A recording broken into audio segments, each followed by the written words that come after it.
And let it be known that on this day, the 16th of January 2020 at 11 a.m., we are now approximately 1 month out from me last having internet issues. How phenomenal that is that we get to enjoy this streaming experience together without being hampered by the incompetence, the callousness, or the miserliness of Comcast, upon who I depend entirely for everything that I do, and without them I am nothing.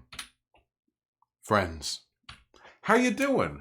It's a nice cold day. I've got a flannel on, if it gets a little bit warmer, maybe I'll roll the sleeves up. We can get it, a little bit less toasty in here. How the fuck are we doing, folks? Tell me. We've got some tremendous content for you folks. I'm going to lay it out for you. There's no surprises today. There are only spoilers. Okay? Are you ready to be spoiled? It's okay, folks. It gets better the more you know about it before going in. First, we're going to be talking to Eva Unilov. I didn't pronounce that right, but I'm rolling with it anyway. Who is somebody, I can't call them a friend of mine because I've literally never talked to them before, but I like what they do. We'll talk about that more in a second. They're a Twitch streamer, a lefty, obviously, over on Twitch TV, and for that reason, they're not going to be streaming this, because if they did stream this, then, they would get banned because I'm banned. You know how it is. Anyway, we have that. We're going to be talking about Warren and Bernie, folks. Oh, we're going to be talking about Warren and Bernie. We're going hard on this. We're talking about the Warren shit. We're talking about fucking Snake Eyes Warren over there, rolling the double ones in the Dem debate stage. Absolutely disgusting. We're going to talk about how Warren is throwing the progressive wing of the Democratic Party under the bus in a desperate effort to get a VP slot for Biden, because everyone knows she's not going to be able to win the presidency. We're going to talk about what disgustingly snakish behavior she is engaged in. We're going to talk about the fact that Elizabeth Warren is a serial liar. We're going to talk about Bernie's long-standing history of feminist advocacy and how long he has, been an advocate for not just women in politics, but women as the president. And we're going to be talking about this might be the new arc, folks. This might be the new arc. We're going to be talking about white liberal feminism. We've gone too long, my friends, without addressing idpull, shitpull, as the enlightened savants such as myself like to talk about it, okay? We're going in on this. And you know what? The best part is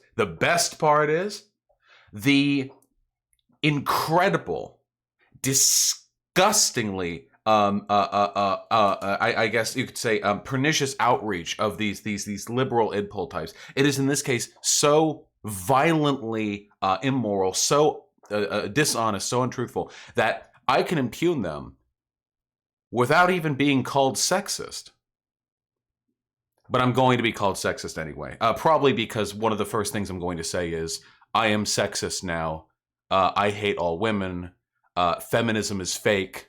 Men are the only gender. That's probably going to be my opening diatribe there. But it is possible that we can get away with this without being canceled. Did you see Zoomer Nation made a video on you? Oh, really? What's up, everybody? So in this video, I want to discuss a subject matter that might talk. Yep, saw it. It was pretty good. 8.5 out of 10. Anyway. And last but not least, folks, we need to talk about somebody who's been actually stepping into my circle, running with the Twitch circuit. Again, I'm banned from Twitch, but you can take the Vosh out of Twitch.tv. You cannot take the Twitch.tv out of Vosh. PAYMONEYWUBBY. You know him. You love him. He's been talking about politics a lot lately. We should probably take a look at that, We should probably take a look at that, Zoomer Nation basically disagrees with you being mean. Who better to talk with on the subject of me being mean than Eva Unilov? Who? I ask. Let me call them, and we'll find out.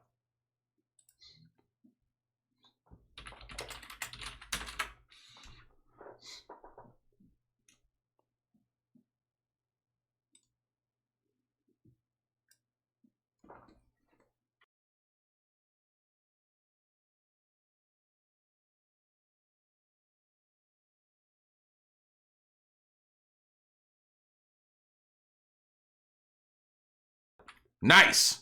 They didn't cancel.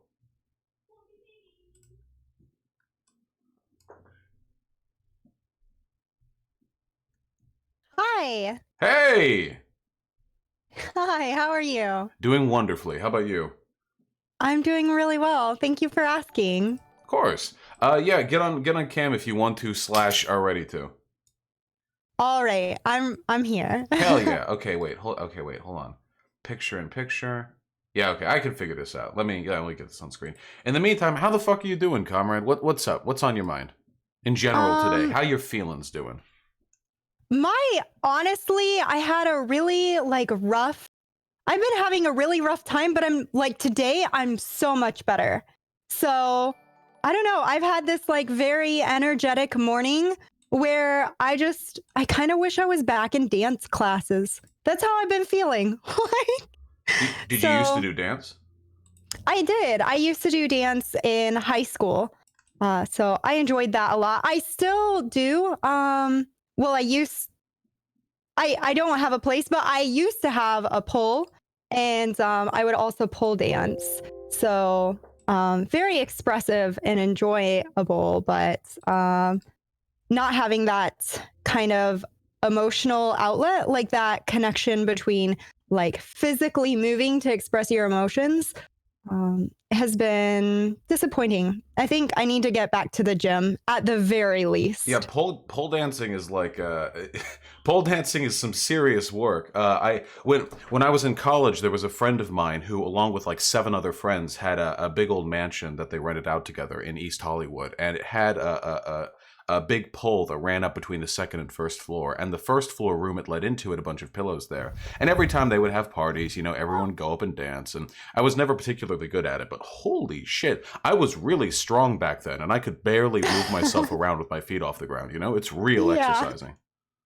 Yeah, it's intense. I've wanted to pole dance before I was even out of high school. A lot of people associate it with stripping because that's where it came from, right? Mhm. And so I had to fight a lot to be like, no, it's also a form of just expression and intense exercise, intense. So I love it. And I wish more people would be open to trying it out and let people enjoy things without making it kind of weird, Yeah, So, I mean, there's a pretty undeniably, a sexual element to the history of pole mhm, dancing. But I mean, it's just if you strip away sort of that broader context, it's no more or less legitimate or sexual than any other type of dance. mhm. And it probably takes a lot more effort than most other types. So, you know, do you plan on getting back into that soon, or is this a wish upon a star kind of thing right now? Well, I have a pole, but the problem is I moved out recently and I'm with my sister and I'm figuring things out right now. Mhm. So it's I can't put it up. And but once I get the chance, I want to. My 2 goals that I really realized today is I really want to get into self-defense classes Mhm. and I really want to get back into dance classes whenever I can. But these are long-term goals, so Is the former for self-defense after the proletarian revolution ignites when Trump wins in 2020? shh, don't give it All away. right, okay. Yeah. You don't want them forming lists early. Yeah, yeah, no doubt. So the reason why I want to talk to you, actually, so first of all, I should say, how long have you been streaming on Twitch now? Because I know you've been doing it for longer than you've been visible in the public eye. I know you've been doing it a little while longer than that. Yeah, I streamed for way too long, League of Legends only with Ooh. no viewers. Yeah, Nice. cringe. No. So it's kind of funny. I started out wanting to be a feminist, in the feminist, creating a feminist gaming space in League of Legends. Hmm. That did not go over well. The harassment was too much. Because I didn't have a community, you know? So it was just like terrible people telling me they wanted to like rape me in my chat. And I was just like, the classic, you know. what the fuck? Yeah. So I tried to do that in World of Warcraft too when I was really young. God, this must have been back in like Cataclysm or Wrath of the Lich King. But I remember I was just getting my little baby boy feminist chops, you know? And I was thinking, what? Geez, guys, gaming communities sure are toxic. What can I do to alleviate this? And I made a little guild, and it was called the Social Justice Warriors. And I got one member who came in over 2 weeks, and then I stopped. And then I stopped playing WoW for financial reasons. And then when I came back to it as a big boy leftist, you know, and I realized gamers can't be redeemed. It's kill or be killed. There's no point in trying to reason with them, you know? Nah, fair enough. I'm over on Twitch, and I'm just gonna say, yeah, okay. Different lessons taken, maybe. When did you start with the League of Legends shit? I had a partner in college, my freshman year. So I started playing, and then I went to a tournament, and I was like, wow, y'all are a mess when it comes to wanting women here, but treating them like shit. Like, so that's when I started, freshman year of high school. When did you start? WoW? Did you say? Oh, I didn't stream back then. I was just playing WoW, but I've been playing WoW since I was like God, Jesus, I must have been 9. Because I started back when, I started back in with Classic. So yeah, I must have been 9 years old. Yeah, I was shit back then. You mentioned you were a social justice warrior. Oh, what happened to? Would you consider yourself that, or? Oh back then. Okay, so that was back in like Wrath of the Lich King. So I would have been in like late high school or like early college back then. And back then I was just getting into like liberal progressivism, you know? I was just getting into it. It wasn't proper leftism, you know? And the online community I hang out with back in that time, you know, mostly was the Shit Reddit Says community. Have you ever heard of them back on Reddit? They're pretty like old now. No. They're irrelevant now, but back in the day they were pretty relevant. And they had a very sort of like confrontational liberal approach towards progressive issues where you're very confrontational and very like, oh, you shitty cis male, like that kind of thing, you know what I mean? And you grow out of that phase eventually, at least I hope most people do. But the WoW shit's been going on forever. The only reason I'm not playing now, I don't have the fucking time, but I love me some raiding. That's the good stuff. The good old days. Yeah, I don't have time for League anymore. I'm like, why play League when I could make myself miserable reading the news? When did you start streaming? I think maybe 2 or 3 or something. I don't know. Actually, maybe 4. I don't know. 4 years ago. You are substantially more of a veteran than I am, then. Really? When did you start? I started at the beginning of last year. I'm about a year old on streaming. What? Oh, but did you start YouTube earlier than that? Nope, same time. Yeah, I got it kind of popped up. I was known in Destiny's community before I started streaming, so I had like an initial jump, and everything kind of popped off from there.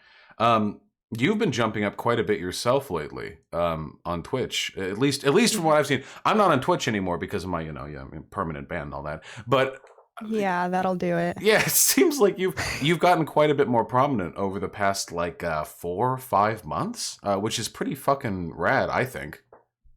Yeah, I've been it's been mind-blowing, actually. I started growing, I switched over to Variety, and I was like dog whistling to feminists by being like, I'm an inclusive gamer. And then we had a fight, like our community had a fight. I switched over to feminism and we were growing. And then I feel like it was like I got on Raj and then I met Destiny and we had TwitchCon and it was like growth. I was like, what is happening? But here we are, and I'm surrounded by incredible people like you and so many like other people who have been coming over to Twitch, and it's been exciting because I'm in Indiana. I don't really have a ton of leftists around me, so suddenly I'm like, wow, I have friends. Yeah, this is exciting. You don't need to like butter my bread or anything. Because that's when I heard about you on Raj Royale. The first time I heard about you, And okay, so wait, I need to explain some context here. So the reason I got banned and the reason why I have very few friends in like the broader lefty space is because I'm edgy. And I've always been pretty performatively edgy. And I love it. I'll never stop, never ever stop. Always win, never lose. And when I saw you on the Raj Rail, and the first time I saw you was when you told Rem, and I'm not drama stirring here, that he was being a toxic piece of shit. To editorialize slightly, it was fucking hilarious. Oh my fucking god. So leaving aside personal feelings, holy shit, that was fucking funny. And at first I thought like, okay, you know, good moment, whatever. Ava looks pretty sick. Whatever, probably wouldn't like me very much. You know, they're more like they do like the nice politics and stuff. Most of the types who do the nice politics don't like me very much. I actually looked a little bit more into your content. You actually do fucking rad content. You know, yeah. I can't ever pop in chat, you know, not like official, like, you know, but I do see it. And it's actually really uplifting because you seem really committed to not just, you know, attacking conservative positions, but sort of making positive or prescriptive statements about how the left should be, what kind of communities we should build, which I think is lacking. Yeah, I feel that way. I notice a lot of people reacting to what we need to fight against, and I think that's important. I don't want to ever come off as if I'm like saying, oh, y'all aren't doing important work. I believe you are for so many reasons. But I do think we also need something that we're excited to fight for and that people are excited to come into. This is something I've noticed a lot, that people are like, oh my gosh, it's stressful over here in like left Twitter or left Twitch or whatever. And I'm just like, it's so fucking stressful being a leftist among other leftists, dude. Holy shit, we make it hard for ourselves sometimes. It's like how 90% of the reason American prisons are terrible, not to say the institution isn't, but it's because the prisoners are conditioned to like make life hell for one another, you know? I feel that's what we're all in prison together, baby. Lefty Twitter, that's our own, the cages, let me out, but there is no out, you know? And I'm just like, listen, y'all, we could be a little nicer to each other. I'm sure we could figure it out. And then people would be excited to be over here, right? That's what we want. Like, it shouldn't be miserable to be around us. That's like my goal. One of my goals is to make it cozier. For the uninitiated, yeah, of course, yeah. For the uninitiated in chat, how do you typically like conduct your streams? Are there any like not principles, that sounds lofty, but are there like guiding intentions that sort of direct how you try to coordinate your community or direct your streams? I'm sorry, are you asking me or chat? Oh, I'm sorry, I'm asking you. Like, is there any principle by which, or principles by which you try to keep things like cozy? Like any ideas you keep in mind or any rules you set, informal or otherwise? Yeah, so we're still working out our mod philosophy. We used to be incredibly ban heavy. Now we're incredibly timeout heavy. And this is why a lot of people just be wiling out on the internet. And I'm like, listen, you can't just show up to my stream and ask me who I fuck. Okay? Like, you can't be doing that. That's what my stream is for. We do that here. Not, yeah, you do that in literally any other stream. So many other people will take you with that behavior. Ours is a particular environment to discuss these topics in depth and work on practicing having difficult conversations and communicating well on that. If you are in a mood that you can do that, take yourself out. Come back later. We would love to learn and grow with you. And that's our whole thing. It's very focused on, we're not doing damage here. This is a particular space. And if you're not keeping up with that, we want you back, but right now isn't the time. So it's like, I almost take it as, I know that as a feminist, and as someone who used to identify as a woman, and then I came out as non-binary once I found out what that it was, it feels like minorities sometimes get beat with this stick of civility. And I've decided, no, I'm taking that stick. I'm beating the shit out of all of you with, you will never meet my stand. Yeah. No, I think that's brilliant. Yeah, absolutely. You know what it reminds me a little bit of? There's only one other person who I can think of who makes a very active effort to keep a positive community on Twitch. I know there are probably many I don't know of, but have you ever heard of somebody called Lethal Frag? No, I haven't. They've been they're one of like they're one of the oldest streamers on Twitch. They did this 2-year live stream challenge. They've been doing it for like 9 years now. It's crazy. And what they do, they stream like the same games every day, basically very consistent, very calm, and they have like an apolitical approach towards keeping calmness in chat. So it's very like you know, keep everything wholesome, positive, kind. You can inform me, gameplay suggestions. Don't make demands of me. You know, don't discuss other streamers in chat. Don't talk about stuff that might make people uncomfortable. If you do this, we'll time out you for a bit. I'll explain. Hey, it's nothing personal. Just trying to bring you back. It's very apolitical.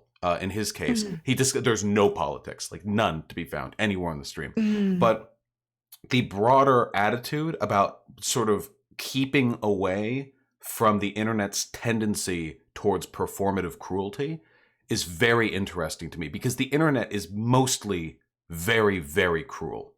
That's the guiding, because once you have anonymity and nobody can punch you in the face for what you're saying, like, you know, gloves are off. And to people who make the effort to like keep that out of the community, I think that's very admirable. It's incredibly difficult. I wouldn't even begin to try with my community. I don't want to try, but I can't imagine how difficult that would be. It can be, and it's especially difficult when, like, I am here trying to, I walk a very like careful line, because I want to help people who want to learn and grow as allies to minorities, and sometimes they're gonna mess up, right? But then sometimes we have minorities coming in getting very hurt by things where I'm just like, I'm supposed to help these people learn, and then I have to we have to time out minorities like getting angry and venting, and I think that's probably no. It's like horrible. It's horrible. So we're still learning and developing, because it's like we demand civility, we end up demanding civility of everyone, right? And it's so difficult. I would not be my mods do so much work. Like, that's all I've got to say. I don't know. My gosh. How do you deal when oppression Olympic stuff comes up, or when, because you just said sometimes you have to time out minorities and it feels bad, and I totally get that. But let's be fucking real here. Okay, we can be, you know, we can take the gloves out a little. A lot of minority groups really fucking snowflakey and sensitive sometimes on a personal level, not on a political level, just easy to upset. And sometimes I feel like these people, you know, get up upsetting themselves a smidge, you know, looking for things to get offended by. And I'm sure that happens in your community, because I see it happen everywhere else. How do you deal with when people seem like they're looking for an excuse to find upsettedness from a space where there really shouldn't be any, you know? So I think what I would say here is I'm like the biggest snowflake. Okay. I think maybe I handle it a little differently than some people, right? I try to not, I don't react in anger. A lot of people react in anger, right? And we think, oh, they're very offended. To me, when I see that, I see they are upset by something. And whether or not that is valid, my first thing is to de-escalate and hear them. And I know a lot of people don't want to do that, because especially like a large content creator like yourself, there's probably just so much, right? And I mean, when I had a moment recently where I upset a few people and I was hurt because they're lashing out at me, and I'm like, I thought we were friends, right? And all of a sudden it feels like you're coming after me, you're responding really strongly to things I didn't mean to say that way, you know? And I think what I realized from that moment is it was my experience, and I can only speak to my experiences, right? So I understand a lot of other content creators have a lot of different experiences, and I can only speak to mine. But for me, I was able to say, hey, look, can we hop in a call? Like, can we talk about this? Let me hear you out. That is And a level of commitment. Holy shit. You must really care about being nice to people, because I could not fathom putting that effort in. My God.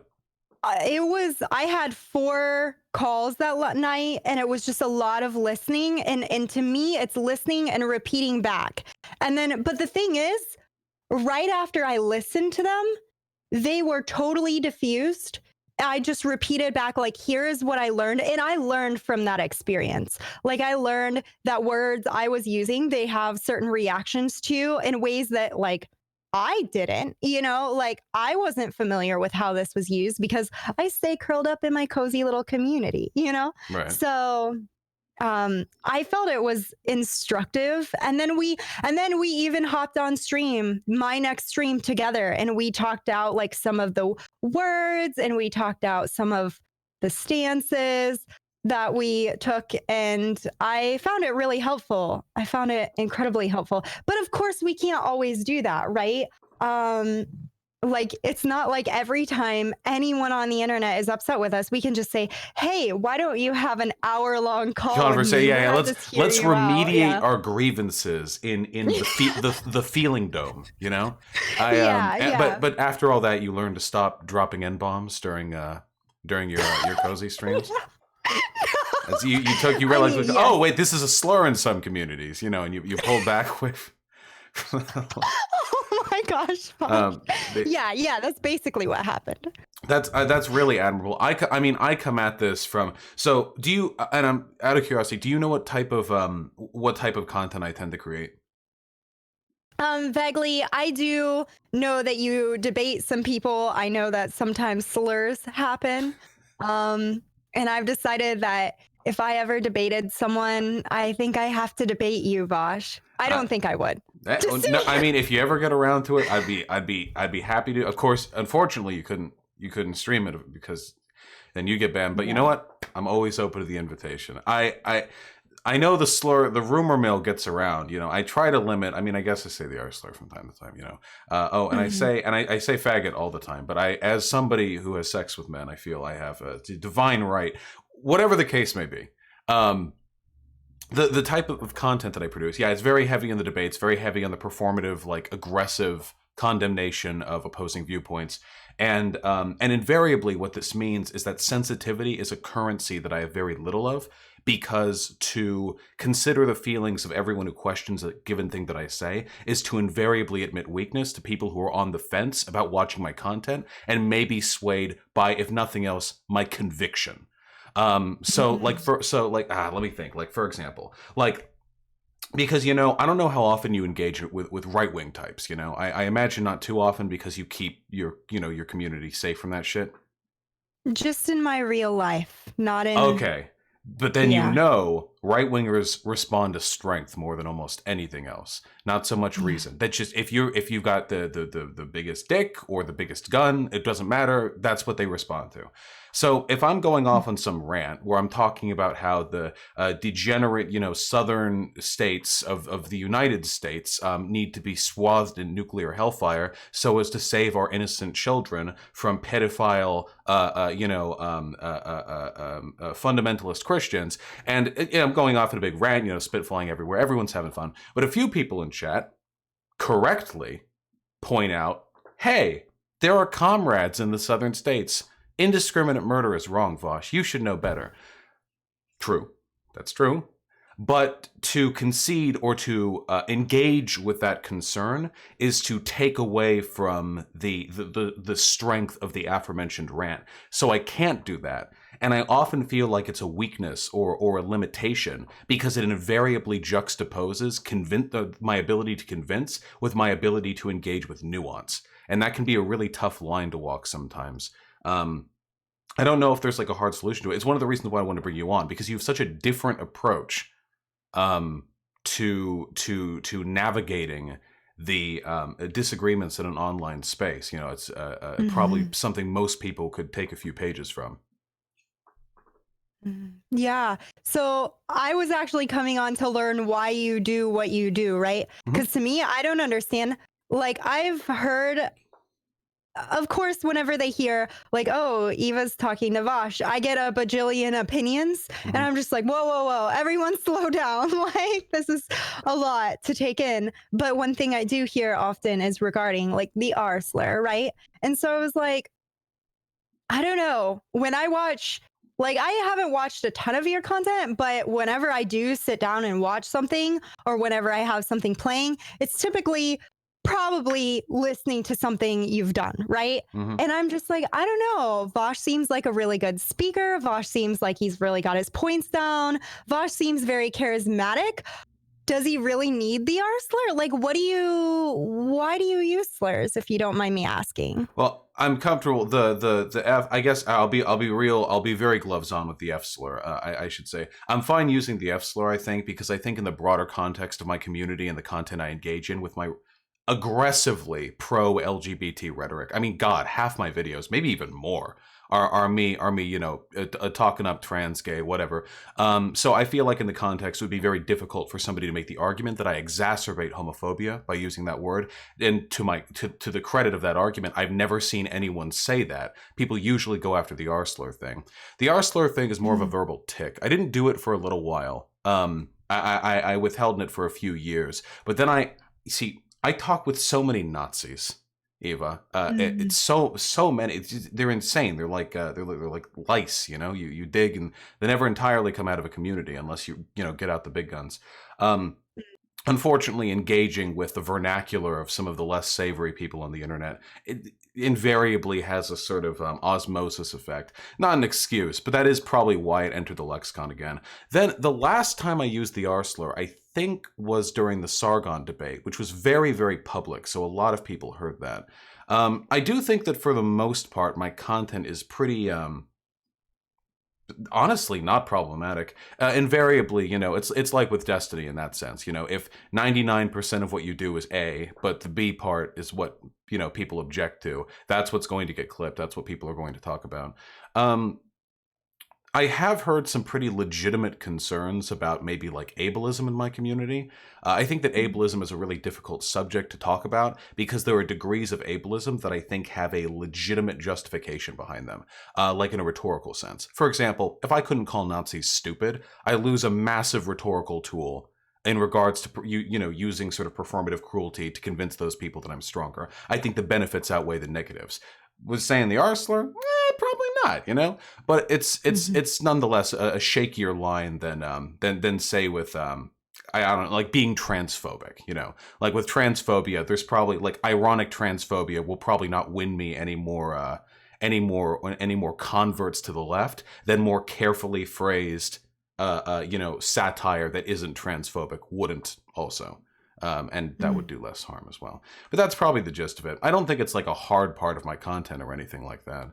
I'd justify it as much as I would justify like the 2 times a stream I pound my desk and accuse Chad of being Weasley little liars. It's just it's a little habit that's developed. It's probably something I could cut down on a little bit. All right. Well, if you would, I would really appreciate that, and I know my community would as well. So yeah, so there we is would one add question I want that. to ask you though, really, really quickly. Mhm. So a lot of people mention that I use slurs. I imagine to you.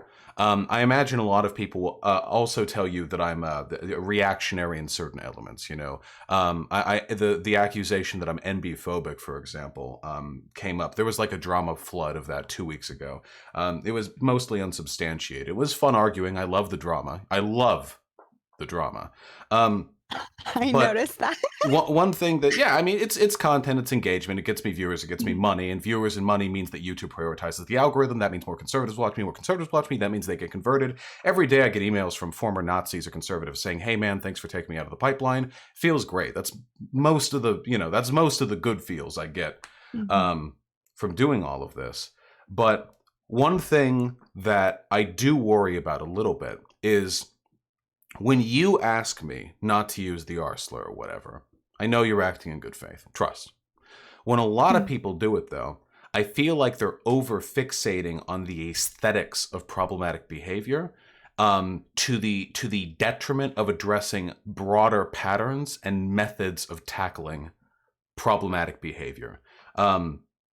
Because if somebody wanted to mount an argument against reactionary behavior, I don't think you would do it by targeting one's slur usage. You would do it by targeting like the ways in which their content or rhetoric actively promote bigoted behavior in an audience. Whereas when I say the R slur, mostly my chat just yells at me for being, you know, a meanie head, I guess. Do you feel, in your opinion, I'm not saying that you did this, Ken, because I think you act in good faith, but do you think that there's a broader pattern of people on the left using the aesthetics of problematic behavior as a guise to allow them to directly impugn the character of the people they dislike, rather than actually engaging with the meaning of what they're saying? Now, and again, I can only speak from my community, Of course. and I will acknowledge that I'm newer, right? I would say no. But I understand you're probably going to disagree with me here, perhaps. I guess I haven't seen it, right? I have seen people come after. I'm pretty sure that it was the drama that I had, that I sat down and I listened to a ton of people, was over me covering your NB phobia. Like, and how I handled that. I'm pretty sure that was it. But Oh wait, I did you think go over that on stream too? Oh wait, Yeah. how did that go? Wait, give me a grade. What are we? Mark me. I don't know if you're older than me. I basically said, like, this was cringe. Like, I said, like, this is a topic I wouldn't have even covered because I get nervous covering certain topics. Just because, like, talking about whether or not, if you're referring to the whether or not you're gay, While I if was running around Resident Evil. yeah, That was the clip. I Yeah, mean, okay, yeah, the Resident Evil clip, yeah. I straight up just said I would have been uncomfortable covering that on stream because this is something I've been thinking about a lot. And I have my own feelings and opinions, but I don't know that I have a very solid decision on like how my identity affects other people's identities. All I know is I personally would be really uncomfortable with people calling themselves straight because it does invalidate my identity. But at the same time, I don't feel like I have control over other people's identities. So it's this really uncomfortable area for me, right? And then I got angry, and the reason I got angry is because I felt like there was a lot of missing context from that clip. I'm like, he went into like how this could make non-binary people or even binary trans people feel, right? And so I got frustrated about the out of context clip. And then we had this whole discussion on like some people didn't even feel it was out of context or that the additional context helped. Whereas I did, like, I really did for a lot of reasons. So as streamers, we have to stand united against clip chimping, okay? Together. Yeah. We have to defend ourselves, you know? Mm-hmm. And I feel like that's was something I was personally really upset about. I know other people didn't feel like the additional context was needed. For me, it was because I would have been like, fair. I was still like, I don't even know that I would cover this topic, and I'm a non-binary person. So I don't know. You would have thought I would have put a lot more, like I would have a clear answer to this, you know, but that isn't necessarily the case. Well, I don't think that's the case. Also, it's like a niche answer. I mean, I think most people, most of us esteemed philosophers of gender theory know gender and sexuality, they're cringe. You know, they're just cringe anyway. You know, very They cringe. are. Yeah, exactly. Yeah. So when we're dealing with the particularities of identity and how they intersect with language and how that intersects with people's like the perceptions of one identity, like it's a complicated web over which there are no specific hard answers. It's mostly a matter of navigating and finding an answer that works best for whoever is using the specific terms in question. I like discussing stuff like that specifically because as a gender abolitionist, unveiling the hypocrisies in the way in which we consider the relationship between gender and sexuality make it even more evident how stupid the concepts are to begin with. I also like riling chat up, that's a personal preference of mine. I just like getting them angry a little bit, just a little bit angry as a treat for me. Oh my gosh, Fosh. Oh no, that's I have to do that, Fuck these people. The chat, I love them. Fuck these people though, because the unfortunate reality of engaging in any kind of like hard controversial discussion means that people are going to be ostracized or upset from your community. I encourage anyone who feels that way to like you said, but harsher in my case, take a fucking seat and go away from the stream for a little bit. But invariably people are going to be mad, and if there's nothing that one can do about that, just as a matter of course, then all you can really do is just sort of prepare for and expect the antagonism to arise between you and your community. Destiny has mastered this. His community hates him, he hates his community, but they both love each other, It's a beautiful dichotomy. I'm still figuring it out. I have decided, I recently had a little bit of a struggle for sure. Because another content creator recently told me, you are the nicest person I've met, and left YouTube and left Twitch. And I'm like, is it okay for me to troll my trolls? I have been so salty recently because I can't help it. Someone comes in and they say some really just absurd stuff, and I can't not troll them.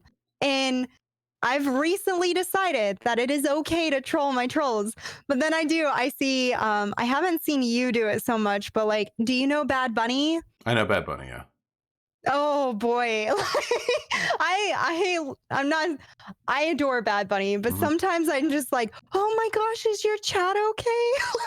Like, are you guys okay? She'll absolutely go off. No, Bad Bunny, I think, has mastered certain levels of antagonism with her chat. Fuck. What's the closest that I do? I can't think. I actually can't think. Honestly, you know what? I take it back. I'm a slave to these stupid pieces of shit in my community. I'm too nice to them. I'm too easy on them. We got to go harder, okay? We got to go much harder. I agree. Thank you, Eva, for showing me the light. This isn't... No. We're going much harder, okay? No. I'm skipping donos. I take the money and run. We're going over topics that I didn't announce beforehand, and not going over topics I did announce beforehand. And I'm wearing more clothing, less chest hair for them to look at. I know a couple of them really care about that. A couple of them really care about that. Oh my gosh. Wait, speaking of appearance, nice fucking scarf, by the way. That's a really fucking thank you. Sick fit. Thank you. Actually, information you probably never needed, but this is the one outfit I have that helps me reduce my gender dysphoria without wearing my binder. And I couldn't wear my binder today, so here I am. But it's, yeah, I love most this. people, you lucky shit, most people don't get to look that good on their one outfit. For most people, it's the baggy hoodie. So nicely done with the fashionable scarf. Thank you. I don't have any gender dysphoria. I recently got a pair of shorts, short shorts. Like if I put them on, like you can see my ass hanging out the back, and it says "Flat Earth, Fat Ass," and that's my outfit of the day. Oh my god! That's my takeaway. Okay, you've got your scarf. I've got that. It doesn't alleviate anything for me. I just like it. Have you debated flat earthers, by the way? Actually, no, I haven't. And one of the reasons why I haven't, I know I would lose if they are intelligent enough. Conspiracists are very difficult to argue with. Wait, what's up? Oh, hey, wait, toss it. Blind toss it. Yeah, there we go. See, Chad can... I think they shrunk. They shrunk? Well, my ass will stretch them out. See, Chad can see. There we go. Sorry, my shorts are... I don't know if you're watching the stream, but it's good content, I put a pic on Twitter. Conspiracists are really difficult to debate if they know their chops. Because they're starting from an unfair playing field. They don't have to adhere to like a reasonable interpretation of available evidence. Whereas you do, they'll call you out on your deviations from logic. But if you call them out, they'll point out that it's just part of the conspiracy. Same thing with JQer, the Jewish question types like Nazis, who I have argued with. anti-vaxxer types. The JQ stuff I'm relatively good at because I encounter that content so often. But apart from that shit's spooky. The conspiracy types, you know? Wait, JQ, what's that? A Jewish question. It's the idea that that Jews are orchestrating an international plot through control of finance and the politicians to destroy the white race by bringing in brown and black people to fuck our women, so we get bred out of existence. It's Yeah. it's a good Soros and stuff. Yep. It's a good one. And they've called me a Jew, you know. Which is really funny because my family's Polish Catholic and Irish Catholic. My father was going to become a priest before he lost his faith. So that's it's, you know, where I'm traditional Catholic, you know, Fuentes approved. Whatever the case may be. Yeah, you don't do debates at all, right? I go on the Raj Royale. I don't call what I do there debating unless someone says something just absolutely absurd, like that feminism is about hating men, then I'll go off. But like, I just have my short moments of I'm going off on this particular topic that I know I can just wipe the floor with you on, and then I'm back to being snug because I prefer being snug. Just don't be absurd, and we won't have to do that. And that's how I feel. Oh wait, so, I actually meant to ask about this. If we've covered drama that touches me, out of curiosity, you don't have to answer if you don't want to. But in the latest Raj Royale, you know, of course, the Jenna controversy. Do you and it was, you know, after most other folks were eliminated, like you and Jenna, Destiny and stuff. How did you? And I'm not asking you to drama monger, of course. You don't have to if you don't want to. But I'm really curious because, so for context for chat, so Jenna, let me see if I remember this. Okay, Jenna, is she a booby streamer? I don't say that with any negative connotation. I love, you know, yeah. Woo, baby. Yeah. We've got a pup. Sorry. No, not at all. So booby streamer or some kind of sexy lady streamer. I don't know. Whatever. It's good. Not a problem. That's what I do. Okay. All I've got is my face. And apparently she was like flirting with some guy, and then she wanted to make out, and he was like, "Oh no, I don't wanna." And she was like, "You fucking pussy! If you don't make out with me, I'm gonna go tell stream. Everyone's gonna think you're gay or whatever." And then so they, you know, making out or do whatever. And she comes back to the stream later and brags about it. Like, look, my feminine wiles got this guy to like me. This is basically sexual assault. And this kind of came up in big drama, you know, tornado, and they went on the Raj Royale, which is a debate podcast. And I'm really curious because when I saw you and Jenna and Destiny there, you know, Destiny's obviously going hard on her. That's pretty much his, you know, modus operandi. And you were trying to take more of like I wouldn't say it's a sympathetic approach, more of a you know, trying to reach them where they'll listen. How did you go into that? Because the art of convincing people who are wrong is my more than anything else what I'm interested in. So how did you approach that situation? So for me, the first thing is I recognize that she's having a bit of an amygdala hijack, right? She's freaking out. She's in fight or flight mode because she's seeing like this clip that's really old is circulating. She has her view of it and she's very like there on it, right? And she has reason. Like, we as streamers know that our reason is going to be, maybe you don't feel as strongly about this, but I don't want to be dragged. I don't want to be being called a rapist, things like that, right? And so I know that she is very invested in defending herself. I just want to clarify, I also don't like being called a rapist. I'm putting that one forward onto the docket. Yeah, you know, I have a feeling most people hate that shit, you know? Yeah, so probably. yeah, it seems like something people don't enjoy. And so I realized like we're on this Raj Royale in front of tons of people and she thinks we're just going to go hard on her. And quite frankly, I don't know if Raj understood, but like I'm sitting over here, massive men's lib person. I would have gone pretty hard on that topic. I know Destiny was going to go hard on it. But my first thing is to de-escalate because I cannot reach her if she is in that state where she is just defending and she feels alone. I want to hear her first. But the problem I like the problem there that Destiny sees is like he has to say the thing that is fair and right, or not fair, but like right. Like this Mhm. was not an okay thing. And I agree with him, but I'm just trying to de-escalate her, because going after someone when they're already in that defensive mode, especially when like I know I can feel her fear, she doesn't want this to be out there. She doesn't want to have to deal with this more. So I just want to calm her down, and then ideally in real life, then later we would have a chat and we would go back over it, right? Right. But we're not in real life. We're on the fucking Raj Royale Yeah, right it's now. happening here. It's happening now. To great Yeah. consequence for everyone involved. Yeah. So actually I was really a little mind blown, because Raj picked up on me saying, listen, Destiny, my goal was to de-escalate and then like talk about it. And Raj actually picked that up and DM'd me and was like, hey, I tried to de-escalate. And I was like, oh, thank you for like picking up my tactic. I Because at some actually point, like Raj a lot. I can say that now fairly. I adore Raj. Yeah, because before I would have just been trying to suck up to him to get on the Raj Royale, but now it's never happening. I actually like Raj a lot. He seems fairly progressive minded. He always has this like this frettered like 7:30 a.m. like mom trying to get ready for her kids like lunches and stuff and get ready for work. Like that's the feeling that I get from him a little bit. He's always like, guys, TOS, and hey, let's keep it easy here, and, oh man, I was gonna bring this person on, but they said, oh geez, okay, wait, please calm down a little bit here. And I like Raj a lot, Yeah.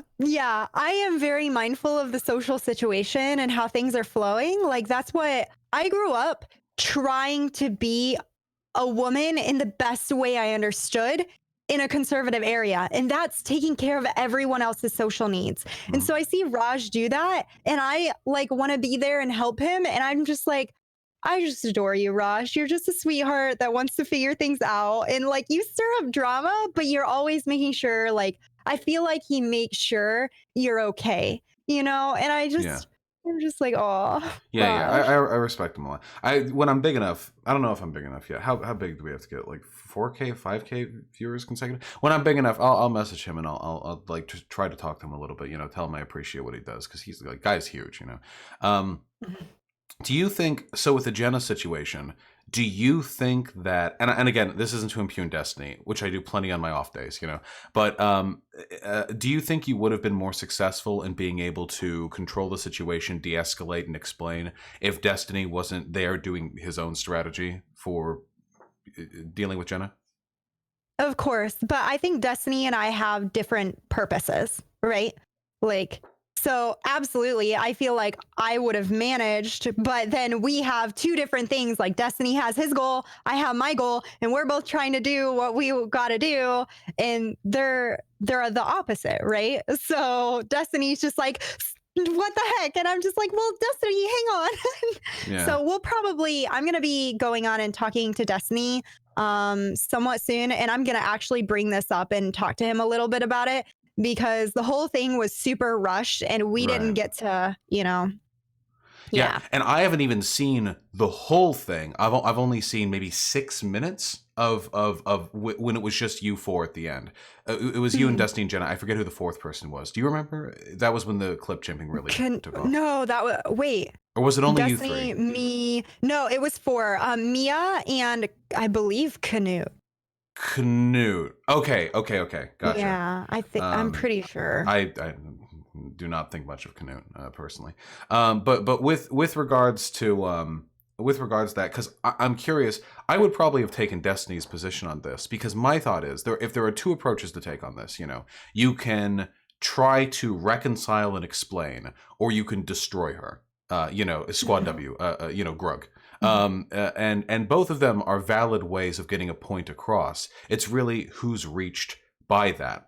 And when I think of situations like this, with Jenna or with Jenna's very problematic behavior, to speak the absolute least, it reflects a broader tendency towards chauvinistic, sort of paternalistic sexism, that women get treated with, and also, frankly, misandry, you know, with the expectation that men should be able to put out, you know, because otherwise they're gay or whatever. Or if misandry is not the right word, you know, men's lib tendency towards feminism. I have no problem calling myself a feminist.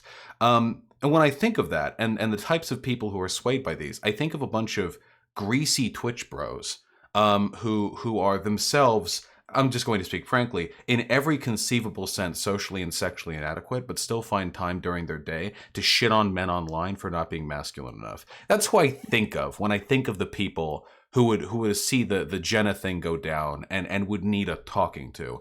And I wonder if destroying Jenna, just popping the fuck off, you know, just going on a laundry list of everything that she did wrong. I wonder if that has the potential to change the minds of more people than your approach, which would no doubt work better for her personally, and is infinitely kinder, and would definitely reach people. I just don't know how well the people who need to hear that message would respond to kindness, I guess, because I don't think of a kind person when I think of the sort of person who believes the things Jenna believed. I don't know which is better. Do you believe your method is like more in a utilitarian sense effective at changing other people's minds as well? Or is it more of a priority towards being kind to those who need that kindness? So this is kind of... So I just talked a lot. My apologies. No. This is a really good topic. No, you are 100% fine. So I don't know what would be more effective. What I am trying to teach, though, like there are additional layers, right? For me, there's a whole conversation we have to have. I would even have is like, notice how I'm treating this conversation. Would you trust me? Like if the genders were flipped, if Jenna was a guy and he had done this to a girl, Squad like W. how would you have felt if I handled this situation in a same way? Like, are you considerably angrier with, you know, and like talking about the men's liberation aspects of this, right? Mm-hmm. Like there's so many conversations to go in. I think the area that I am weak at is, am I keeping people there? Are they going to hear me out to the end? Yelling and crushing people, demolishing them is something that grabs eyes and people like are stuck to, right? I can't handle it. I'm just like, no, I'm out. But a lot of people, that draws them in, right? Whereas I'm more like, my audience is going to be the people who don't want that and who want to build and see a way for reformation for everyone almost, right? Like even the guys and girls and NB pals that have done pretty bad things in their past, including, you know, sexual assault and the whatnot, hopefully getting to that area where we can have these conversations and not expect victims to forgive, but as a society, like help people reform. And so it's like modeling that, I think, is more important to me than grabbing the most viewers. Destiny, you are going to have a totally different plan and you might have more viewers because of that. I'm not sure. You might change more people's mind in a different way than I will. And hopefully in us working together, we can get somewhere beautiful with that, right? So I almost don't focus on who's going to grab more, but where do we fit in is what I focus on, you know? Yeah, no, absolutely. And I think not only is there room for both approaches within any given person, there's also a necessity for both approaches in a broader left-leaning space. Because as effective as demolishing people can be for immediate attention and sometimes conversion power, you have no staying power if you can't make statements about why the left is better to be in long term. This is one of the things that we are incapable of being worse at than the far right. Lefty Twitter is a hellhole, and I think anyone who spent any length of time there knows this. Horrible people. They can all die, but except you and I, of course, we're also in Lefty Twitter, and a few other people. Lexi, Pig, Kanye. But Did you say Kanye? Kanye CC. Really? The twinky little Hispanic guy, really fast talker. Yeah, he's a friend of mine. Really? That's nice. Do you I have you engaged with him in the before? I just recently met Pig Puncher. I follow Kanye, and we met each other on American Johnson's stream. Non-competes. Yeah, non-competes. Non-compete, yeah. So I did briefly get to meet him. Yeah, or he they, I okay. think. But he Okay. he or they. They're very, very cool. I like him quite a bit. He's actually going to be visiting me in a little while over here in Washington. That's awesome. I hope you both have a lot of fun. Yeah, go around, go to Mount Rainier. It's gonna be a good ass time. But the point I was laboriously making my way to in entirely too long a time was that aside from lefty Twitter being hell, right-leaning spaces, right-leaning social spaces, a very right-leaning social spaces, because I'm very left-leaning, I'm pretty far left, but very right-leaning social spaces like 4chan, Poll 8chan, the incels.me, place, Telegram, BitChute, Gab, any of these spaces, they're horrible to each other. They're horrible to one another. If you ever go and poll in 4chan, these are not happy people. They're not pushing each other up. They're not being supportive or invigorating. They're not congratulating each other on any of their personal successes. The closest they will get,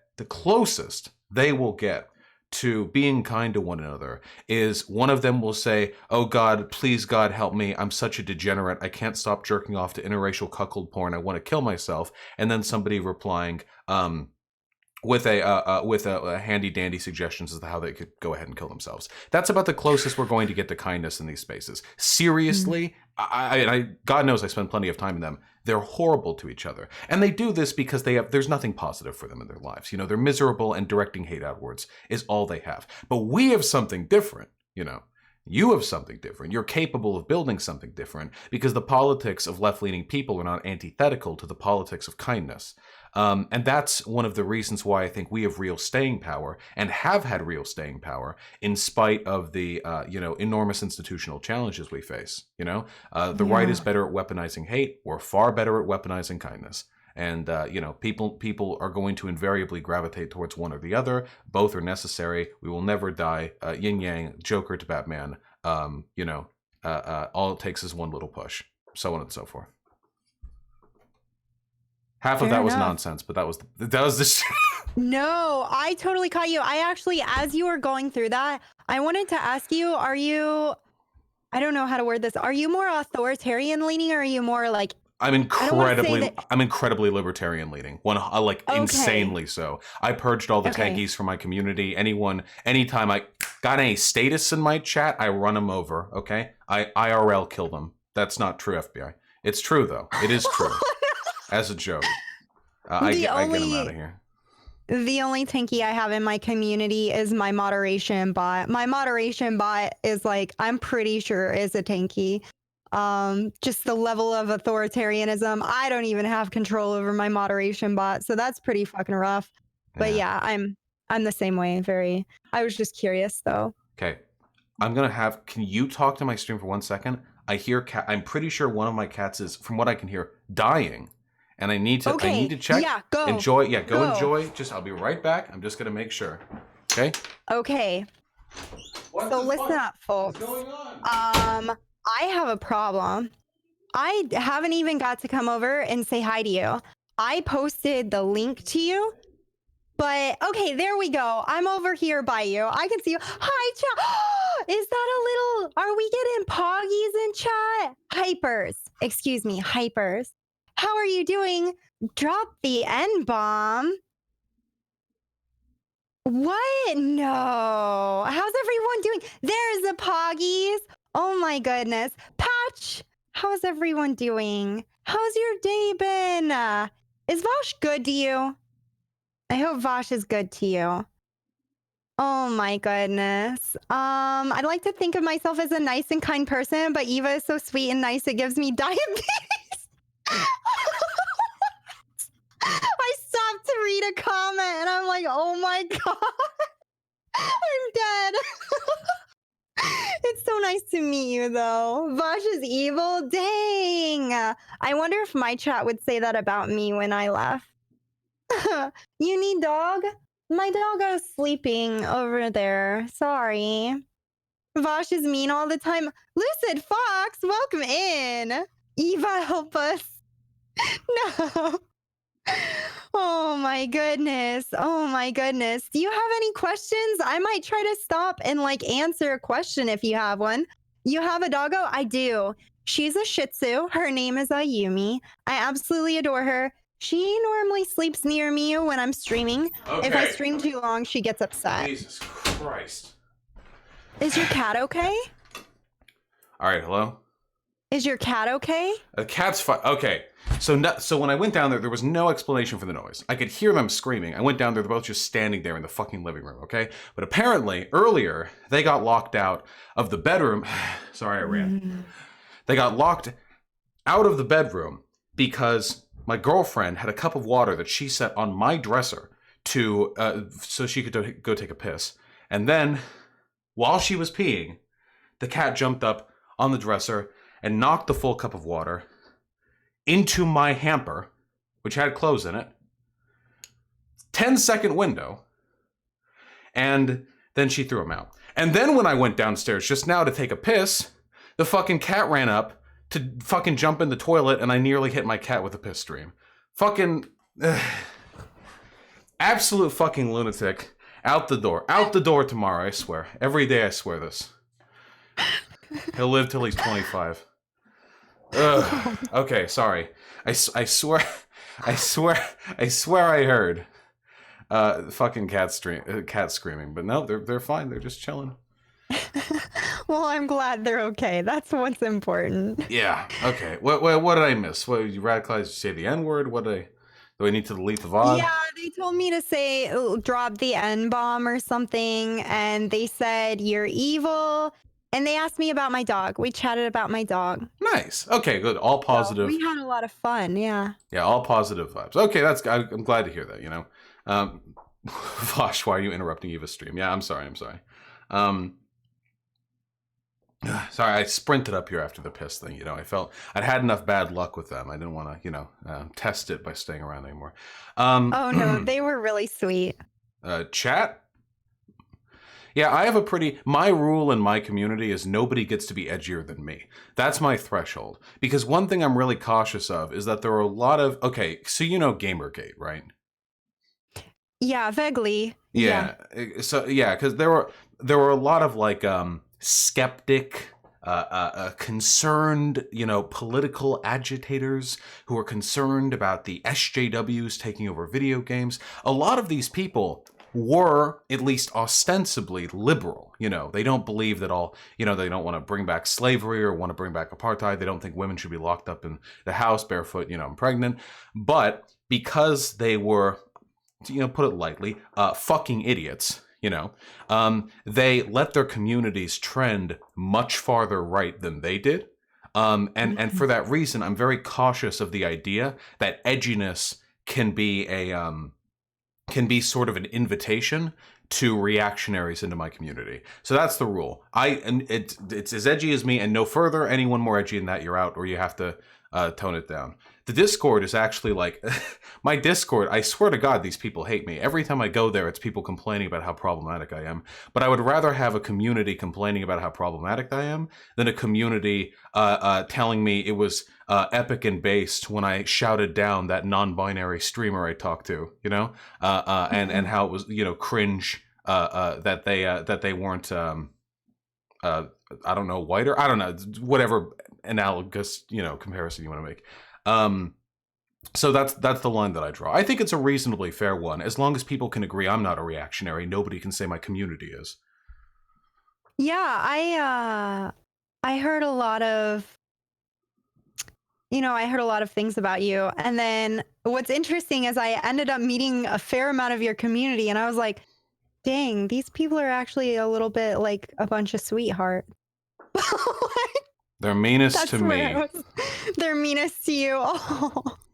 Well, I mean, I do think a lot of characterizations of myself that float around the internet are fairly dishonest, or at the very least misrepresentative of of the kind of, you know, platform that I run here. Like when people talk about me having a reactionary community, I don't know what they're going on about.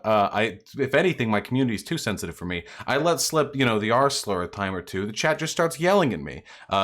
Good behavior on their part, but you know, in the moment, I'm like, come on, guys, I'm trying to have fun over here. So I don't get the characterization of a reactionary community. If anything, I appreciate it. You know, it keeps me in check a little bit. Maybe I'd be too edgy without them. It's easy to be edgy when you do what I do, because edginess will always drive attention in a way that sort of placid calmness can't.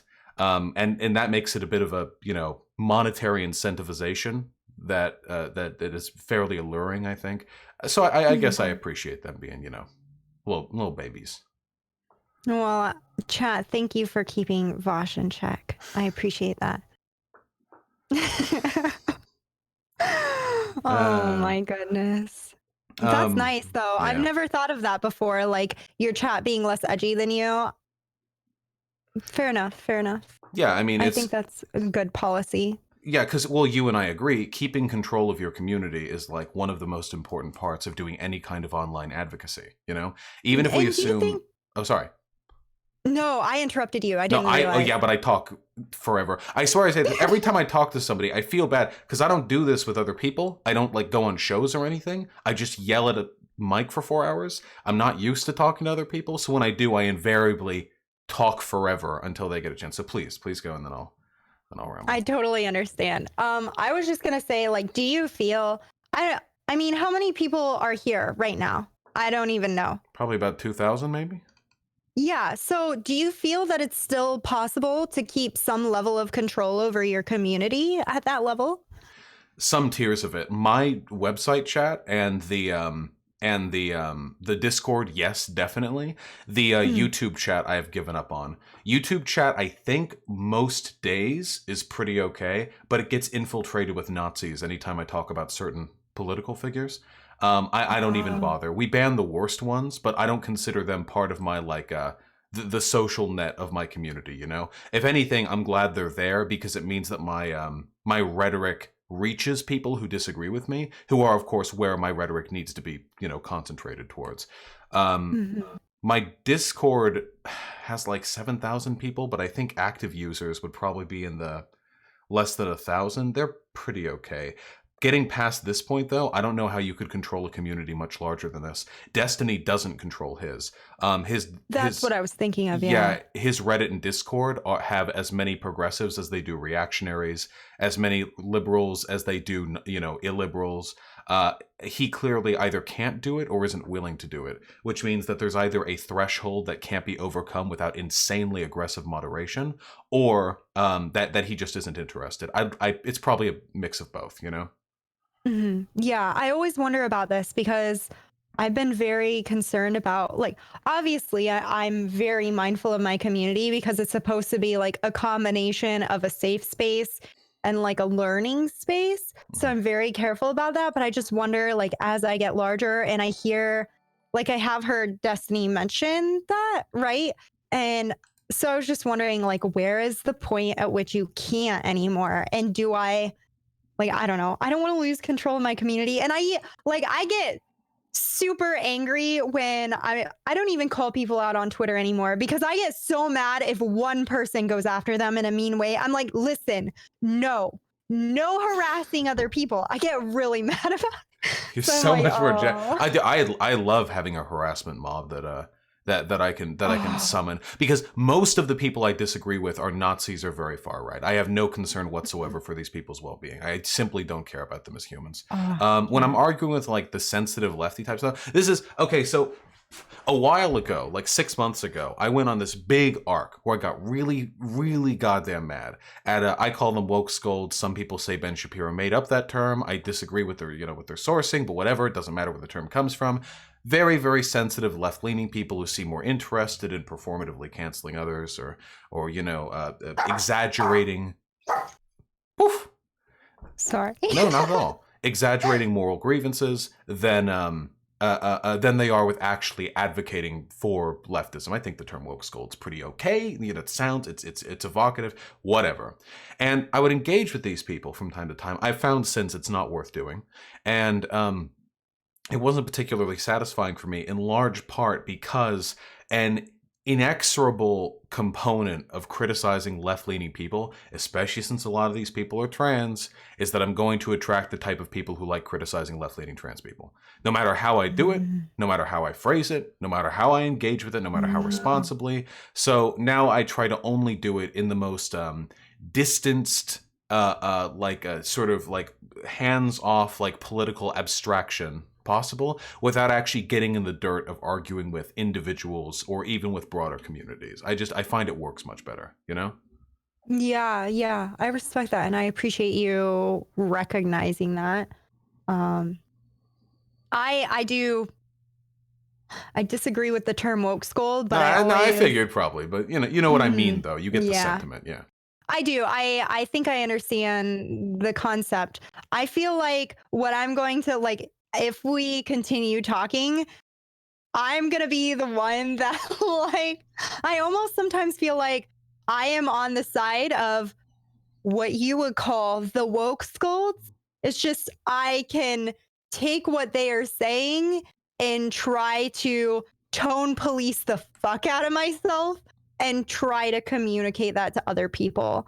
Um, that's my hope. Well, yeah, So that's why I originally thought that I wouldn't like you when I first saw you. But then I realized you act in good faith, and that's really all that matters. I don't care about people having different opinions than me as long as they operate in decent faith. If that's the case, we can discuss any grievances.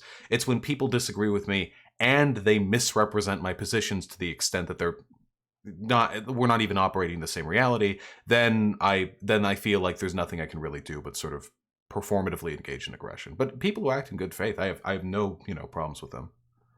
that's a question I actually had. I was going to ask you, in bad faith, what does that mean? Does that mean misrepresenting your argument? Like, what does in bad faith mean? Or bad faith actors? Like, what does that mean to you? Yeah, usually I think bad faith usually refers to people who deliberately misrepresent information, or if it's not being done deliberately, their internal processes for sort of like engaging with and regurgitating information are so warped that what you're arguing with isn't really representative of the reality underpinning their sort of positions.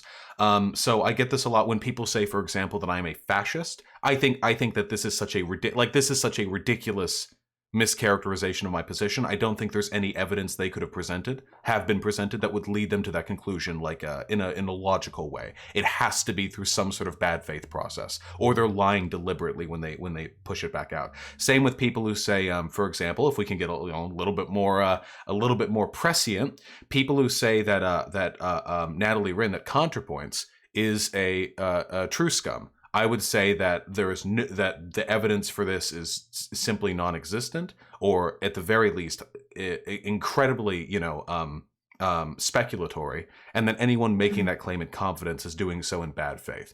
Those tendencies, I have difficulty engaging with that. But people who have criticisms of Natalie's behavior of mine, for example, I can always engage with those. I like engaging with those. I can learn from criticisms of my position. Okay. Thank you. That's one question I know I really had, because I had like in bad faith. For me, we talked about that regarding moderation policy. To me, that was people who were like jacking off in my chat, right? Like just asking a bajillion questions that's just derailing or whatever. And I used that, and some people got very upset with me for saying bad faith, because I'm pretty sure because of you and a few other people. So I was just curious. That's totally bad faith, 100%. Yeah, the GA queuing off shit was 100. For a second, I forgot the terminology. I thought you meant they were typing out like, oh god, you look so nice today. Oh fuck. I mean, which by the way, also not great engagement, though maybe not necessarily bad faith. Yeah, that JQ shit. I never get it. I know you get it with trans issues. You have to. Every fucking trans person gets this shit if they have a public platform. It's so annoying. I get it with JQ stuff mostly. Like, hey, I'm just curious, Vosh. Don't you think it's interesting that Jews own this like percentage of like businesses in Hollywood? Hey, that's really. Hey, I'm not a Nazi, dude. I'm just asking questions. You should be able to answer questions about your fucking positions, dude. Anyway, Jews have an average IQ of like, like that shit. And you're like, yeah, stop right now. Just stop. Yeah. No, I feel that. So I just say, okay, well, that's bad faith. We're not engaging. And a lot of my, like, it's been interesting to see like how people have responded to me saying something like that, like this is in bad faith, and then thinking that I'm going to come after them for being bad faith.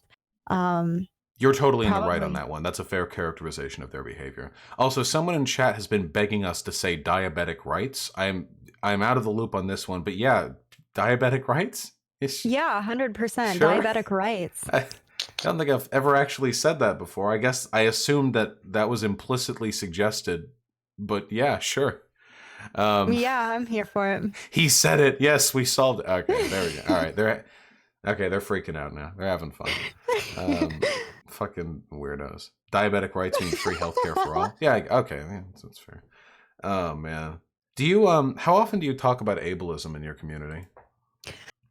Oh, okay. So I have been working ableist language out of my rhetoric. It's hard because like my favorite, when I'm the angriest, my favorite phrase is stupid fucker. Like that it just has that hit. No, you it's know? good. No, it's good. It feels good. Yeah. Yeah, I think I'm switching over to fuckface. We had this long discussion on whether or not this is rude regarding like, is it the same as cocksucker? Are we saying like, I hope oh yeah, these things are probably fine to say on your stream. You can right? say Yeah. I've said the N-word here. You can say anything you want. Okay, all right. Well, so yeah, we had a whole discussion on this. I have talked about working ableist language out, and I talk occasionally. I used to work with intellectually disabled people, and that's a huge part of me growing up and never using the R word. Like the R word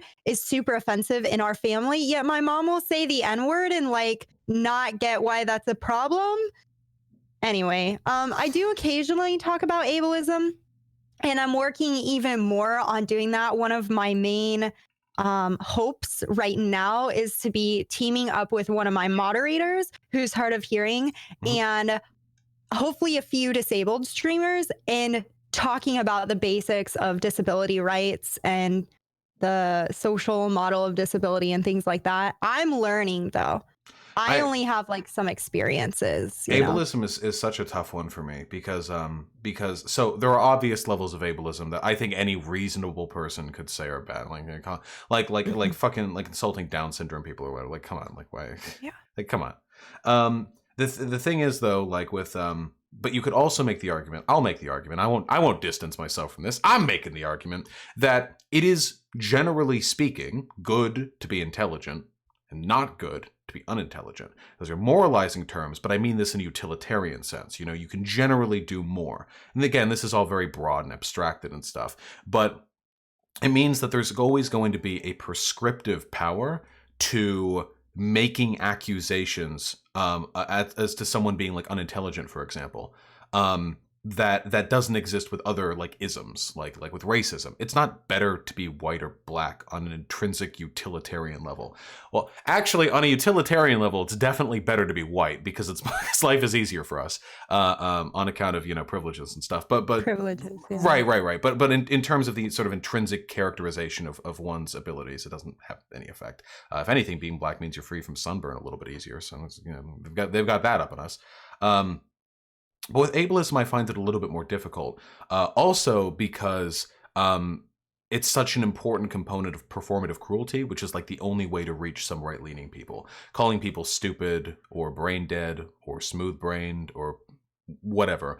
They are ableist terms. I'm impugning somebody's intelligence, but they have a prescriptive power that doesn't exist with other forms of isms, because those isms only really reinforce the bias they feed into. Whereas something with ableism, if I call, like, for example, a flat earther stupid, I'm more impugning flat earth than I am impugning stupidity as a concept. Though that could just be because it's been normalized to that extent. Maybe I would feel differently if somebody tried to make that argument with like, oh, well, when I say that it's gay, I'm not saying it's gay like gay. I'm saying it's gay like it's bad. Whatever the case is, there's a more interesting discussion there to be had than I think there is with racism or sexism, you know? So I hear what you're saying, right? So some people really, really value strength, right? Mhm. And they're going to say, well, if you're born biologically male, you're going to, generally speaking, be stronger. And that is just good, right? Well, they I would say absolutely- they would say that, yeah. Yeah. Whereas I don't know. I have met a lot of intellectually disabled people who are kinder than some people who are really fucking smart, but they're just horrible people, right? So I almost want to say maybe we're valuing, like, are we overvaluing intelligence? I definitely value intelligence. Don't get me wrong, but I also totally agree with what value you're saying, by the way. kindness. No, I totally agree. When I was young, this was my switch. When I was a little fucking kid, I thought the problem with the world is that there's too many mean people. And then I got older and I thought, no. Pushes up glasses, light reflects on lenses. Actually, the problem with the world is that there are too many stupid people. If only everyone was as smart as me, the world would finally be a utopia. And then I get a little older than that. Now I'm here and I'm like, no, the issue is definitely that some people are fucking evil. The issue is definitely that a lot of people are just callous and different assholes who don't give a shit about making life better for other people. And that unintelligence is very rarely unintelligence causes mishaps. It causes logistical errors. It causes, miscommunication sometimes. It doesn't cause the Holocaust. It doesn't cause the genocide of the Uyghur Muslims. It doesn't cause fucking global warming. People knew global warming was happening in the 50s, okay? They did it's not because we weren't intelligent enough to figure the problem out. The problem isn't the intelligence, it's the care. The issue is though, and this is the frustrating thing, you can't do this in debates.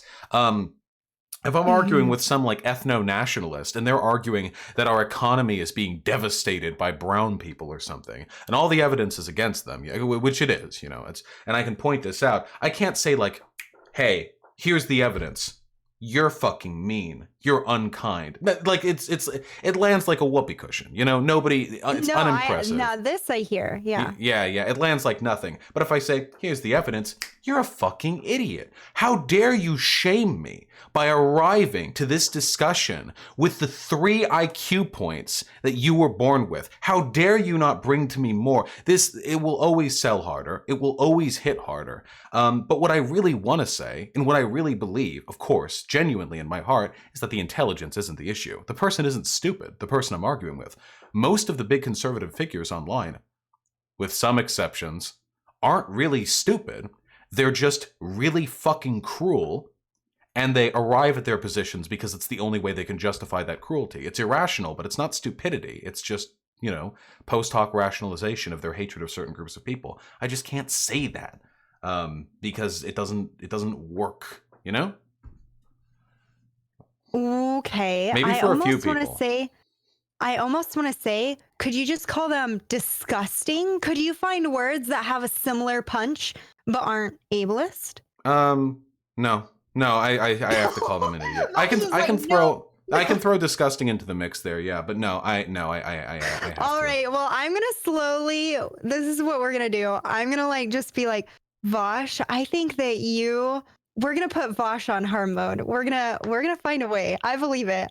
I'm gonna give you better words than ableist words. Just wait for it. Listen. My DMs are open. My DMs are open. Hey, it's not a personal impugn, and your tactics reflect a better world, mind you. I'm very willing to admit that. I don't want to in 2282. When we're living in the utopia. I don't want the world to be populated with people who are still clinging on to the performative cruelty they needed to argue with people who disagreed. I want it to be full of people like you, and I think that's why. These sentiments need to be cultivated. But you know what? Maybe my biases are incorrect. Maybe it would be more performatively compelling to use certain language with these folks. I don't know. I can give it a try. I go through plenty of debates. There's plenty of opportunities for me to give it a shot. Yes. Don't be if I start calling people smooth-brained idiots who don't have enough neural activity to power a coffee maker, though. Please don't get too upset with me in my DMs. Okay, I'm trying my best for you. I'll show up and I'll be like, "Hey, Vosh, I've got new words for you. Please use them." That's how we'll handle that. That's how we'll handle that. Absolutely. Hey, wait, there's two more things. Because I have to yell at Elizabeth Warren. This is very important. And we're turn off the stream, okay? We're pulling no punches on this, okay? I'm going to invent new isms, and I've said this. There's spoilers, for future. I am now sexist because of Elizabeth Warren. She did it. It's her fault. It's not my fault. I take no personal responsibility. Wait, no. Listen, not really. You It's support Bernie. You support Bernie. No. No. It's just, No. You know. I'm taking the piss. I've got you. Yeah. Well, sexist Bernie. Okay, the Bernie Bros. Yeah. Okay. Anyway. First of all, please shout yourself out. Me? Thank you. Of course. Oh, shoot. I'm Eva Udalove. I go by they, them pronouns. I'm on Twitch at Eva Udalove. And you can find me on Twitter and Instagram. Occasionally, I bump Vosh's Twitter because he says, sometimes he says things I enjoy sometimes. And then sometimes I'm like, I need to give you more words. And I teach intersectional feminism and talk about men's liberation a lot, and veganism, which I know is probably everyone's favorite topic. Oh, yeah. Okay. Yeah, wait, are you a Vosh, vegan? love that topic? I am. Of course you are. Vegan. That's why your hair is run white, because you lack of nutrients. It is. It's true. It's also why I don't have really see this lack of muscle. It's because I'm vegan. It's true. I just got back into the gym the other day. Listen. Maybe you could outbench me right now. I was pretty weak when I went back. I hurt my back deadlifting 2.5 months ago, and I'm getting back into it. And now there I am, all my lifts right back down the fucking drain. What are you gonna do? I'm sorry. I'm about to get back in the gym, and I'm really looking forward to it. I have this problem where the muscles here are so easy to pull. I don't know if this is a valid thing, but I sleep with my arms above my head, and I wonder if that's causing it because I don't know. Maybe but these muscles just really weak or something. I don't know. I gotta be careful though. I feel like past 18, everyone has at least one debilitating physical sort of quirk that means they have to be careful with certain types of exercises. You know what I mean? Yeah. Because for annoying. for me, it has to be my lower back. And also I have fucking neck pain because I sleep like an idiot too. But you know what? We can all be swole together. Hold on. Are you watching stream, by the way? I have your chat zooming by. I didn't. Oh, heck! Now I am. Yeah, watch stream. Okay, here you go. Fair reciprocation. We'll send you off real positive. Here. Cat. He's sleepy. Sleepy boy. Sleepy boy. Bring him back. Sleepy boy. Sleepy boy. All right, what's up? I'm here. Okay, there we go. Oh my god. He's the stream mascot. I didn't consent to this. What? All right, there we go. There you go. See, look, he's very stupid, and he nearly got pissed on a little while ago. And he's also purring. Gosh. What's his name? His name's Artemy. He's precious. Yeah, here, wait. Can we hear the purrs? Get over here.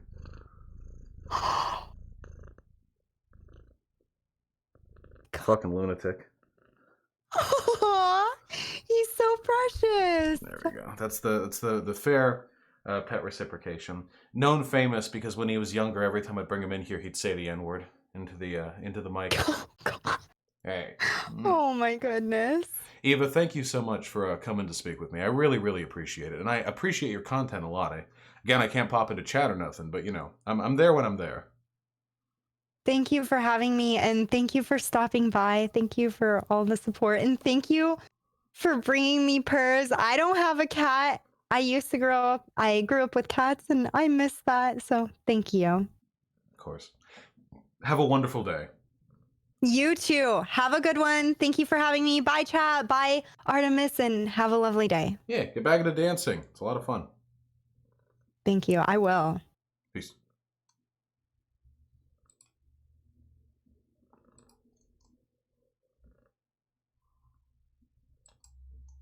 Well, that was a fun convo, wasn't it? I respect Eva Unilov quite a bit. Obviously, we disagree in a lot, but you can respect people because of that sometimes, not just in spite of it. You are so goddamn sleepy. You are the sleepiest little lad. It's crazy how sleepy you are. Look at you. Anyway, let's go over donos and then we can talk about Elizabeth Warren, huh?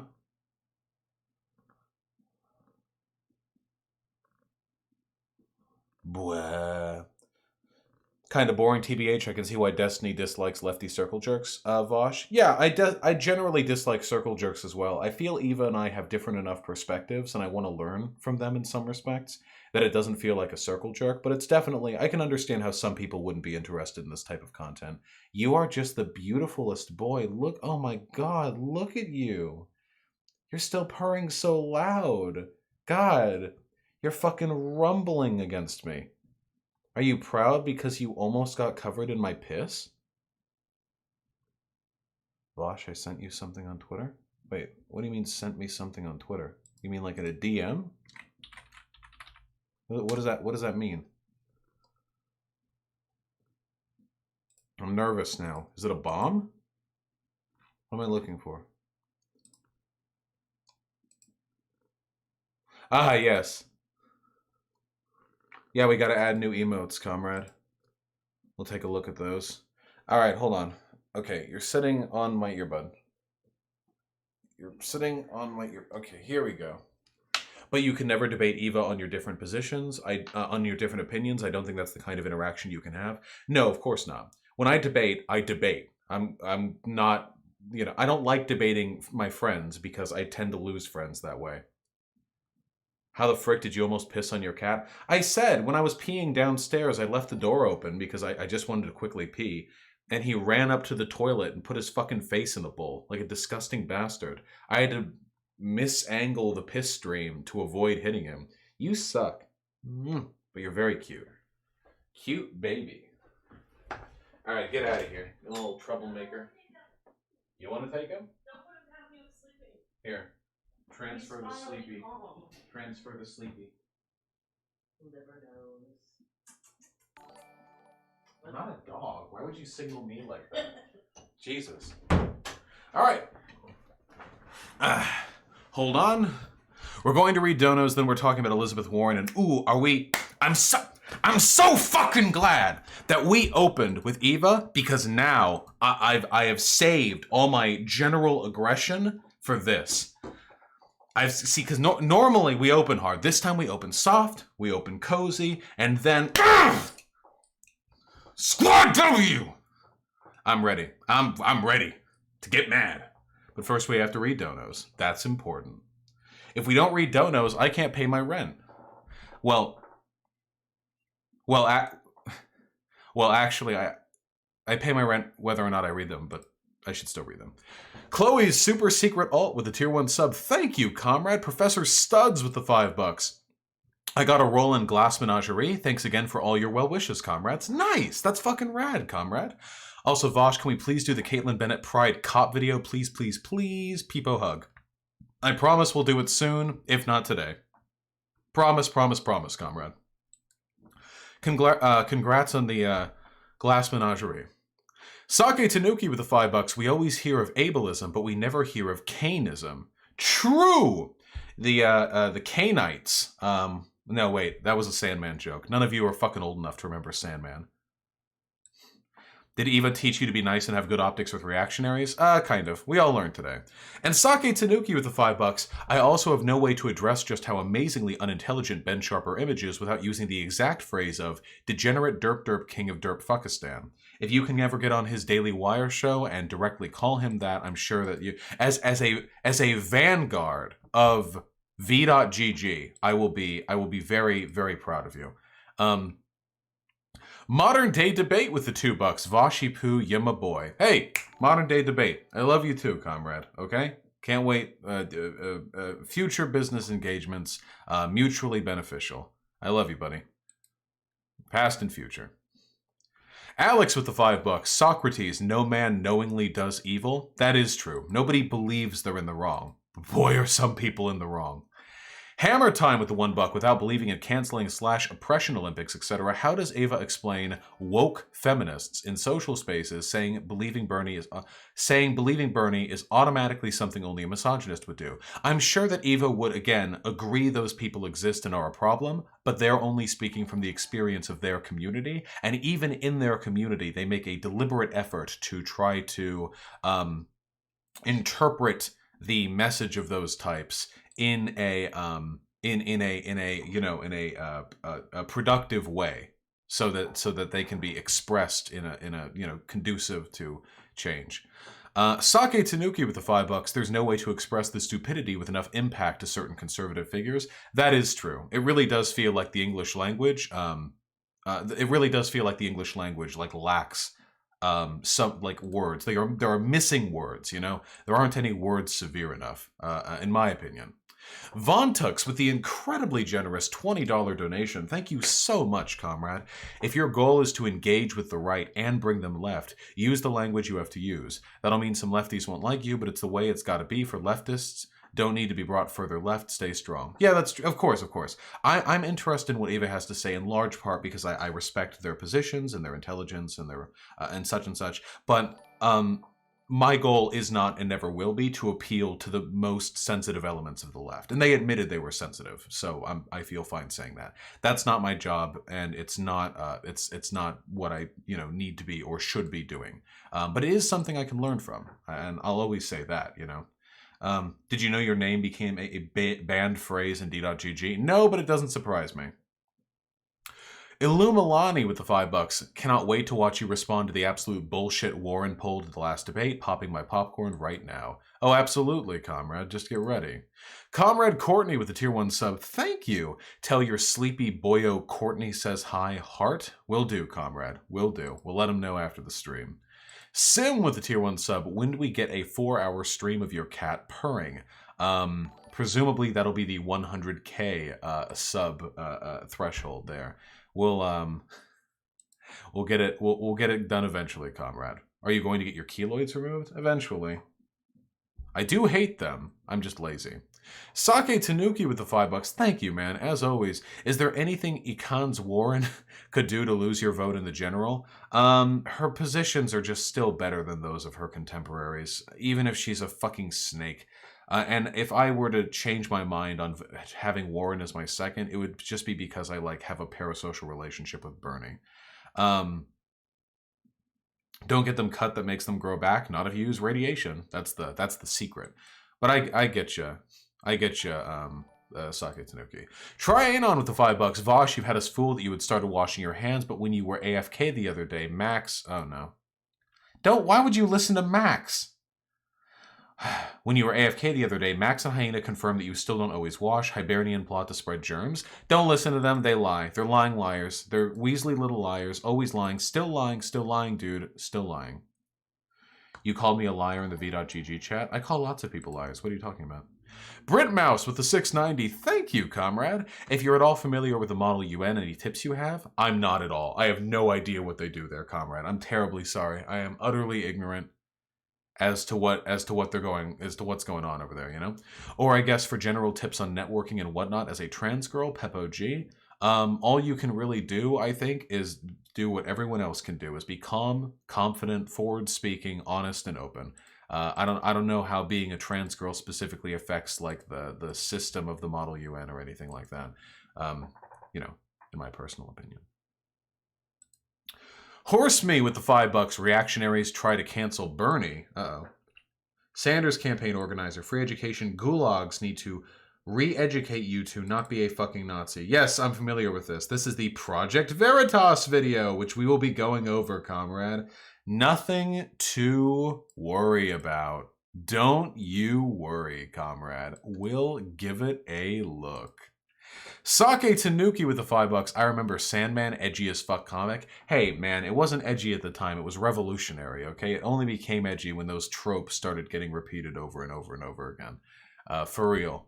Sandman's a good comic. I reread it just like a month ago. It's really good. Paul Resende is the $5. Hey, Vosh, have you ever had a job? I only ask because I'm looking for a post-undergrad career. Any tips in negotiating a starting salary? I can tell you haven't had a job negotiating a starting salary. I've worked 4 jobs prior to me doing this, and in addition to me being a student, and negotiating never came into any of it, okay? Sometimes jobs will ask you what your preferred salary would be. The correct answer is like $1 above minimum wage, and then to look okay with it when they give you minimum anyway. That's how you're supposed to deal with that question, okay? I'm afraid I have no tips, but I wish you the best of luck, Paul Resendez. I believe in you. I really do. Cuck Fapitalism with a tier 1 sub. Fuck the rich, eat the cops. True, but political violence is wrong. This we know. Posadas John with the $1. It turns out Warren's Cherokee name is Lies with Snakes. Guess we shouldn't be surprised. Is that racist? Was that a racist joke? I don't know if that was racist or not. But is that racist? I don't know. Maybe. It's funny. I like it. It's funny. But is it racist? Maybe. I don't know. Maybe a little bit. I don't know. I like it. Is it racist? Yeah, it's not racist. Train on with the $5. Shameless shill here. Check out Vosh friend. Check out Vosh friend and Twitch gamer Galley jump into spikes over 9,000 times in a video game. Need more followers for affiliate and ayaya emotes. This is very important. Oh, Train on. That's really, really nice of you to be shilling for my friend. If you ever want to go on over and check out my friend who does comfy video game streams on Twitch, it's ! Galley in chat, Gallae, and she's gunning for affiliate right now. There are a lot of streamers in my periphery that have gotten more popular because of their association with me, at least a little bit. So I'm hoping we can keep that game going because supporting small creators matters. We're almost done. Alex with the $5. Vosh, I wish you would come to terms with Rem. You would grow so much. I really don't like Rem. Is that so wrong? Is it so wrong that I don't like Rem? Is that something I need to answer for? If Rem... I've invited Rem to come talk on my stream. If he wants to talk on my stream, he absolutely can. I've invited him. He's not responded to my invitations, so I feel like that's on him, you know? I don't take any responsibility for that. Seb God with the 100 Swedish kronar. Thank you. Not a comrade, but keep up the good work. Hey, listen, you're my comrade in spirit, okay? You're my comrade in finances, if nothing else. Possum Horror with the tier 1 sub. Listening to your streams somehow chills me out enough I can concentrate on drawing. You do good shit, have some money. Also trans rights. I hope you're enjoying your calm now because it's about to be shattered. Drawing is good. Keep drawing. I wish I drew more. Caleb Roma with the $5. Wiping a lot of personal identifiers from accounts. If I change my name on here to HTTP Lovecraft, would it be possible to wipe Caleb Roma from your server history? Is this a White Nervosa question? That's a White Nervosa question, comrade. You need to go into the Discord website suggestions, and you'll need to talk with her. I know nothing about the site architecture. But either way, I wish you the best of luck. She can probably do something along those lines. Rave Dubin with the tier 1 sub. Watch this video debunking Squeaky Benjamin's facade in debates. And then you've provided me a YouTube link I cannot click. For some reason. Why is that not clickable?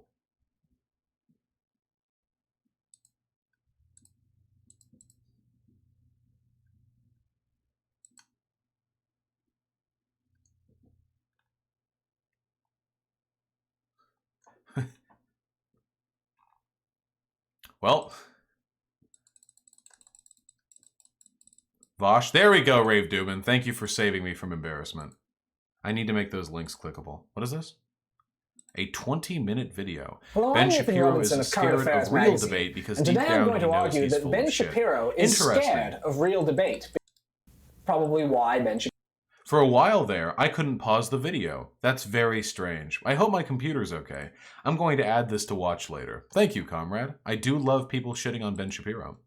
Caleb Roma with the $5. How are people like Posadas John donating $1? Vosh.gg won't let me donate less than $5 because they're using the Streamlabs donation link that I have underneath my YouTube video description. If I wanted to, I could replace that with a link directly to the donate page on my website, and over time, nobody would be able to donate $1 anymore. But I honestly feel bad and don't want to like ostracize the people who can only donate that amount. Flowery Jane with the $3. It was great hearing you talk to Eva. The solidarity memes warm my heart. Of course, even if I disagree with them on several things, you know, that is no excuse to not be comrades. Iron with the tier 1 sub, getting this sub because honestly, I just want the dicks emote in chat. That is why people go for it, comrade. Thank you very much. Table Matter 16 with the $2. When are you and Hyena doing a gun stream? When we feel like it. It's probably going to be a little while. We're very, very lazy people. And finally, the final dono. The final, oh no, Hyena, I don't want that. I like the $5. My final donery do for right now. 59 no with the incredibly generous $15.90. Thank you so much, comrades. So much. Been a minute since I've been able to donate. Been enjoying the stream today. Woke up early and I'm feeling great, my dude. Hope you're doing good too. That is good to hear. I woke up really, really tired. I feel a lot better right now because I had some food, got some food in my belly. I feel okay. You know, I don't know if I feel great. I've been going, I want to go to the doctor because I've been having low energy levels lately, which makes me feel like an old man. But I do want to get that addressed. And all the same, thank you very much, comrade.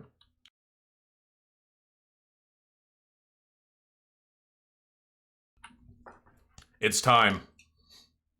Low T beta. It's true. It's true. Low T. I can't even get an erection anymore.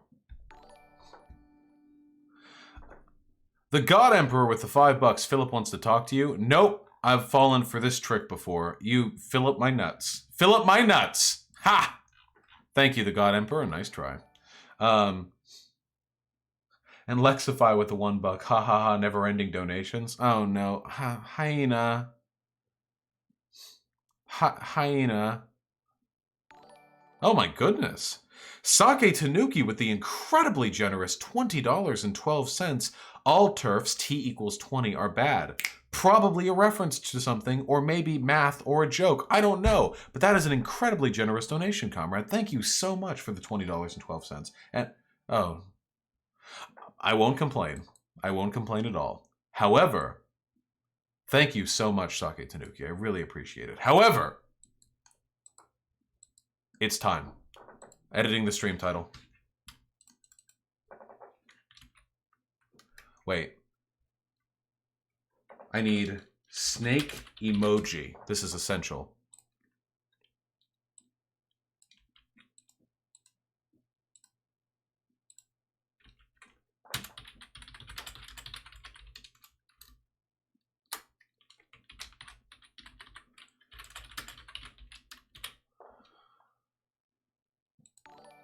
There we go. T is the 20th letter of the alphabet. How am I supposed to know that offhand? I can't know that offhand. Nobody knows that offhand. All right, folks. Chill out. It's time.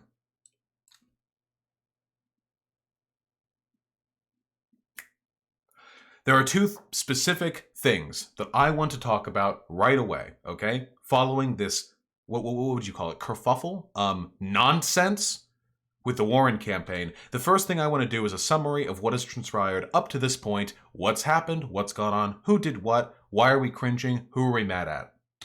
The answer is Warren, and we're cringing very, very hard, okay?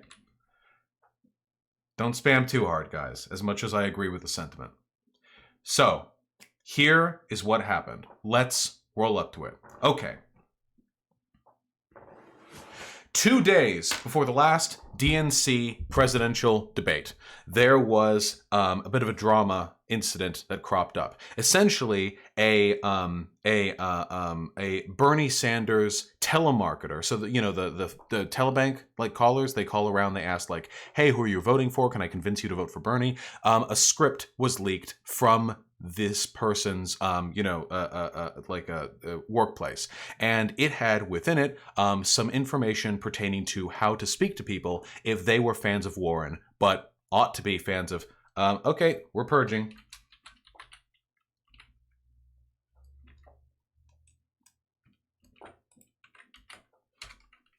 Is it nuke?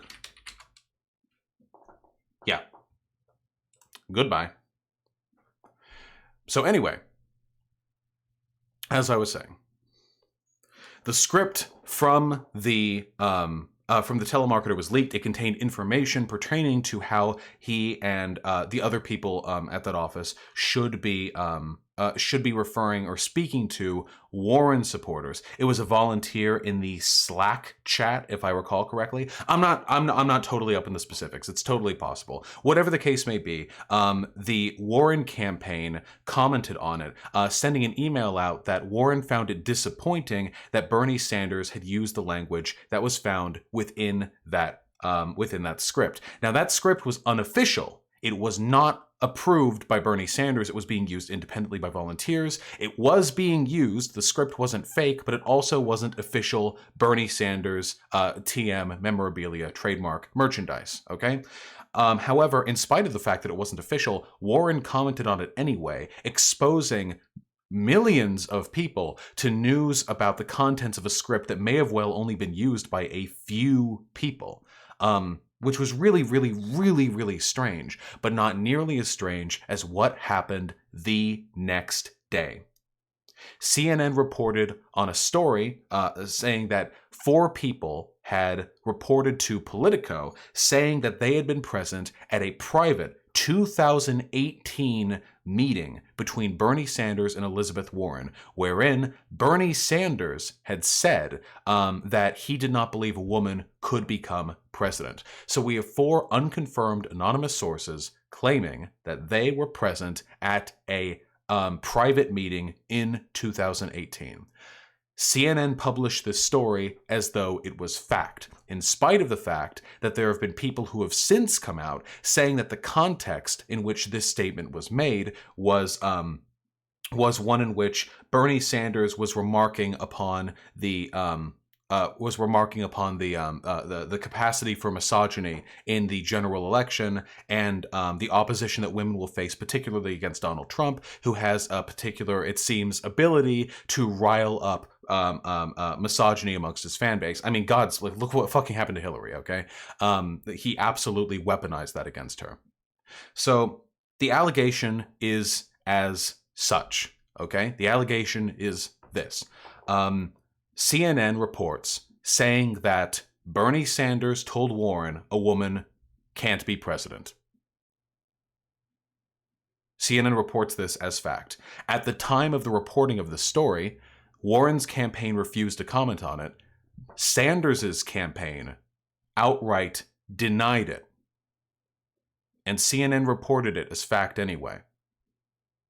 For CNN to report on this story as though they had any sort of verified source or confirmation from either party, when they didn't, is genuinely disgusting. But let's think for a moment, because the problems with this story being run don't begin and end with the sourcing. You see, a little while after that story was run, Elizabeth Warren came out and confirmed the story. Elizabeth Warren said, yeah, I was also at that 2018 meeting, after all. And Bernie did say that. Let's think for a second. Let's really fucking think. Just for a second, okay? About Bernie Sanders. Now, the context in which this information is being put out into the void is pretty clear. The implication is that Bernie Sanders is a sexist. The way this story was being run, the way it was being commented on, the way it was being editorialized, all implied that the way in which this information had come to light indicated Bernie Sanders was in some way being sexist. You know, like, okay, sweetheart, yeah, woman be president? Maybe after a cow jumps over the moon or something. Imagine that's a better Bernie Sanders impression, something like that. But let's really think about Bernie Sanders. Bernie Sanders' videos from the 1980s of him encouraging young women to grow up and become president in spite of the adversity they may face. Bernie Sanders, who was fastidiously pushed progressive feminist rhetoric for as long as he has been a political actor, which was all the way back to the 1960s. Bernie Sanders, who, and this is true, only ran for president in 2016 after asking Elizabeth Warren to run for president as a progressive instead, and running after she didn't. He only ran in 2016 because Elizabeth Warren didn't. Bernie Sanders knew there needed to be a progressive candidate to challenge the DNC's hegemonic candidate, Hillary Clinton, and he supported Warren. Haha, really? Yes! Bernie Sanders tried to push Warren to run for president, and when she didn't, and he really wanted her to, he ran. So let's really think about this. Let's really think about this. What's more likely?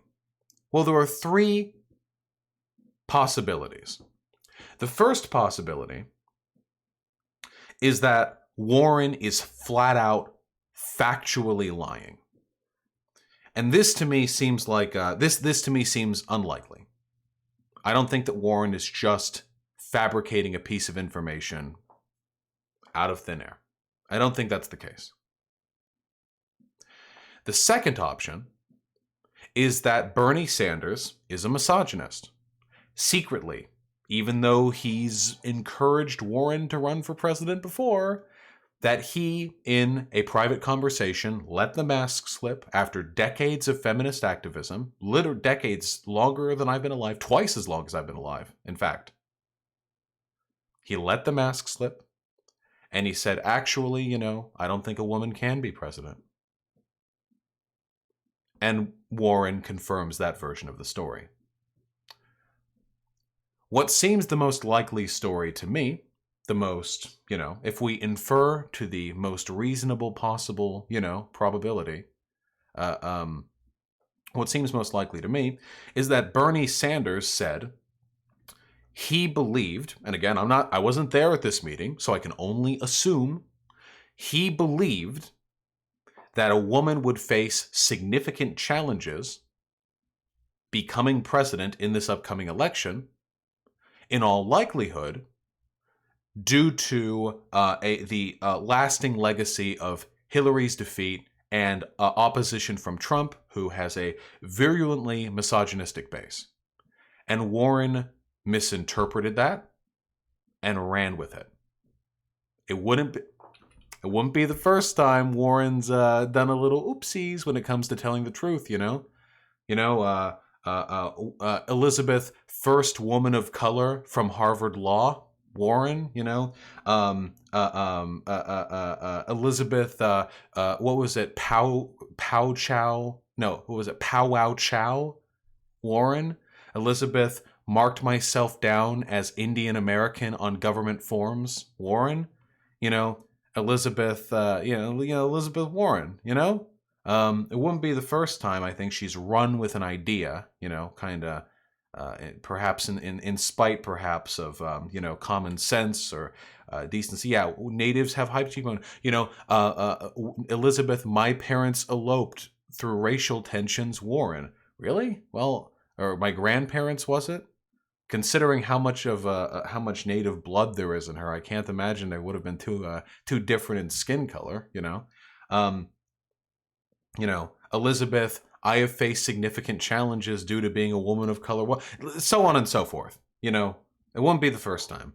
But we don't need to impugn Warren to rebel against this disgusting smear on Bernie Sanders. So here we are right now. Where are we at the timeline? Well, right now, CNN has just run a story which was initially unverified, but then later gets confirmed by Warren.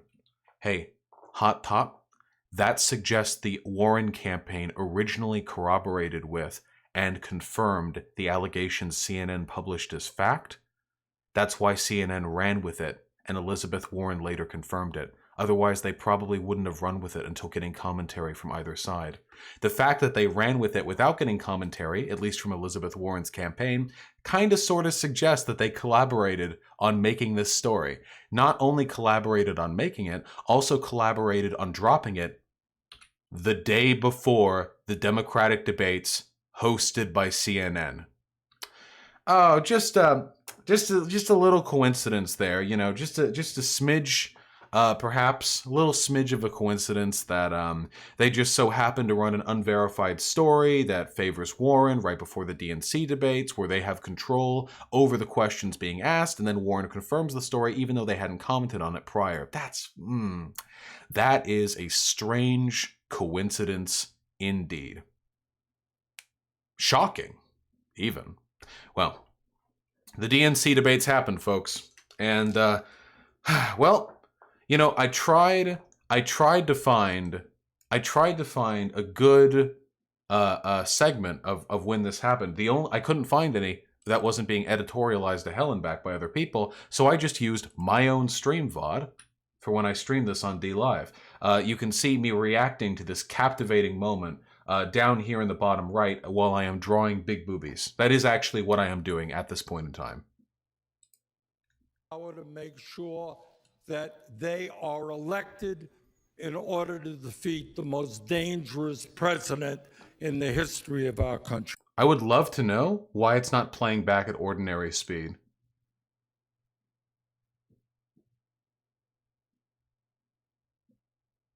Why is that on 0.75 speed? How do you fix that?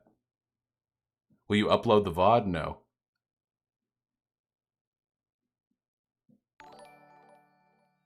Speed. Normal speed. Senator Sanders. There we go. Daughter is the same. Woman could become president of the United States. And let me be very clear. That's all there is to say. If any of the women on this stage or any of the men on this stage win the nomination, I hope that's not the case. I hope it's me. But if they do, I will do everything in my power to make sure that they are elected in order to defeat the most dangerous president in the history of our country. So to clarify, the CNN moderator asked Bernie Sanders if he believed a woman could be president, or for his characterization of the meeting that he had in 2018 with Elizabeth Warren. And he says, of course I didn't say that. I've been a fucking feminist for ages. Why would you ever think I'd say that? We need anyone. We need a woman. I don't care. I hope it's me. You know, I'm not a woman. But, I mean, why would I ever say a woman can't be president? And then... Senator Sanders, daughter is the same. To be clear here, you're saying that you never told Senator Warren that a woman could not win the election. That is correct. Senator Warren, what did you think when Senator Sanders told you a woman could not win the election? What? That right there. To confirm, Senator Sanders, you didn't say a woman could not become president. That is correct. Okay, Warren, how did you feel when Bernie Sanders said a woman couldn't become president? No allegedly, no what is your side of the story. CNN took these allegations, even though this is literally a he said, she said situation, as fact in favor of Warren. This is factual bias. This isn't us being fans of Bernie thinking he's being mistreated. This is literal empirical bias. Disgusting. This is manufactured consent. This is exactly what Chomsky meant when he referred to manufactured consent. Manufactured consent is when you are made complicit and compliant to a political establishment that is deliberately weighing the scales against you. So when CNN, one of the largest news organizations on the planet, is deliberately misrepresenting information to bias public opinion against Bernie, and by the way, yes, the post-debate polls did show that people did not think Bernie did as well as he could have, in spite of the fact that Bernie handled every other question, every other segment, including this one, mind you, perfectly. This was what it took. This is the knife in the back, and Warren was the one who orchestrated it. Do you want to see something genuinely disgusting? I mean, that's really bad, mind you. But you know, it can always get worse. Do you want to see something genuinely disgusting? After the debates were over, there was a brief segment, about 20 seconds or so, where Warren and Sanders spoke with each other. The mics were dead. The cameras were still on them, but the mics were dead. And they walked up to each other, they spoke some words at one another, and then they walked away. And for a while, people were thinking, oh God, we gotta bring out our fucking, lip readers, our psychics, what? No, of course not. The mics weren't dead. They just weren't playing. Listen. I think you called me a liar on national TV. What? I think you called me a liar on national TV. Let's not do it right now. You want to have that discussion, we'll have that discussion. You called me, you told me. All right, let's not do it now. I don't want to get in the middle of it. I just want to say hi, Bernie. Yeah, good. Okay. I just want to point out, Stayer, strong, trying to get something from your parents while they're having a domestic situation vibes from Stayer. One more time from this. I think you called me a liar on national TV. What? I think you called me a liar on national TV.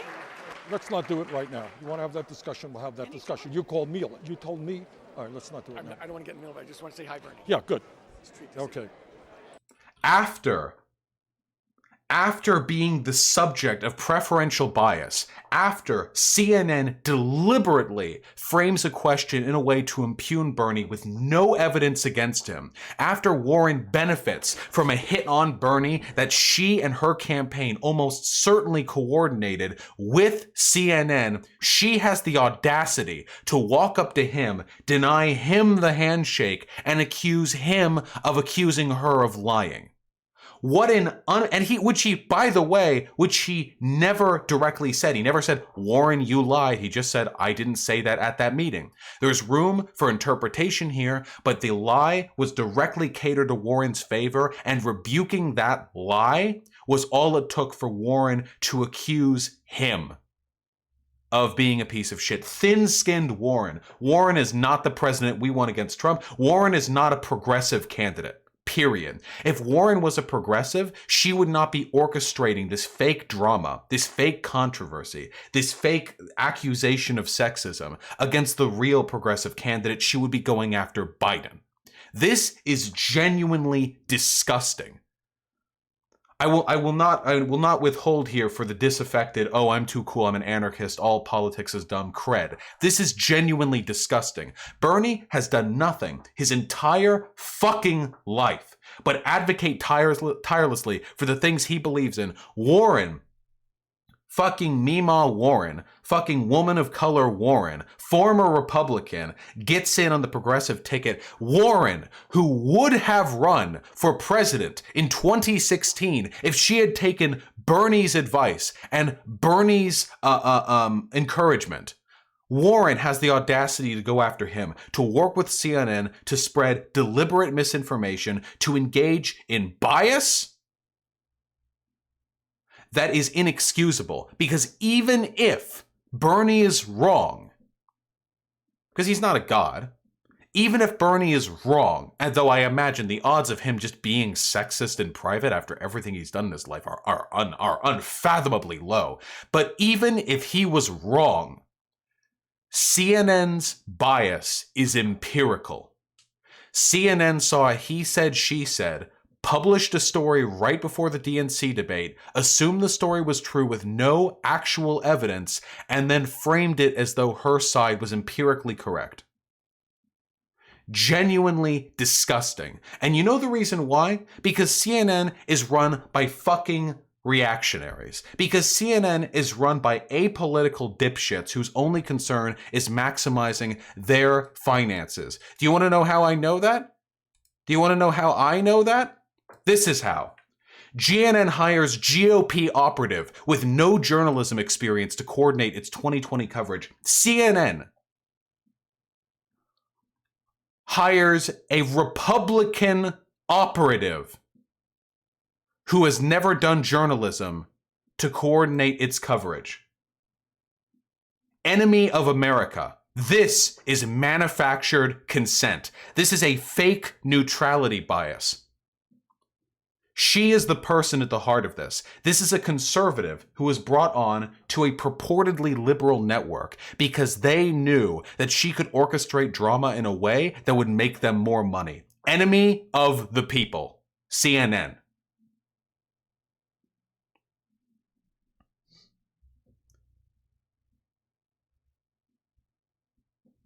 There is no defense of this.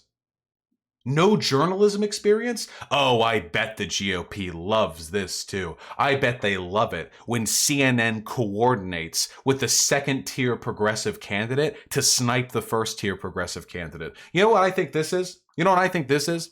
I think this is the Warren campaign realizing she doesn't have a shot at the presidency and she's trying to become Biden's VP now. That's what I think. That's what I think's going on here. I think she's trying to become Biden's VP.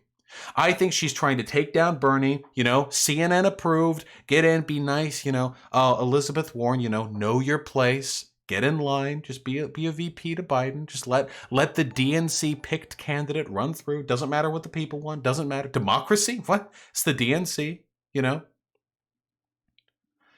Bring them in, just be quiet, little woman.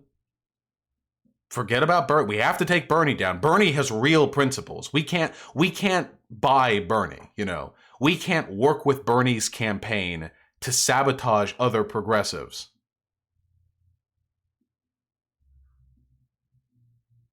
It's got to be Warren.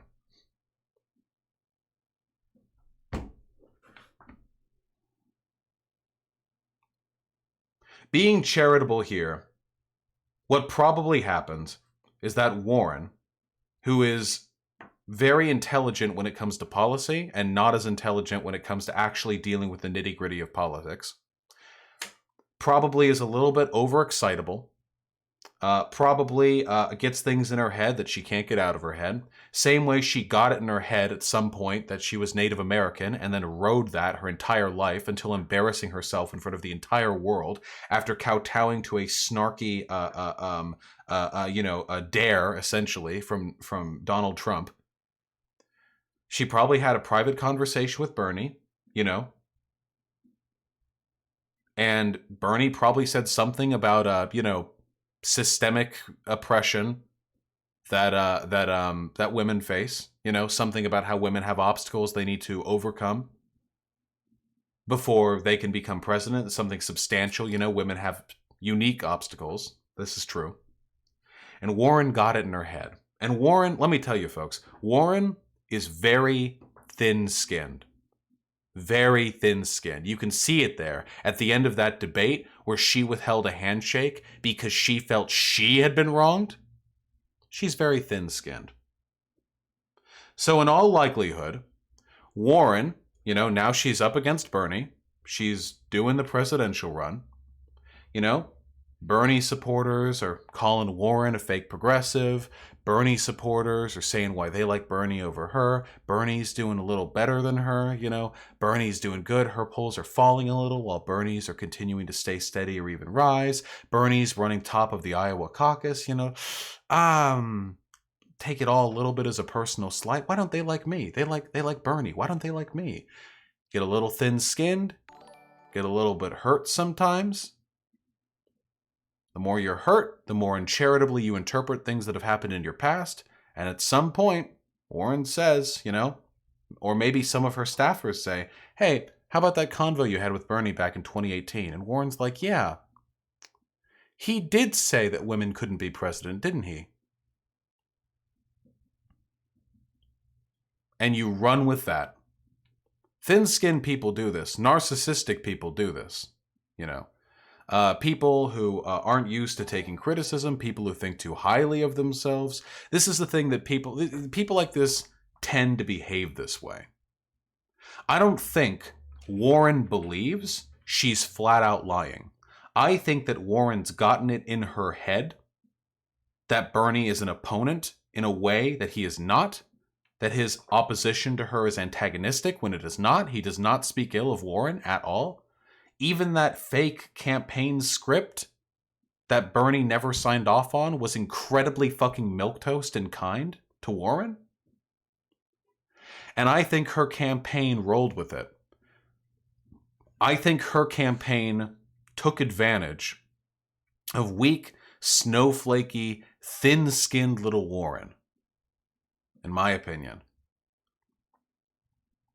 Keep in mind, these are the same campaign staffers that went ahead and told her it was a good idea to take that DNA test on Trump's behest. That's the kind of campaign management we're talking about. So maybe they say, hey, you know, you're not polling too well in the Iowa caucus. You're probably not going to poll ahead of the other candidates. Instead of, you know, going down in a sinking ship, why not split up the progressive vote so Biden has a better shot, you know?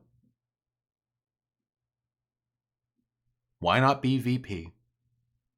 That's still pretty good. I have no sympathy for Elizabeth Warren. I think her behavior was disgusting. I think it was appalling. I think that on a personal level, she backstabbed a friend and her hurt is visible in the face of Bernie Sanders when she pulls his hand away. I think his confusion and shock was managed superbly when he said he would rather discuss it later rather than do what she wanted to do, which was apparently fight on stage. I'm disgusted by her behavior. I'm disgusted by her opportunism. I'm disgusted by how complicit she is in the clear bias CNN showed to her. If Elizabeth Warren had even a fragment of integrity anywhere running through her bloodstream, she should have called that question out. Because even if Elizabeth Warren does personally believe that Bernie told her a woman couldn't be president, that doesn't change the fact that CNN was framing that story in a he said, she said, as though what she said was empirically correct. Doesn't change that fact. If she had had the integrity to stand up on stage right there after they had done that little switcheroo, after they had said to Bernie, so just to be clear, you're saying you never said that? Bernie says yes, turns to Warren. Okay, how did you feel when he actually did say that, though? For Warren to say, well, while I do disagree with Sanders' characterization of the events that took place in that meeting, I am personally disgusted by the fact that you, CNN, are framing this directly against him in my favor. Neither of us provided empirical evidence or tapes of this. I believe you should address this with impartiality so the American people can make their own decisions. If she had had the integrity and the courage to stand up to bias in the media like that, the way Bernie would if he was ever shown favorable bias in the media, ever, that would have been incredible. But she didn't, because Warren is a slimy, weak, thin-skinned, frail piece of shit who should not be President of the United States of America. Bar none.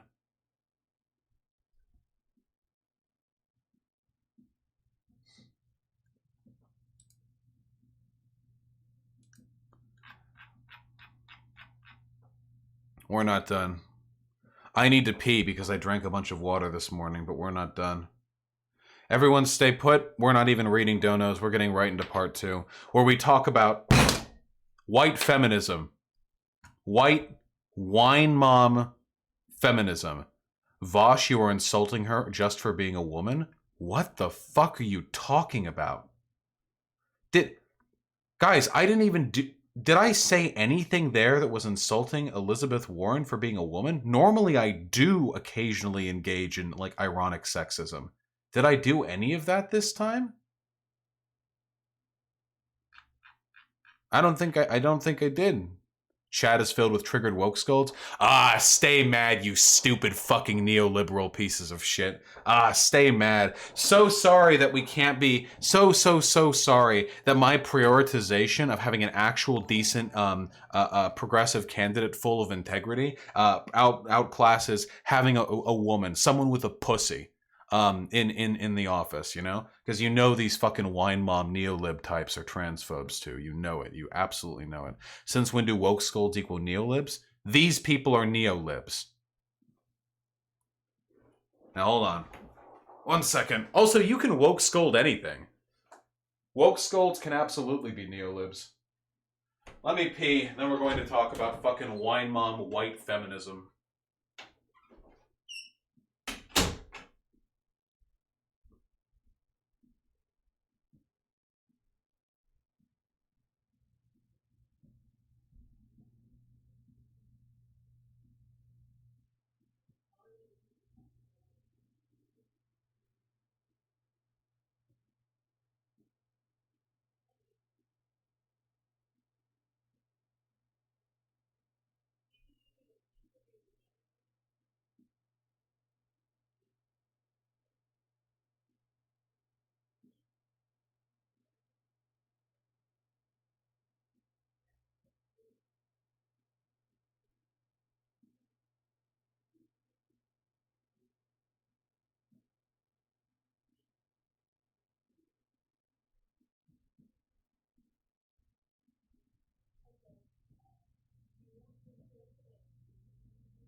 hyena is trying to dry off the fucking clothes that my cat spilled all that water on. All right, folks. No time to think here. No time to think here. There's only rage now. Only rage now.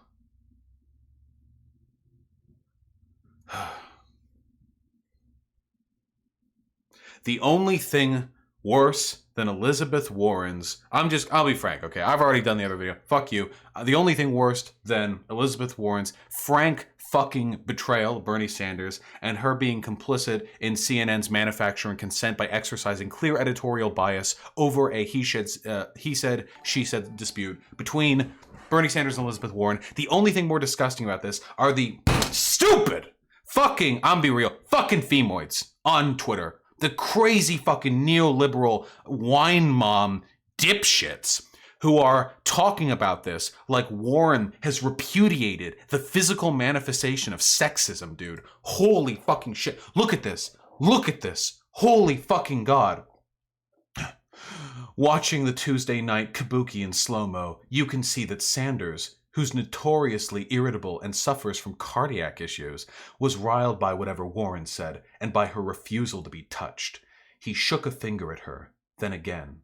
He seemed intent on freeing her hand to grab it. We all know this stock male move. Come on, baby, give me a hug. We're still friends. Sure, during the debate, Sanders had gaslighted Warren over whether he told her a female candidate couldn't win the 2020 election. He hold out a hand for a handshake, and she didn't shake it. What the fuck? He was riled by her refusal to be touched. He just hold out a fucking hand, and then she didn't hold out her hand, and then he put his fucking hand away. The stock male move. Come on, baby, give me a hug. We're still friends. It's the end of a fucking presidential debate. You shake the hand of your fucking debate opponents when you're done with a fucking debate. Holy it's Jesus Christ. You shake. That's it. And she didn't do it. Sexual assault. Holy shit, dude. Also, Sanders had gaslighted Warren. You can't say who's gaslighting who if you don't know who the fucking truth teller is. There is no evidence that Sanders or Warren is the one telling the truth. Now, exigent evidence, circumstantial evidence, seems to suggest the idea that Bernie being a covert misogynist is fucking ludicrous. So the broader context we apply to this situation makes it seem as though it's pretty fucking likely that Warren is either lying or severely misinterpreting the situation. Because the idea that Bernie Sanders would, again, encourage Warren to run in the 2016 fucking presidential election and then only run himself because she didn't. He literally asked her to run, and he only did because she didn't. He just wanted a progressive candidate to challenge the establishment candidates the DNC was putting off. And she didn't, and he ran, and now we assume Sanders is gaslighting Warren? That's fucking insane. These people are insane. This fucking bitch. Is it this one? It's this one. Elizabeth Warren refused Bernie Sanders his good game, you little firecracker handshake. It was a handshake. It's just a handshake. That's what you do. He did it with Tom Steyer afterwards. Was he raping Tom Steyer with his fucking handshake afterwards? Does it not count? Can men not rape men? I have no fucking idea what dumb shit this person believes in. This is the person who wrote the fucking opinion piece oh wait, is this the writer who's been seen with Nazis? Oh really? Oh, hold on. Oh, is this the one? No, it isn't. Or is there a... Why is Destiny? Why is Destiny the third search result? What? This is a new Wired article. What are you doing here, my man? Okay. I can't escape him. He follows me. What? Okay. Oh, whatever. Okay, what was I saying? Here, hold on. That's cute. Hey! Listen, Elizabeth Warren refused Bernie Sanders his good game, you little firecracker handshake. He was mad. Rather than let him deny he's a sexist, she checkmated him into proving it. What the fuck? What? What the proved? Because he wanted to shake her hand? These people are insane. These people are lunatics. They'll believe anything. Literally anything.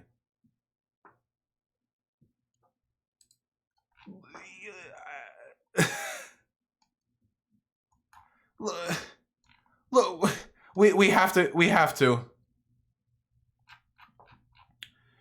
These fucking hold on. We're cool. Warren wasn't cool. It's hard to have the presence of mind to refuse the near mandatory displays of collegiability, but she did, folding her hands. Nulla me tangere, touch me not. CNN had cut the sound by this time, but in the pantomime, she seemed to be lecturing Sanders. You know what this reminds me of? This reminds me of when Nancy Pelosi. You know what this reminds me of, Nancy Pelosi? When all the fucking dumb fuck libs on the internet saw Nancy Pelosi clap by extending her hand out several inches. Remember? So everyone else was clapping like this, and then Pelosi did this. And the internet lost its fucking mind celebrating her as the fucking goddess queen, the champion, who was single-handedly taking down Trump with nothing but the sheer awesome magnitude of her mild and easily misinterpretable sarcasm that she later said was completely sincere and not sarcasm. That's what, when you're a fucking lunatic, when you're an insane demagogue who has no idea what the fuck you're saying and is desperately trying to justify your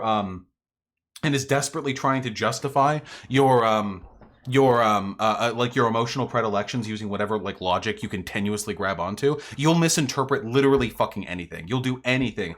Author with Richard Spencer, check it out. You people keep linking this. What am I looking at? Wait, what is this?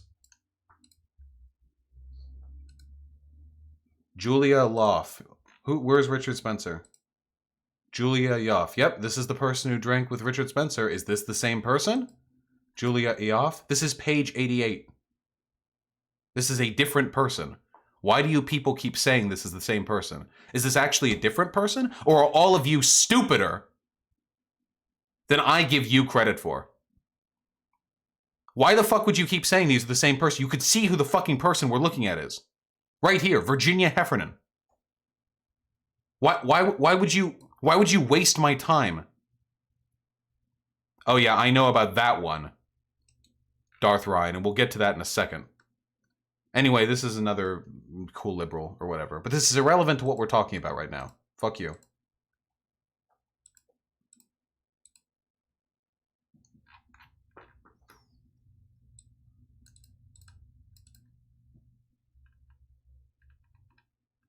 This is like...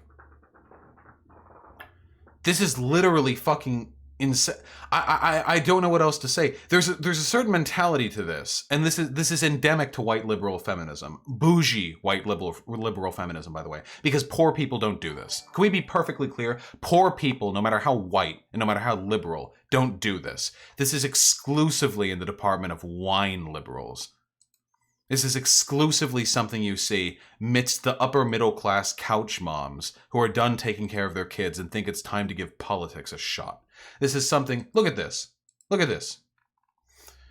His contempt for women is pretty obvious. And you came to that conclusion how? It's fascinating, by the way, that I am expected to justify having an opinion. Would you have reacted the same way to someone with a male name? I know this is just like a random fucking Twitter screenshot, but I feel like this is endemic to the broader attitudes. The fact that there is even a single human who is like this is one human too much, okay? This is already one more person. This is infinite percent more people who act like this than we need in this world, okay?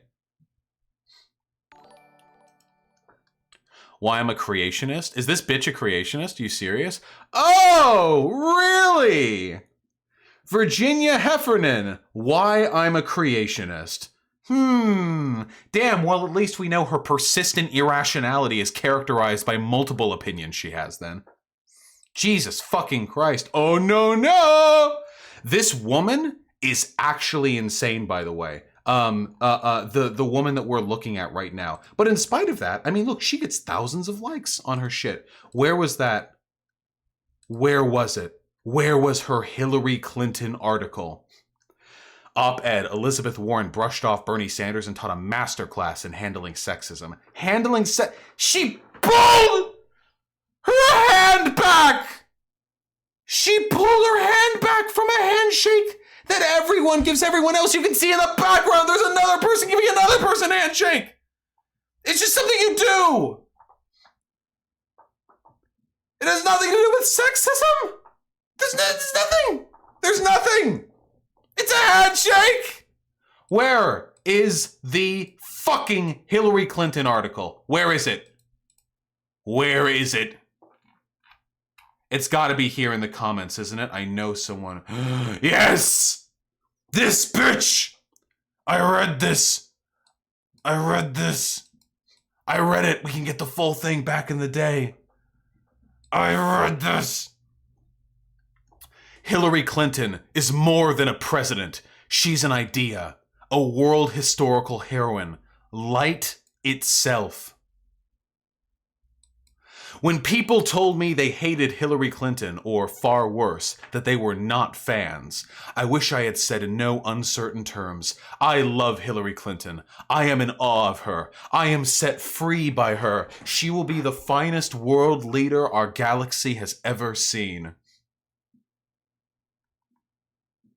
Maybe I love her seems too womanly, too sentimental, too unpragmatic, not coalition building, kind of culty. But people say with impunity they love Obama, the state of Israel, their churches, Kurt Cobain. In the end, I wish I'd said it because it's true.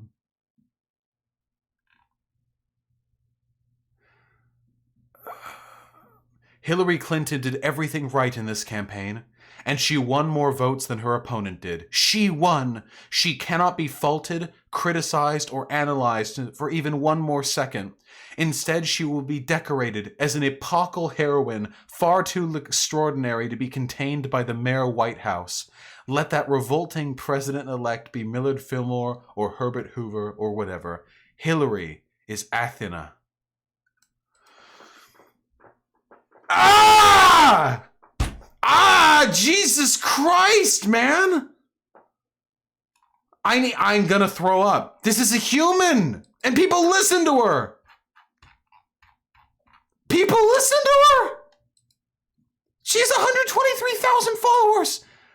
For every one person like this, there are literally thousands of them who are like this but don't have this sentimentality. This is the nature of bougie, white, liberal feminism from a fucking creationist of all people. These people are beyond hope. Their only goal in life is to frame all existing injustice in the world through the one perceptive injustice they are incapable of sympathizing with, which is sexism. That's why they're all invariably women. It's the narcissistic women who are only capable of framing social imbalances through the dichotomy of sexism that they have personally experienced and then framing it and projecting it onto everything else. That's all they can do. All the world is a war against sexism, but not real sexism, by the way. Not the casual sexism of, say, for example, young black women being discriminated against as they try to find a job in their community, you know? Not real sexism like, say, for example, the impudent, relentless religious sexism practiced against women all across the world, from fundamentalist Christians to radical Islam types to Buddhists to Hindus to whatever the fuck they do in Russia. Not the pragmatic sexism of women trying to juxtapose the needs of child rearing with the goal of career building. No. The specific type of sexism that they are trying to address is people not being nice enough to women they form near deific shrines to in their fucking closets. That is the sexism they are combating against. Oh, she's also anti-sex and anti-porn. Wow, what a surprise. Incredible. An end to pornography. Wow, really? Incredible? A swerf? Well, she's definitely a TERF too. There's people like this are invariably transphobic. Whatever the case may be, that's all they can do. So for them, for people like this, the only thing they care about is putting a woman in office. That's all they care about. It doesn't matter who the woman is. What's her name? Come on, put lipstick on a moose, whatever, lipstick on a bulldog. The nobody from Alaska who was Sarah Palin. Yeah, Sarah Palin. Thank you. Yeah. If Sarah Palin was up there for boot, I guarantee you they'd be standing her as well. These are the types of people for whom policy is irrelevant. The only thing that matters is what you have in your pants. And again, these people are TERFs, guaranteed. There's no fucking way. This worldview cannot be reconciled with one which incorporates proper gender theory. The narcissism of the upper middle class white woman who wants to get into politics, not because she cares about people or because she has anything real to say, but instead because she wants to frame all existing social issues through some personal slight she has had. The reason why she's anti-porn, probably because she had a boyfriend when she was younger who liked porn more than her, and she reframes her hurt and externalizes it and directs it against politics in general. The reason why she wants Hillary Clinton to be president, because she wants somebody through which she can, by proxy, experience success, as she has never experienced in her own life. All they care about is the pussy. A pussy needs to be in office. They need labial flaps grinding against the seat in the Oval Office, separated only by a millimeter of high-quality $3,000 pantsuit fabric. Okay? That's what they want. They want nothing beyond that. And every political opinion that they engage in, every value they express, every person they endorse is merely a way for them to arrive at that end. That's it. These are the unironic her story types. These are the unironic we need to get men out of the classroom types. These are unironically misandrist people. These are unironically well, this person's apparently an anti-porn creationist, so they're guaranteed a religious dipshit / TERF / swerf. So we've got those off the table. Hey, by the way, really quickly, super quick, if you want to oppose sexism, a great way to do that would be to stop stigmatizing sex workers and trans women. I just want to point that out. If you really care about women so much, you know, if you really, really care about women, then maybe that's something you should take into consideration, possibly, perhaps. Dealing with economic inequality. Hey, folks, do you have any idea how many women would benefit from the economic policies people like Bernie Sanders want to put into office? Do you have any fucking idea how much material good it would do to the life of the average woman, if we're only caring about women, to alleviate, for example, economic inequality? Or to have a universal childcare plan, such as the one that Bernie Sanders discussed in the very debate 2 days ago? Do you have any idea how much that would help women? Do you have any fucking idea how much material benefit women could extract from that? Oh, but no. Helping women? This takes second fiddle to doing what these types actually want, which is to have one woman in the Oval Office so they can find so that her success can be a simulacrum for her dejected, worthless existence. That's it. That's all they want. These lib fem types are an enemy, not only of us, but of women in general, because their love for women is infinitely subservient to their love for whatever will alleviate their personal fucking brainworm trauma, okay? If they were raped, and I've seen these stories before, so I'm not exaggerating. If they were raped in the past, how do we fix this? Through personal counseling? Sure, fine. But in a political sense, by advocating for women's rights, by advocating for the, abolition of, fraternal spaces or the mediation of fraternal spaces, by advocating for positive masculinity? No. We compensate for that on a broad political level by demonizing the absolute shit out of men and trying to get rid of porn, because porn makes them insecure. And they've drawn a line. They've drawn a line somewhere there. Were they subjected to workplace discrimination? Well, secondary to actually putting any measures in to meaningfully address the sexism that women face in their day-to-day, in the workplace. Wouldn't it be cooler if exactly one person was a woman, specifically the president, and nothing else changed? It's not like Hillary Clinton's platform positions concerning women were any more progressive than Bernie's. Bernie's were significantly more progressive. So if you're actually looking for policies to help women, you wouldn't care at all about Hillary Clinton. But it's not about policies, folks. Does this look like a policy worshiper to you? Does this look like somebody who gives a single shit about policy to you?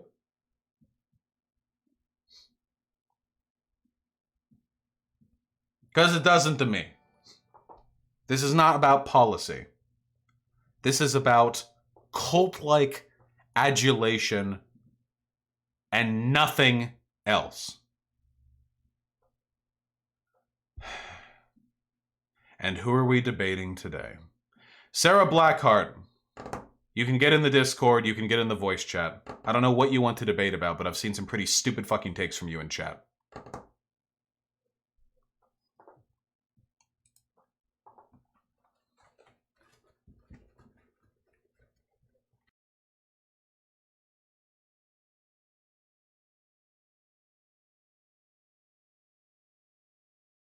We don't have to be nice today.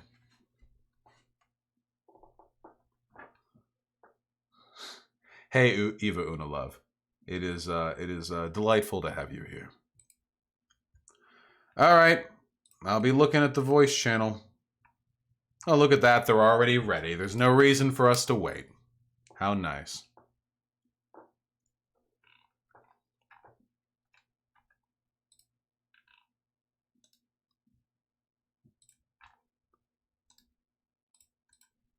Yo. Hello? Hello. Can you hear me? Yeah, but your mic's pretty crap. Oh, I hope that's fine.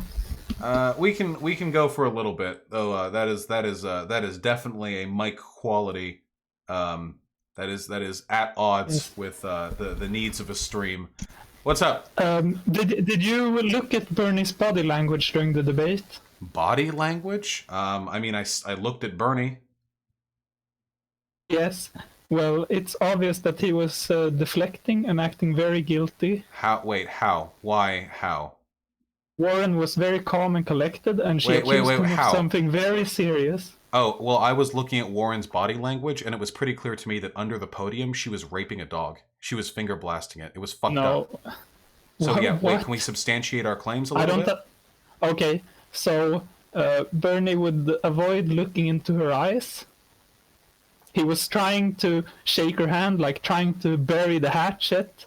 When wait, everyone wait, hold on, wait. If someone was lying about me, I wouldn't want to be friends with them. Do you have a Ouija board? Do you have a Ouija board in front of you? Do you have like tarot cards? Are we going to discuss like policy? What the fuck are you talking about? He shook her hand, or attempted to do so, after the debate. He was, as he always is, clear and confident, well-spoken, with his back up straight and his eyes staring forward. At no point did he look shifty during the debate. I don't think either of them looked shifty. They both looked like they were focusing on the debate. You shouldn't be friendly to your enemies. It is cordial, in all times, to shake hands with your debate opponents after you're done debating. Bernie and Hillary Clinton did it with one another back during their debates, and they have far more ideological opposition than Elizabeth Warren and Bernie Sanders do. I agree that Bernie and Elizabeth Warren are very similar ideologically. And they were friends, and they have been friends for a fairly long time. But they can't be friends now. I don't think that's up to you to decide. This has come out. I don't care if they're friends. That's up to them to decide. What I care about is the best presidential candidate for the country, which is Bernie Sanders. What? How can you believe that? I mean, I just spent an entire stream talking about why I believe that. You've been here for most of it. No, you were just screaming and acting sexist. What sexist thing did I say? You called her a bitch? I call lots of people bitches. Yes, but calling a woman a bitch is different. Why? Do you think women are special? I treat people equally. regardless of their gender. You are ignoring a lot of context. No, When I'm you call very a well woman a aware of the bitch, context, but I think in when the broader when you context... call a woman a bitch, it's incredibly disrespectful. I've been called a bitch many times in my life. It's meant to be disrespectful, that's why I say and it. it's very hurtful.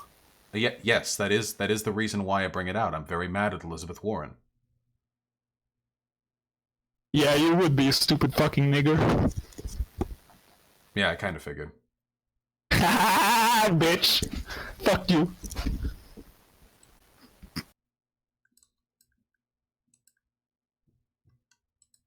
Man, they really couldn't keep that going for very long, could they?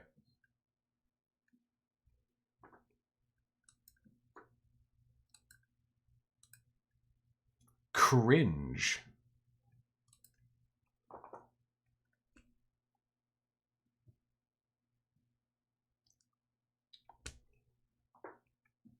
The real embarrassment there, maybe this is classist of me, maybe this is just me like moving on up in life, but now that I'm like making a decent amount of money from, hey, you guys, now like I feel like it's a fair, I feel like I can fairly impugn these people now. Like when they come to me and they sound like 14-year-olds and they're clearly using like $2 microphones or something.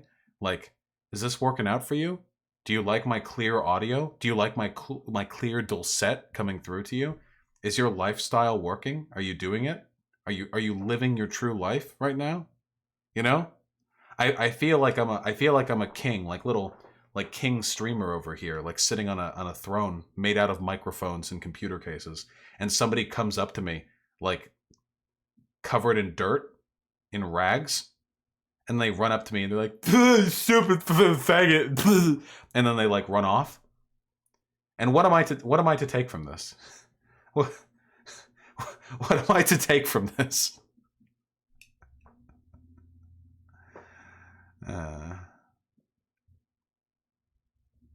No, Oat Seal. I don't believe that. Well, anyway, there we go, guys. That was a totally authentic Warren supporter right there. Totally authentic. It's actually, hold on, crazy warm in here. I'm going to read donations, but the next thing that we're going to do is something that I've actually been looking forward to. I haven't done this before. I want to go over this. PAYMONEYWUBBY recently put out a video responding to like some sort of trans thing, and people are fucking drama baiting over it like crazy. So I wanna see. Also, you know what else is cool? Look at this. Look at this. Everyone shut up. Look. This is real art.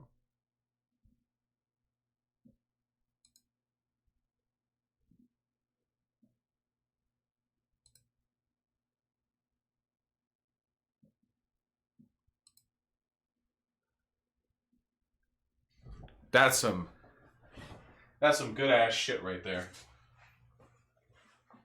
That's some real ass shit. I'm just gonna open the window because it's cold. I can't really open the door, the cat will zoom in. Link it? Sure, I'll link it. Yeah. Let me link it.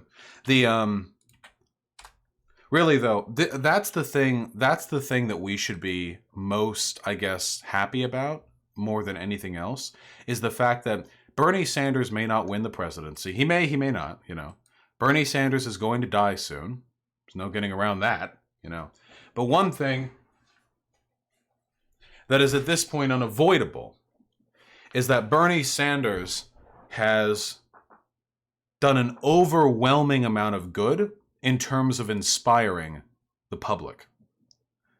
More than anyone else, Bernie Sanders has truly opened up the potential for the future of leftism in this country. He's inspired hundreds of millions globally, maybe, and that is that is something that we should celebrate. That his legacy will continue long after his death, very, very long time after his death.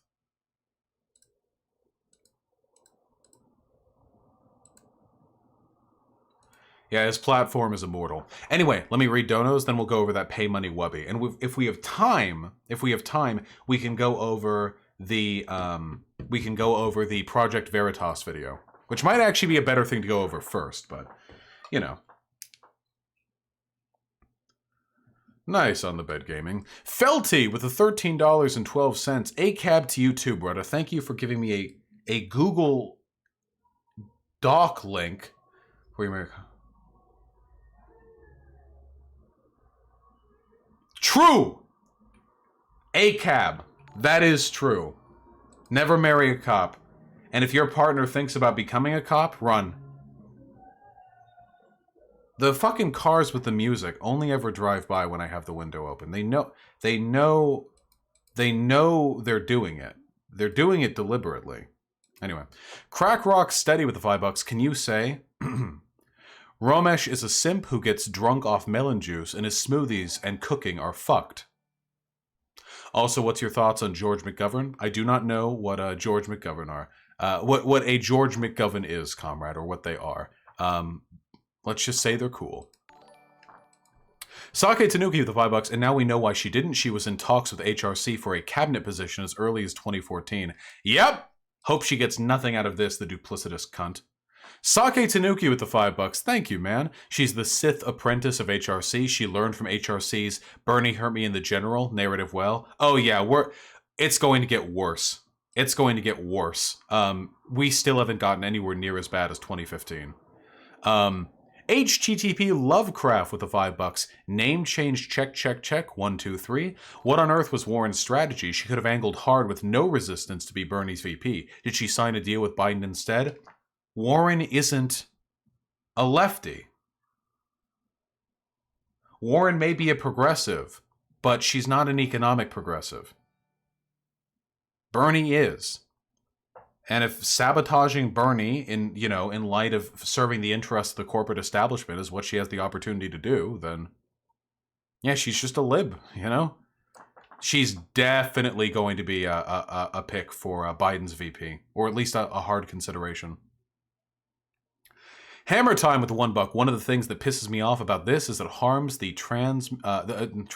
the feminist movement. Now when people on the right say that liberals just accuse people they don't like of sexism, I have to agree with a little. Yep, liberals, yes. Not lefties. We can keep our hands clean of that shit. Araxio with the $5. Warren strikes me as the type of person that says half-truths to a party to make herself more interesting then and there, but hoping everyone forgets about it the next day and doesn't repeat it. Ha! True, and I'm kind of like that too, so I sympathize. But I'm not a political candidate, so, no, that's not true. I keep it honest, but, you embellish a little, keep things fresh. I get that feel, though. Not a good characteristic for a president. To the left with the $5. Thank you. Even Orange Man Bad thinks Warren is full of it. He even says so as the last rally. Yeah, Trump is never that mean to Sanders. I guess populists stick together, right? Dracoris Felving with the $5. Offering a handshake is just called being a good sport. Yeah, absolutely. Yeah, even if you strongly disagree with a person, just shake their fucking hand, dude. Like, what? Don't be weird about it. Darwinian Realism with the $5. Thank you. Slander, lies, and literal fucking slander. Weasley little liar, dude. Bernie's too nice to, but he probably could have sued for defamation of character. He couldn't sue. Suing for defamation of character as a public figure, they're an incredibly high standard that you have to meet to be able to sue. But he definitely could have. He definitely can play this up a lot more in the public eye. I don't think he will, though. He's very nice, Sophie with a very generous $10. Thank you. If Bernie had rejected Warren's handshake instead, the news would have been exactly the same. Feminist no bullshit Warren standing up to sexist Bernie. Yeah, it would have been. It would. Oh God, dude! If Bernie hadn't held his hand out to shake, it would have been like sexist Bernie unable to manage decorum with Warren after accusations of sexism hit. It'd be like he doesn't even care about her now that he's been called out on his bullshit. You know what I mean? True, Spau. That is true. Johnny Ricks with the tier 1 sub. Thank you. Can't believe Bernie raped Warren on stage and then tried to gaslight her with his disgusting Jewish hand. True. Warren refuses to... Former member of far-right party refuses to shake Jew's hand. That's true. It's true. Darwinian Realism with the $2. Creationist. Yes, that is true. Kyle Style 987 with the $2. Vosh, can you address the idea of drag equals blackface?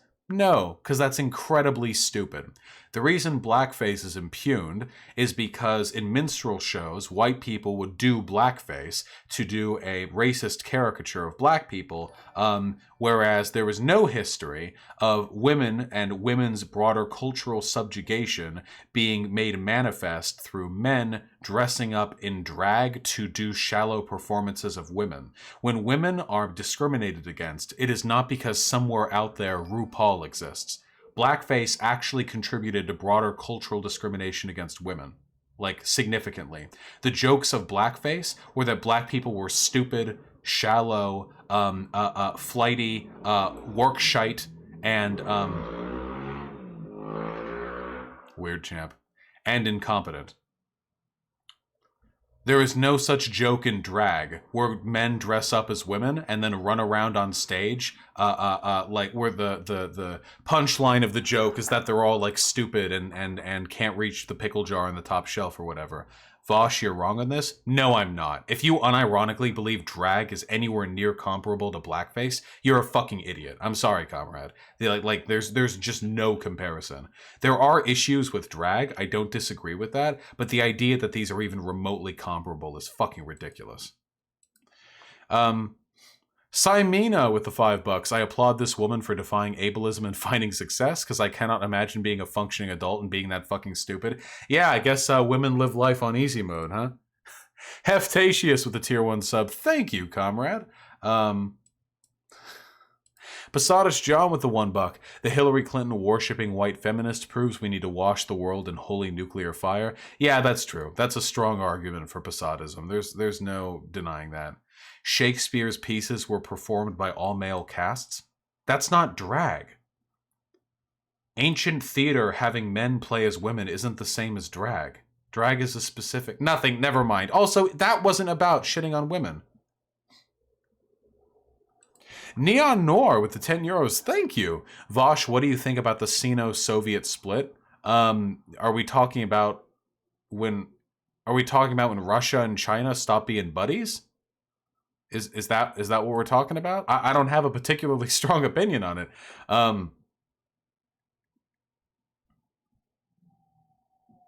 I mean, it happened. I guess it's nice because I don't like either of those countries. So now they're not friends. So now they're both sad because they're not friends.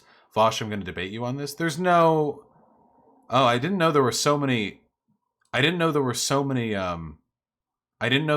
many drag haters in chat. Holy shit. I don't even like drag that much. Just a lot of your takes are dumb and gay and cringe, honestly.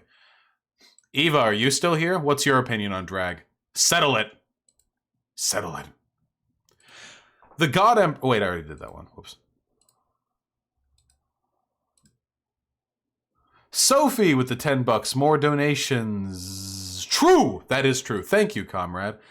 Sake Tanuki with the $5. T is the 20th letter of the alphabet. That it is, comrade. And Socianisti with the tier 1 sub gifted to Eva Unilove. Fantastic. Now they can have a not cringe emote accessibility issue. A lot of trans people don't like it because they feel like they're being made fun of. Okay. All right. I'm going to drop a hot take and then I'm not going to justify it. Are you ready? Any trans woman who feels like drag is inherently an insult to them is being a piece of shit. Men should be able to dress up as women without you taking it as a personal insult. Are there broader cultural issues with drag as it exists? Unquestionably. But if it's intrinsically something you think is transphobic, I think that's fucked up. Yeah, trans women also do drag. That's what I'm just saying. There are issues with drag culturally, RuPaul, problems, transphobic. Yes, absolutely, not denying that. Of course, of course. However, if you believe it is intrinsically transphobic for a man to dress up as a woman and do a little show, I think that's fucked up. Let men do their thing. Let men do their thing. Anyway, Red Reaper with the tier 1 sub. Love you, Vosh. Keep up the struggle. Hey, thank you, comrade. I'm trying my best. I'm doing my best.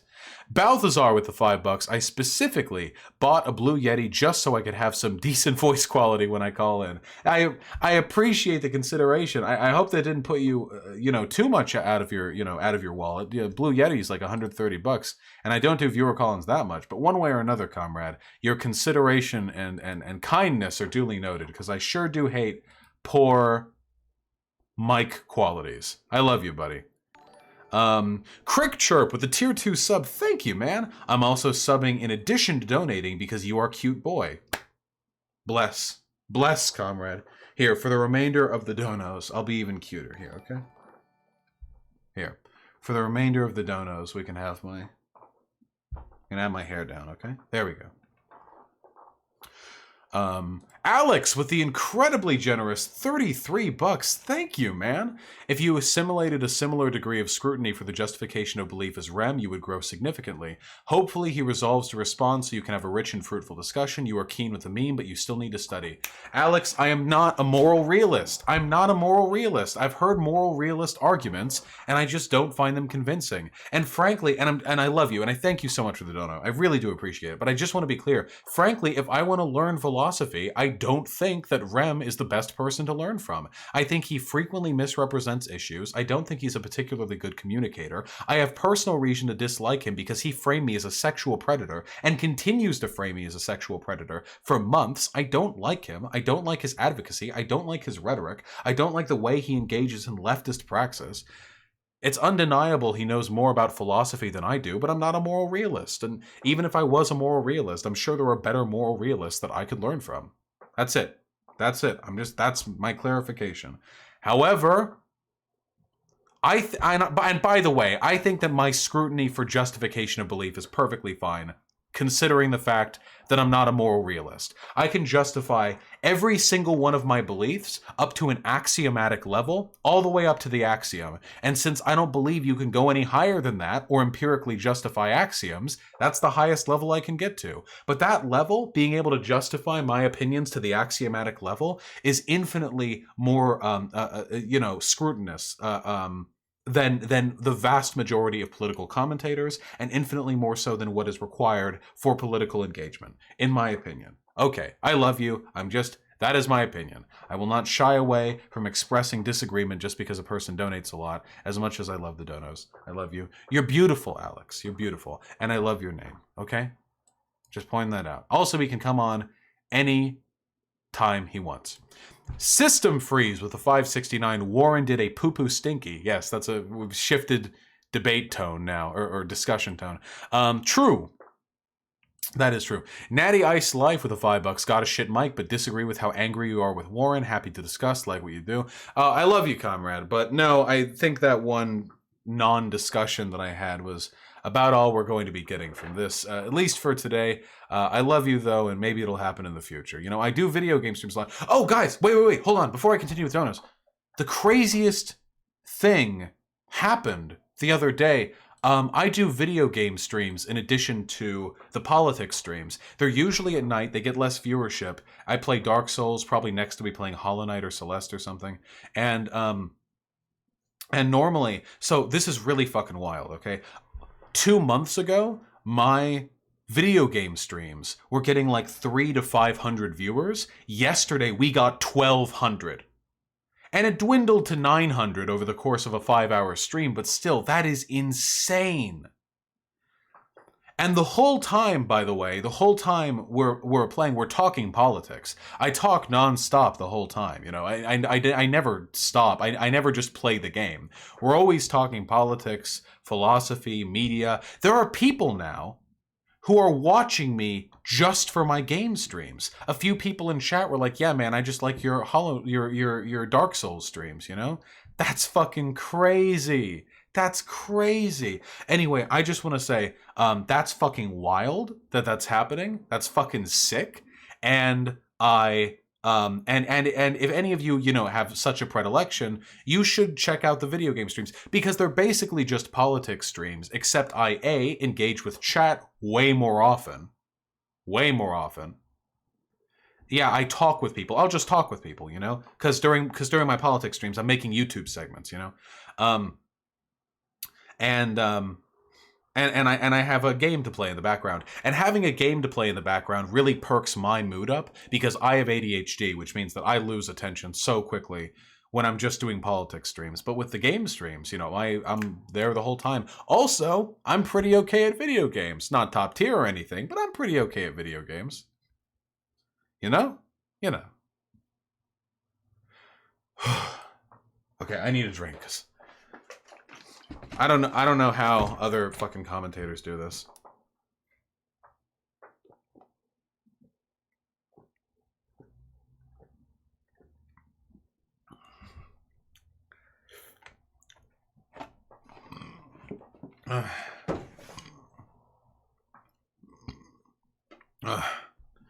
Oh man. AK Adisa, if you ever want to have a chill discussion with me, the video game streams are the time to do it.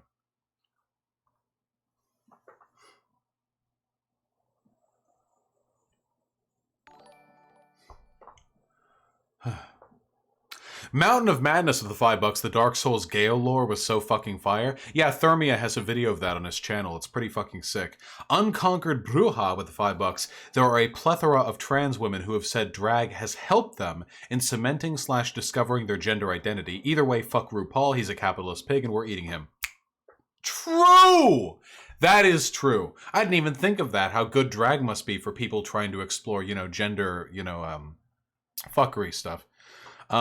Twilight Monk with the $1. Wow, that just reminded me of a couple of days ago when I tried speaking to an apparent trans centrist and they went mask off Nazi mode after like 5 minutes of talking to me.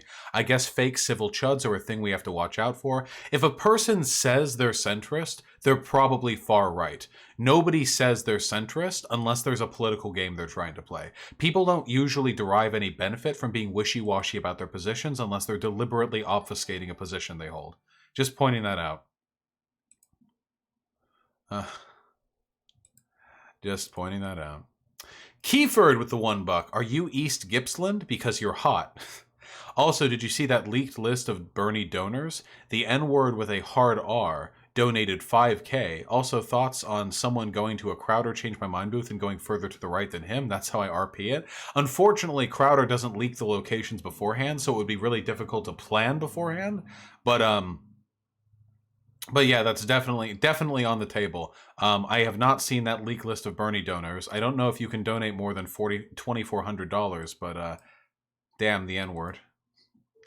The Pie Man with the $5. Primaries are coming up, comrades. Time to represent Bernie 2020. Yes, and I will be doing a Bernie 2020 video. Bitch Please with the $2. If you ever are going to debate Sargon on trans women.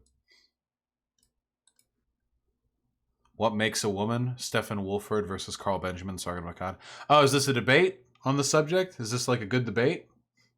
Oh, this is from like today. Holy shit. I can give that a look. Never hurts to be prepared, right?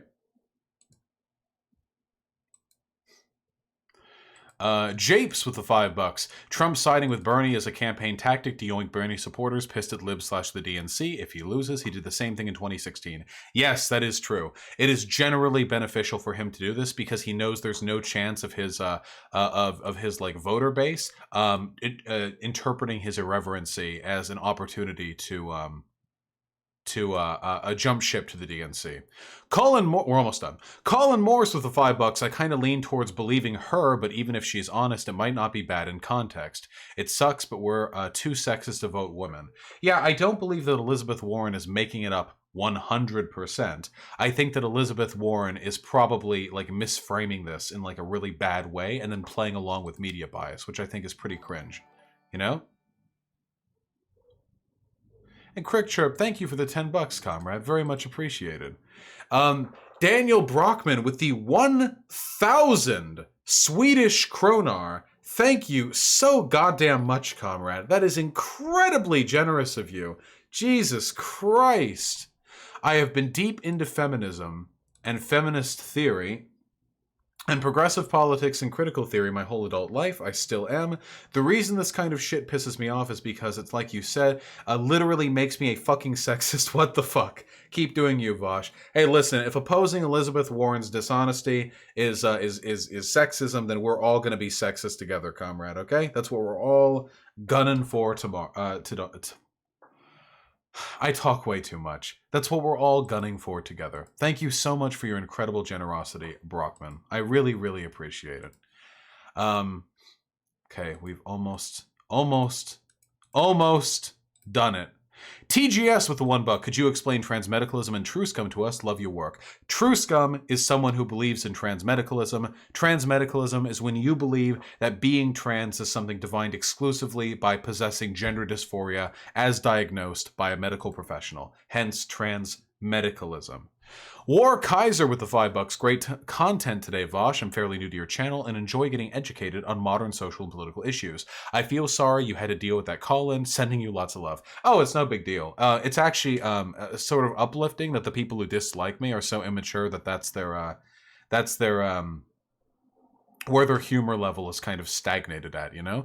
Love you too, comrade. And finally, at long last, ending with contention, unknown German guy with the tier 1 sub, thank you. First off, hi Vosh, love you too. But you're wrong about there not being a blackface for women. Women were barred from acting for ages and thus female roles were filled by men in drag. Also trans rights and all cats are beautiful. The last 2 points I agree, but I would really like to point out with you that blackface wasn't white people playing black characters in theater because they wouldn't allow black people to play them. It was white people deliberately playing as caricatures of black people for the specific purpose of painting them as subhuman. That didn't happen for women in theater.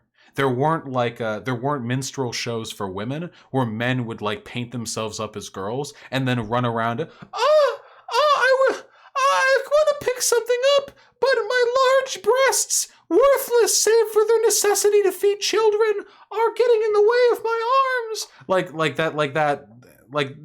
No, these are completely incomparable. There's definitely a legacy of sexism in theater, but this is not like these are very different beasts, you know?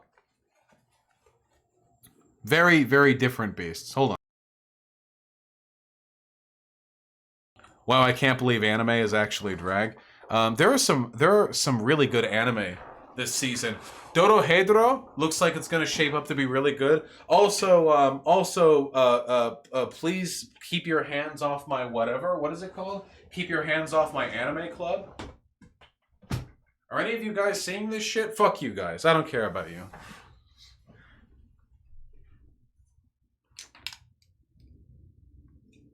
Oh, Ding Dong Dangler. Absolutely. Absolutely. H Bomber Guy is streaming. I'm not going to stream H Bomber. Maybe I should stream H Bomber Guy. Hold on.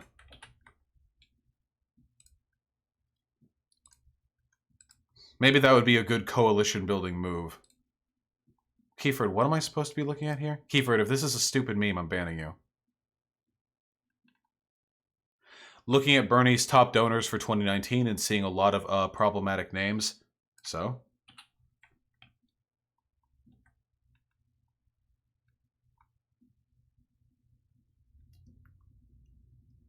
Yeah, looks like we got a lot of edgy dipshits that are donating. I don't know if this is meant to be like an argument for anything.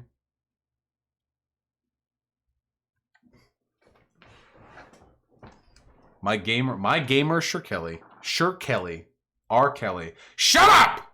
Listen! Wasn't this confirmed fake? Of course it's fake.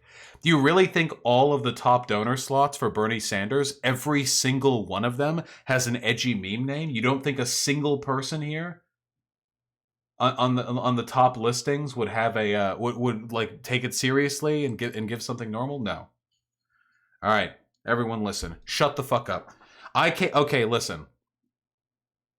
So apparently recently some sort of YouTuber came out as trans. Does anyone know anything about this? I don't know anything about this, okay? I know nothing about this. And there's been drama around it, and PAYMONEYWUBBY made a video. And I'm shooting in the dark here. I don't know what the fuck this is going to be about. I'm shooting in the dark here, okay? However, oh, she was blackmailed and forced to come out? Oh, shit. Okay, well, I don't know the context behind this. That sounds pretty cringe and unbased. But I am interested in seeing how this gets played out. So why is this a video? I'm actually curious. Why is this a video? Hey guys, this is just a really short video. I have a new video coming out this Sunday that'll be in classic Wubby style, so just be here for that. But this is just a short little video. I wanted to talk about something and set my... Okay, I don't actually know what Wubby's political affiliations are. I don't actually know where he tends to lean at all. The only thing that I know is that he did a video on children doing ASMR on YouTube that was really telling and really fucking creepy that ended up like getting a lot of people to pay attention to that, you know? My career on fire because I'm going to be talking about trans stuff. The story about Nikki Tutorials, who's a huge fucking YouTuber, 12.9 million subs. Her video #1 on trending on YouTube, 26 nearly million views. Wait, so 20? Wait, who the fuck was this? Holy shit, 26 million? Nikki Tutorials. Who the fuck was this? Hello guys, it's me, Nikki. Hello. Today I am here to 28 million views? Makeup tube is fucking massive? Oh, this is makeup shit. Okay, wait, hold on. Wait, really quickly, I'm gonna do a quick plug, okay? For me, I'm plugging myself. I recently went on the Half Cousins podcast, and I actually had a fucking sick time right here. With the Half Cousins, I actually had a sick fucking time with this. These two, Georgia and Lacey, we talked about like the makeup industry. I don't give a fuck about makeup. They were really fun people to talk to. This is a really good stream. Yeah, people seem to agree. Nice, people seem to agree. Yeah, fuck yeah. I'm just gonna link in the chat. I'm just saying, this was like a really good discussion, you know? They do a really good podcast. I like them a lot. I should like promo them. Anyway, makeup, what are we doing? share something with you. This is indeed makeup. Can I be on? Wait, okay, this is my Squad W take, okay? Can I be real? I have two conflicting opinions. On one hand, I wish everyone could wear makeup because I love JoJo's Bizarre Adventure, and the idea of a bunch of like hyper masked dudes walking down the street in like a form-fitting leotard like mesh print shirt with like tights, you know, wearing green lipstick. Like the idea, this is just a better world. This isn't even a sexuality thing. I'm not attracted to masculine men. Not that much, at least. It's just like the beauty, the future we want. Everyone should be able to express themselves however they want. And there's that. On the other hand, I will say this. Sometimes when I look at makeup gurus in the community, I feel like I'm looking at a plastine doll. I don't know if I'm looking at a human being. I don't know. This face is too smooth. I don't trust it. This is not a human face. It is too smooth, and I don't trust it. I just want that to be known, okay? That I've always wanted to share with you one day. I'm not saying she doesn't look good, by the way. I'm just saying it's so smooth. It's just a personal preference. But under my own circumstances, and it looks like that chance has been taken away from me. So today I am taking back my own power, and I have to tell you something. Wait a second. Oh my God, Vosh, don't be mean. She's fucking insane at makeup. I'm not saying she's bad at makeup. I'm saying that it's uncanny how smooth her skin is. Boy, but what I'm curious about is, so this is a makeup YouTuber who came out as trans after being blackmailed, right? So they weren't trans beforehand? Shouldn't you change your stream title? Oh yeah, hold on.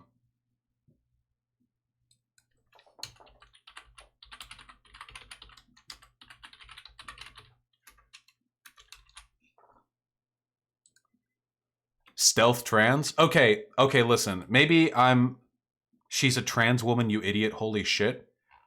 She transitioned before YouTube. Oh, wait, I was confused. Okay, wait, hold on. I thought hold on. I thought in this video, it was her announcing that she was trans, like, I'm coming out, I'm transitioning. I didn't think, okay, I heard different. Okay, so I was looking through these videos and I'm like, wait, this was guy mode? Like, wait. Okay. Oh, listen. I heard, yeah, that was my, see, someone else in chat thinks that. Hypers, if you thought what I thought. Hypers, if you came into this with no info, and when you heard I'm coming out, what you imagined was they're coming out as a trans woman from someone who's, yeah, there you go. Okay, this makes more sense now with the blackmailing. There we go. See, some of you guys, look, some of you guys get it. Okay, yeah, you guys know. Yeah, okay. I'm sorry, we can't all be plugged into the makeup community, Dramosphere. Okay, well, there you go. Well, so...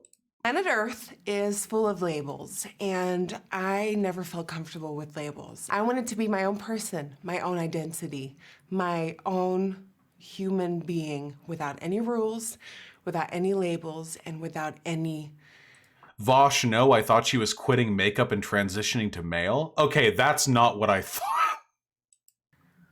Restrictions. It is. I will say this. Okay, so this is obviously a big long video. We're not watching this. This is the drama. I will say this, however. It is really, really nice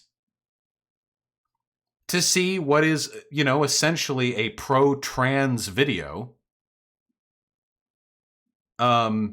get this much attention and this much positivity. It's at like a 95% like ratio, 2.5 million likes. I know it's in the makeup community, and the makeup community is probably full of like, I don't even know what the makeup community is like. 108,000 dislikes? Yeah, but this is an average ratio for a video of this size. This is within like a normal amount. This is a huge amount of positive pro-trans, you know, exposure. And I think that's great. That's fucking rad. See, look, everyone's all nice here. Now, of course, there's shitty drama or whatever. But what I'm curious about is I saw this video from PAYMONEYWUBBY come out a little while after, and I want to see where this is going, okay? 9 million subs. Her video, #1 on trending on YouTube. 26 nearly million views. Yeah. Announcing that she's trans. Been going through a transition since I believe she was 14 years old, and nobody fucking knew. It's actually incredible how this shit was able to not come out for so long. I think it was 11 years on YouTube. She managed to keep this private. All in all, I want to point out, it should be possible. Actually, that is really impressive. That is very, very impressive. Because I guarantee you that if I had done something like, if I had been a different gender presentation at 14, it would have already come out by now. You know, for 11 years holding that off is pretty fucking impressive, especially for somebody with that large of a community. That's incredibly impressive. all, like, I gotta give her props. It's pretty fucking brave. That being said, there were a couple things I just really briefly wanted to touch on. Nikki Tutorials, in her own video here, she waited a long time to tell her boyfriend, I believe now fiance, that she was trans, meaning they had been dating. Oh no, I know what this is gonna be about. Okay. For some amount of time, had fallen in love. Eventually she told him she was trans. And I think that's kind of fucking unfair. I have to tell you something. Planet Earth is full of labels. We saw that part. I never felt comfortable with labels. That's something I hear a lot of in the trans community, is that labels are the opposite of progress. Labels are something we want to avoid, and I couldn't agree more. The one thing I also see a lot of in the trans community is labeling other people. Okay, all right. Now, hold on. As someone who actually doesn't like labels, I can say confidently that the trans community is pretty split on whether they generally like labeling. That's very much you know, hotly contested issue, whether we want to go like, you know, full gender fluid, you know, starkin, abandon all conformity, or whether we want to stick more towards like regimented sort of hegemonic labeling. Okay, let's go. Okay. For example, trans women don't need to tell men they used to be a boy, just like they don't need to tell men they used to be a baby. Disagree? You're transphobic. That is quite literally labeling someone, in my opinion. Whoa, okay, whoa, wait, hold on. Whoa. This is incredibly disingenuous. When you say you don't like labels, that usually means you don't like labels in the context of boxing up people's racial or sexual or gender identity. That doesn't mean I don't like the idea of ever characterizing anyone's behavior ever. Yeah, was this pulled from a Blair video? Why the fuck is Wubby watching a Blair video? Trans women don't need to tell men they used to be a boy, just like they don't need to tell men they used to be a baby. Disagree, you're transphobic. Yeah, that sounds like something Blair White would throw a big fit about too. Are we really going to get two people acting as though this is a civilization-ending threat from the trans community? And that doesn't make you transphobic. I think we need to take our own advice here and stop labeling people. In a community that is so quick to allow anyone to love who they prefer, they're very quick to label you transphobic if you don't love who they prefer. What? Okay, the relationship between not liking labels in a gender prescriptive sense and not liking labels in that you don't like it when you call other people transphobic, there's a non-existent relationship between these two things. That doesn't make sense in context. What the fuck does that mean? Can I listen to that again? Can we get hey, Tony, can I get a rewind? Very quick to allow anyone to love who they prefer. They're very quick. So the trans community has nothing to do with loving who you prefer. It's about accepting your gender identity. There's nothing to do with who. I don't know what that means. Maybe the LGBTQ community in general? Quick to label you transphobic if you don't love who they prefer. Just no. You not loving who they prefer has nothing to do with your transphobia. What the fuck are you talking about? You can dislike a trans person's partner all you want. That doesn't make you transphobic. It's if you take issue with their gender identity that it's transphobic. This is literally nonsensical. What the fuck does that even mean? I can't even form a counter argument. Just like a lot of you watching right now, you probably have a preference in sexual attraction to height, skin color, sometimes hair color, sometimes eye color, gender. You have a sexual preference, but apparently I don't know if everyone has a preference towards skin color. Maybe some people, but yeah, people have preferences. Okay. Can't prefer a non-trans person because that makes you transphobic. What? Whoa. And not only that. Okay, so I thought okay, wait. I got the impression that PAYMONEYWUBBY dealt with YouTube cultural issues or drama. And the video that he did on children doing ASMR was really interesting because he looked into the culture of child ASMR stuff to see how gross and sexual it was. And he criticized that. This is literally him deriving positions on the trans community from a single screenshot that he took from a Blair White video. How many layers deep into the asshole of reactionary demagoguery do you have to reach before you're ascribing positions to the trans community from screenshots you pull from a Blair White video? That's fucking wild to me. Can I hear this bit again? What is this? Eye color, gender. You have a sexual preference, but apparently you can't prefer a non-trans person because that makes you transphobic. What? And not yeah, so it depends on the reason you don't want to be with a trans person.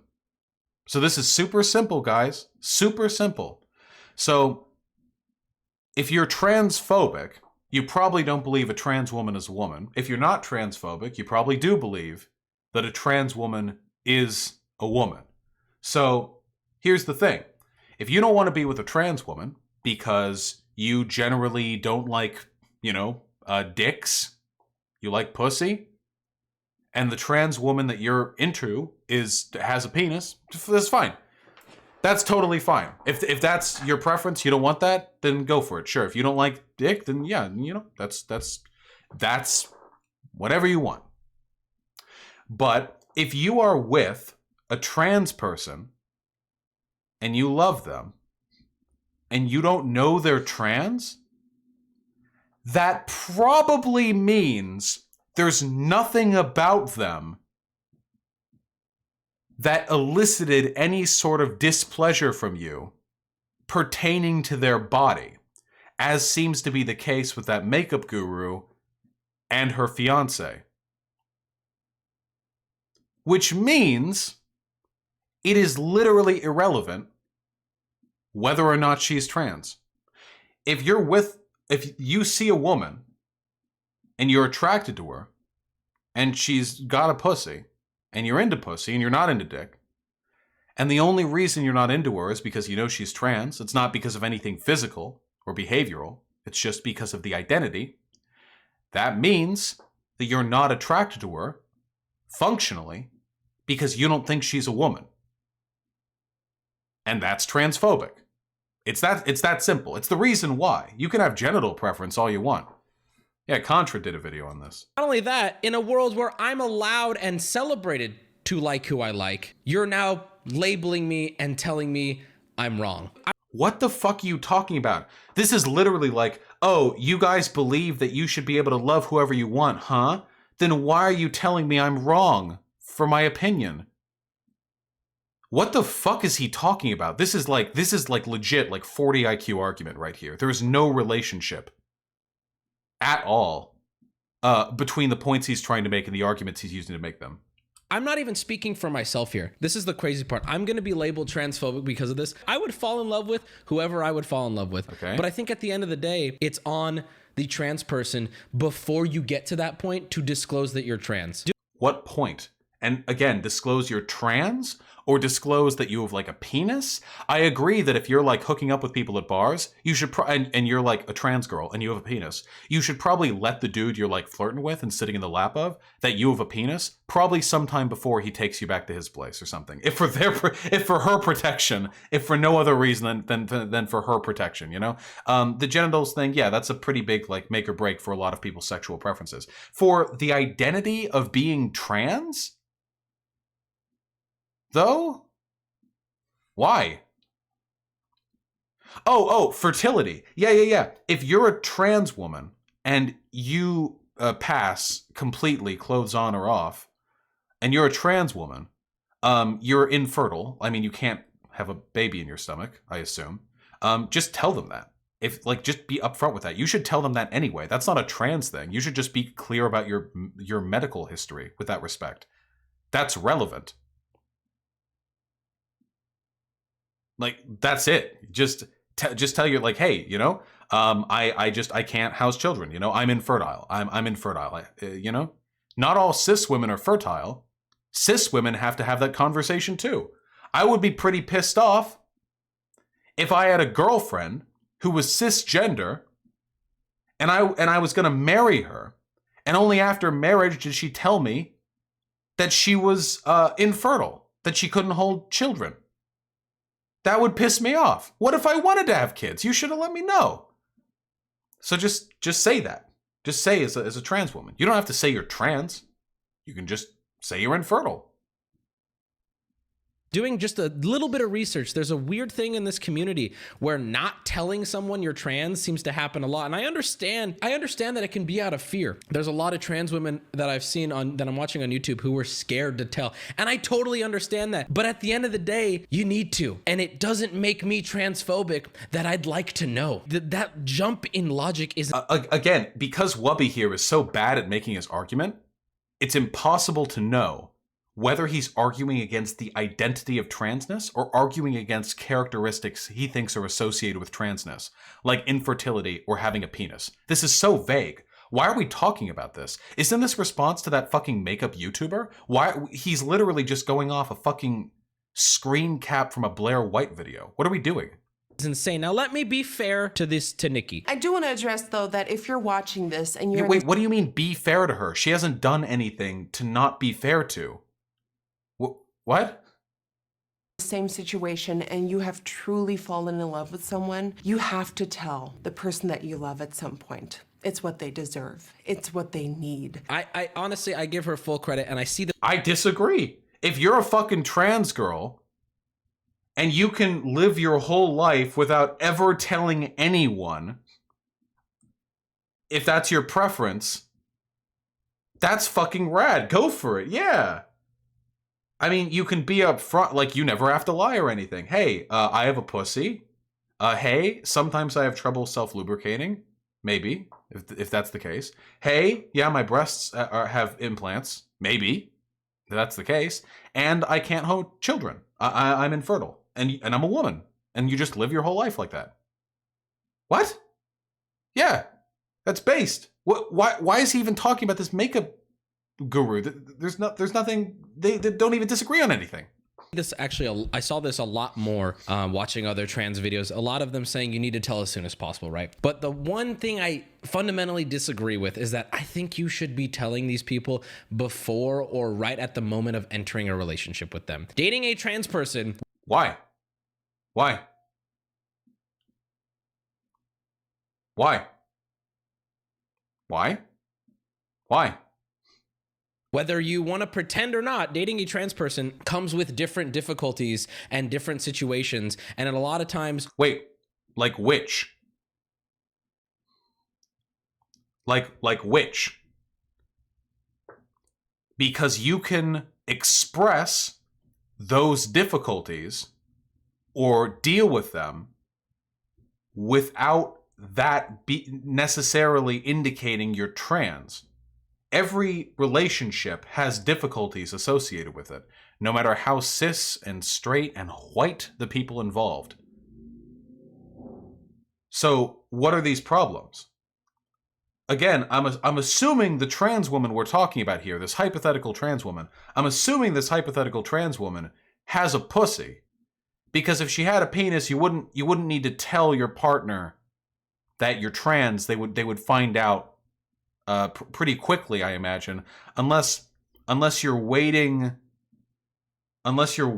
for marriage to fuck, in which case I agree you should tell them about your penis before marriage.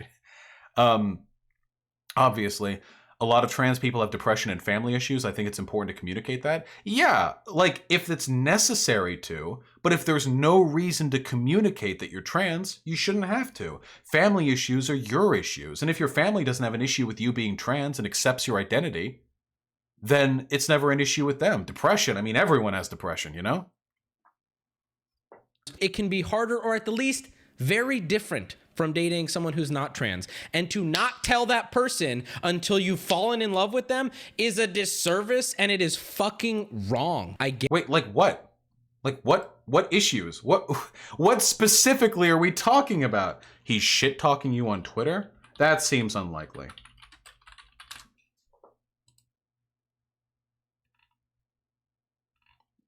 Yeah, no, I don't believe that's the case. Nice try.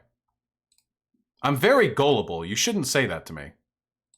Get it scary, I get it's hard, but that's on you because you didn't tell him before you fell in love. And I'm not saying... What? If you can get away with not saying you're trans, why do you need to say you're trans?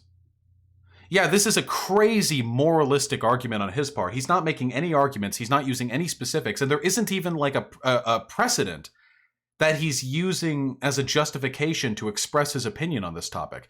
All he provided was one screenshot from a Blair White video. Hey Vosh, please don't do the thing where you don't go over issue like can face a couple with a trans person. I have literally gone over the issues. Wait, if there are issues specific to the relationship you need to address that are related to you being trans, you should talk about those issues. But if there aren't, there's no reason to say you're trans. If you're a trans woman who has a pussy, who gets along fine with her family, or is, eloped from it, I guess,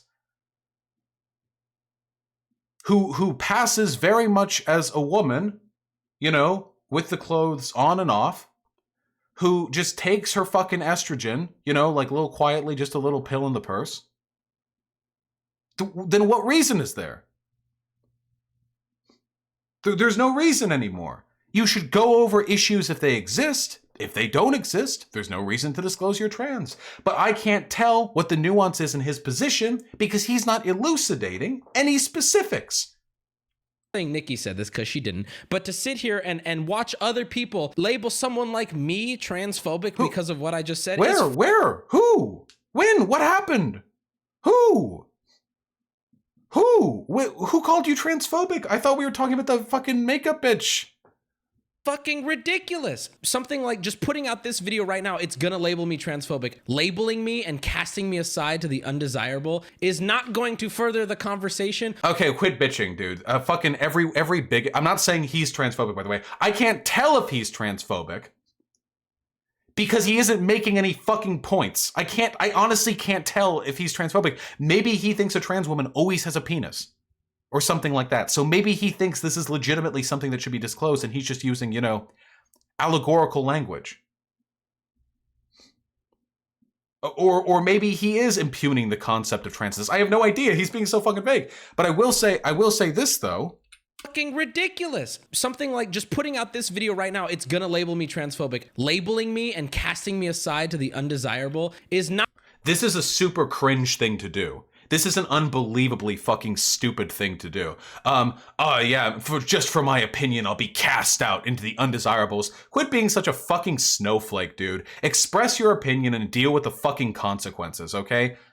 You're expressing an incredibly ineloquent, stupid point that you clearly don't have any theoretical understanding of. You're obviously just throwing your shit out there into the fucking wind, okay? Quit preempting whatever response you might get. Quit poisoning the well with this weird snowflakey like back ending, you know? Just give the fucking point. I don't know if this is to fill up time or something. I don't do this shit. I say way more controversial stuff in my political community than you do to the broader audience of, I assume, center-leaning gamers that you have for your audience.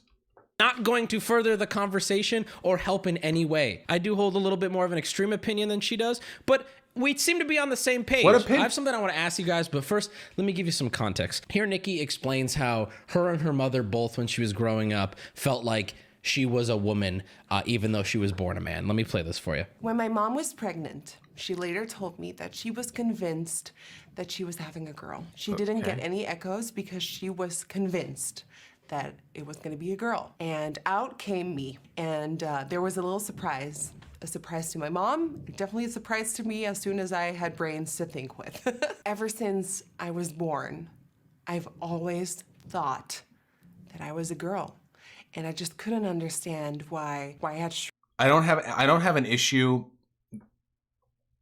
I don't know what she's going on about. I'm really wondering how this is going to serve whatever argument Wubby is about to make. I'm really curious where this is going to go from here. Short hair, why I had to wear trousers and a t-shirt, and like, why couldn't I wear dresses? And I played with dolls. I did everything with nail polish, with hair brushes. The question that I have, I just want to point out this gender essentialism stuff. You're legit, like, as a trans person, even if you weren't born with fucking 6-inch eyelashes and immediately like Fortnite dabbed your way over to mommy's makeup collection to start painting your face. Okay, just so you know, you don't have to be born a deific, avatar of femininity, to be a legit like trans girl. Okay. That's really pressing that I truly don't understand. Nikki is the first person. She starts her video out by saying, Planet Earth is full of labels, and I never felt comfortable with labels. We live in a world of labels, and I don't want to be labeled. But yet, when giving examples of how Nikki knew she was a woman, she gave stereotypical labeling characteristics of girls. I won't disagree with this. It's pretty true. That is a fair point. You can't simultaneously say you want to avoid labels and then legitimize your femininity by saying you adhere to stereotypically feminine behavior from birth. Now, that may be a little point of hypocrisy there, but again, I don't expect Makeup Lady over here to be a fucking gender theory expert. So I don't care. Like, whatever. I don't care. If my mom made that misconception, like, I'm not gonna fucking hardcore debate her on it. It's not hurting anyone. It's just, you know. I've always thought that I was a girl, and I played with dolls. I did everything with nail polish, with hair brushes. All I wanted to do was grow my hair out, wear dresses, play with dolls, wear nail polish. Those are all stereotypes of a stereotypical girl. Yes. Why, when you adopt those characteristics, do you have to label yourself as a girl? I want to make this very... no. Uh-oh. Are we getting the turf argument? Oh, shit. Very clear. I could not care less if you're trans, if you want to do what you want with your own life. I think adults should be able to do what they want. But I think also that goes with, I should be able to ask questions if I'm genuinely confused. And I think with this, I'm genuinely confused. We don't. All right, I'm ready. I'm going to answer his confusion. You're right. We can all ask questions if we're confused. I'm ready. I'm here. I'm going to help him out, okay? He's going to watch this video, and then he'll become a gender theory expert. Okay, it's just from my input alone. It's going to be phenomenal. Okay. Don't want to label people, but because I like nail polish and want to grow out my hair, I am girl.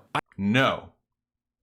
While there is a hypocrisy in her argument that she doesn't like labels, but also assigns validity to her femininity through the attribution of feminine characteristics, she is not saying she was made a girl because she liked makeup and long hair. She's saying that the fact that she liked makeup and long hair were early signs that she was a girl, at least for her, at least to her. You can like makeup and long hair without being a girl, of course.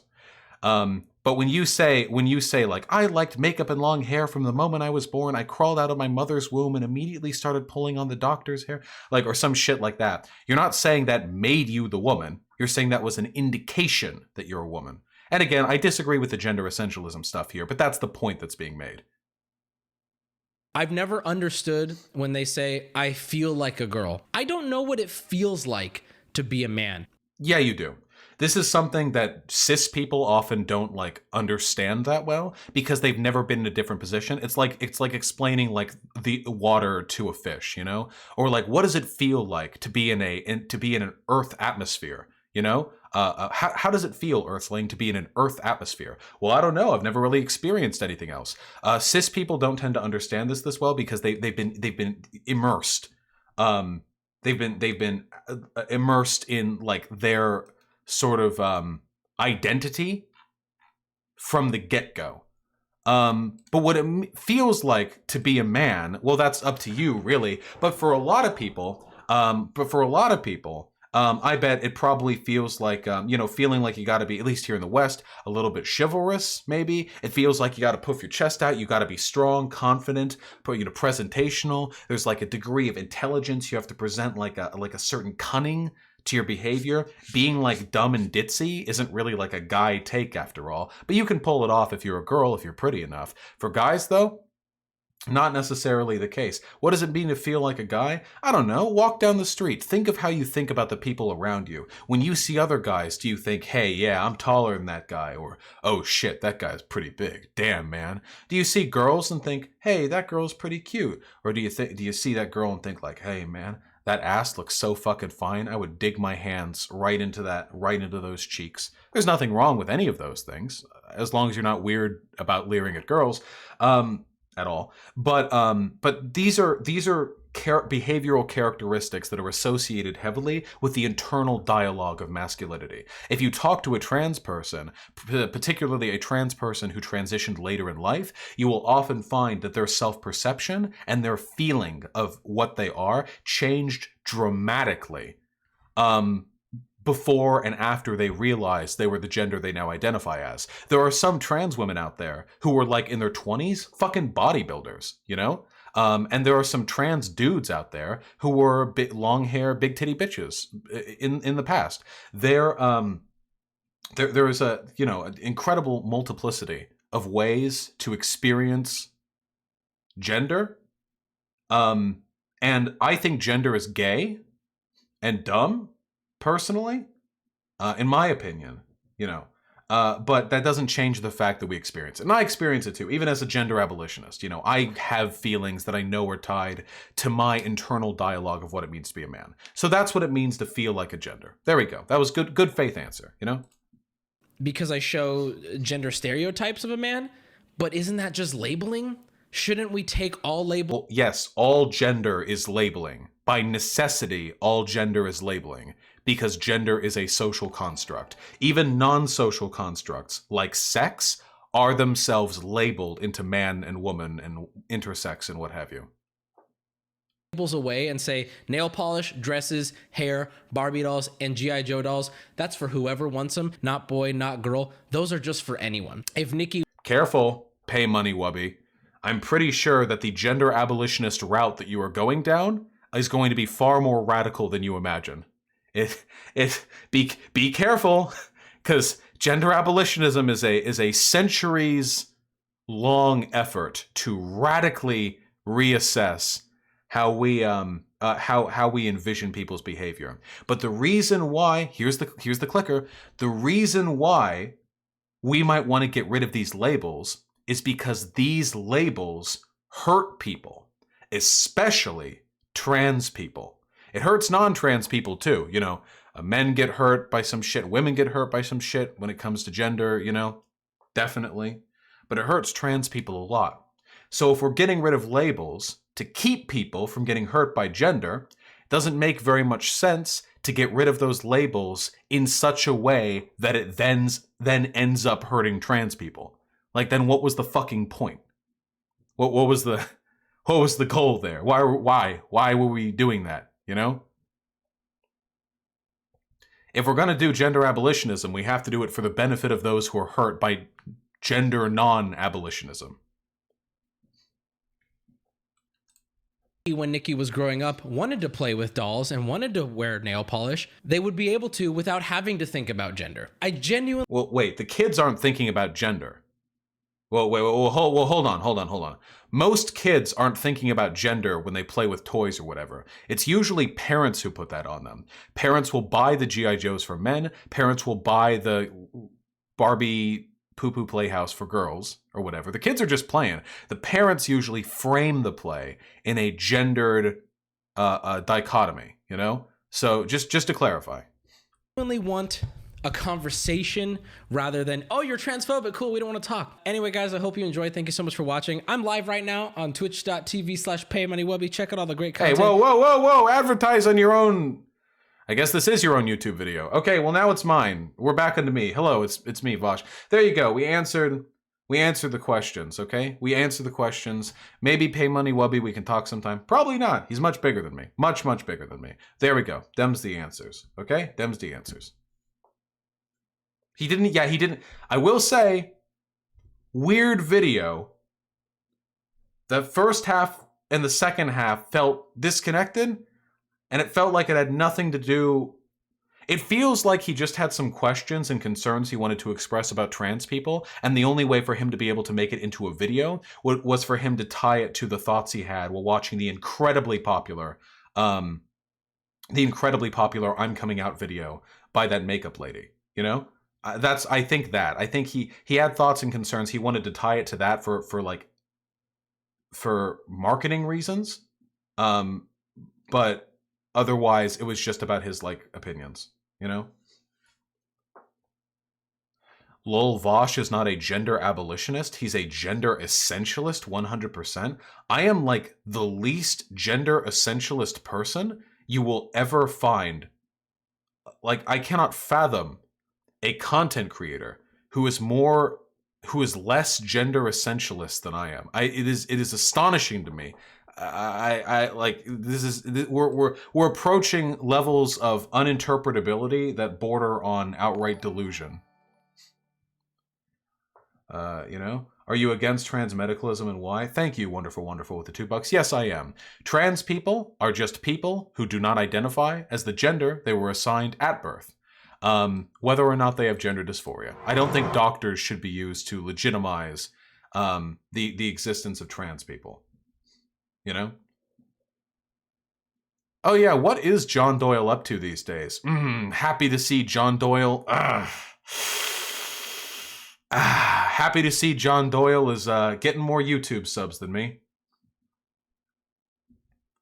Gotcha, pig. Godspeed.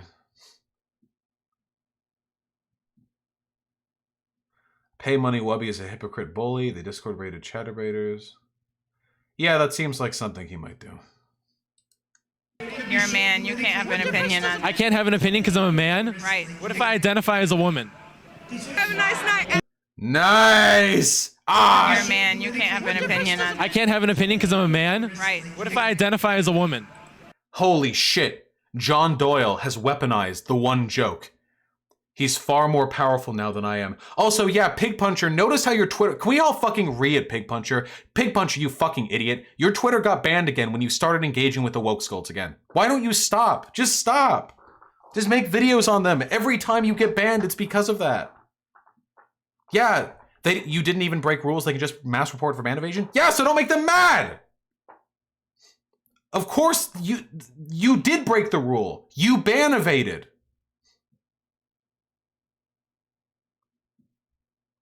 That's a rule you broke. If you want to not get banned again, you have to not engage with people who are going to get you banned. Destiny got banned with the Bad Bunny drama because fans of Bad Bunny started reporting him for ban evasion too. Just stop. Stop doing it. This is like the 8th time. Stop doing it. It doesn't matter if you do the pig puncher's friend thing if you keep engaging with people who are going to mass report you. All right, just it's tough loving, you know, but like, jeez.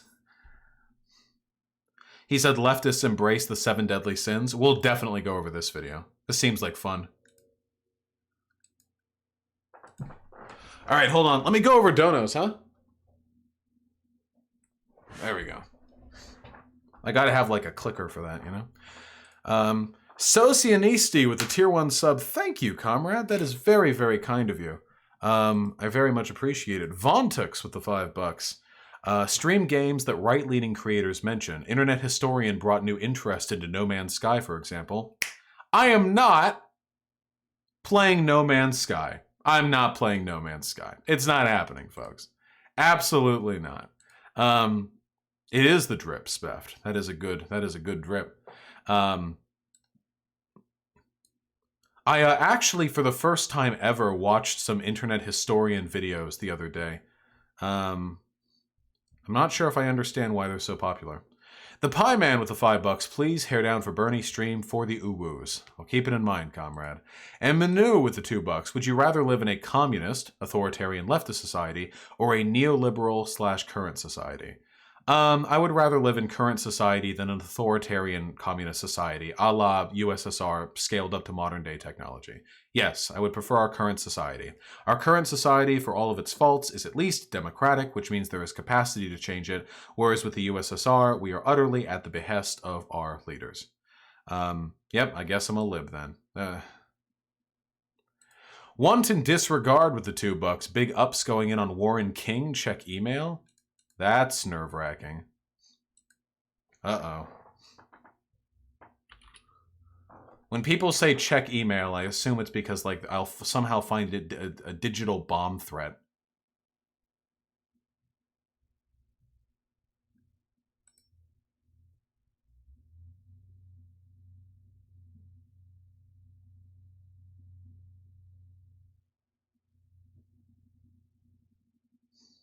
Uh-oh.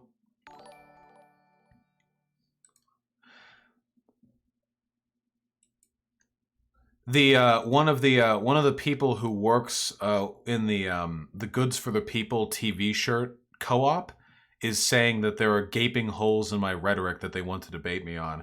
Would this be a bad time to say that? Would this be a bad time to say that my order came in recently, and that I think it's really nice and well crafted? I don't typically like to debate business contacts, but maybe. Right now, I'm not taking any folks on for debate, but if you want to talk with me about it, like over email, you certainly can. Debate isn't really a good way to change a person's mind, though. Usually, good faith conversation is, the better way. Hold on.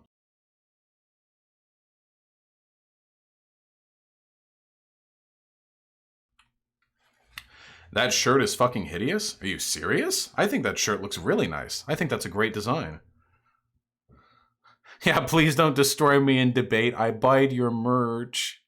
Mythaldo with the $3 ran into an interesting woke scold failure mode. They seem to think of adult entrenched right-wing coworkers when they criticize converting doesn't work instead of the malleable, primarily youth audience you aim for. Yeah, anyone who says converting doesn't work is a fucking idiot. Is a fucking idiot, yeah. And the fact that they can't extend, like, if you say converting doesn't work, you're basically consigning the left to death. Because if that's the case, like what? How many leftists do you think there are? This is not enough. Not enough to win, certainly. Robert Michaels with the $2. AOC 2020? No, but 2028 maybe. Non-authority with the $5. Watch this or I'll cry? I don't know. But he mentioned.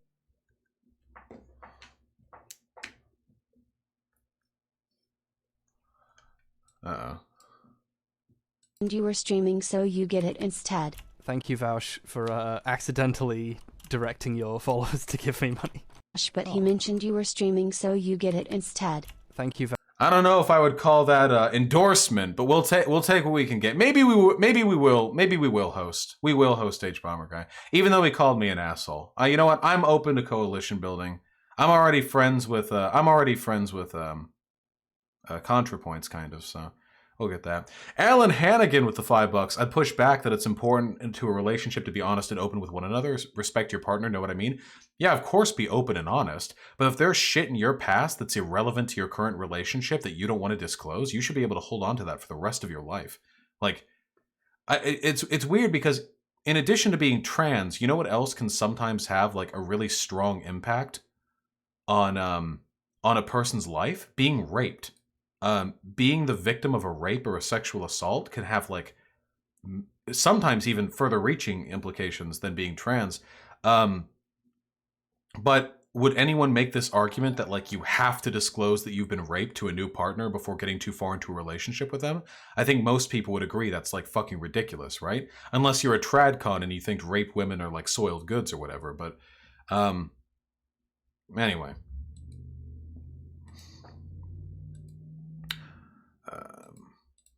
And last but not least,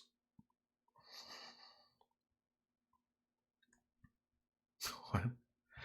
I have a hard time believing everything you say, claiming you are a communist, although you have had 4 jobs. True communists expect the government to provide everything for them. That's true. What blaring hypocrisy on my part.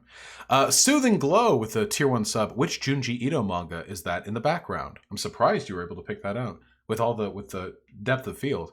Also, who is your second choice for the Democratic nomination? Elizabeth Warren. Well, yeah, Sophie Snoo, but if you don't have a trigger, if it doesn't impact your current life, you probably don't need to disclose it.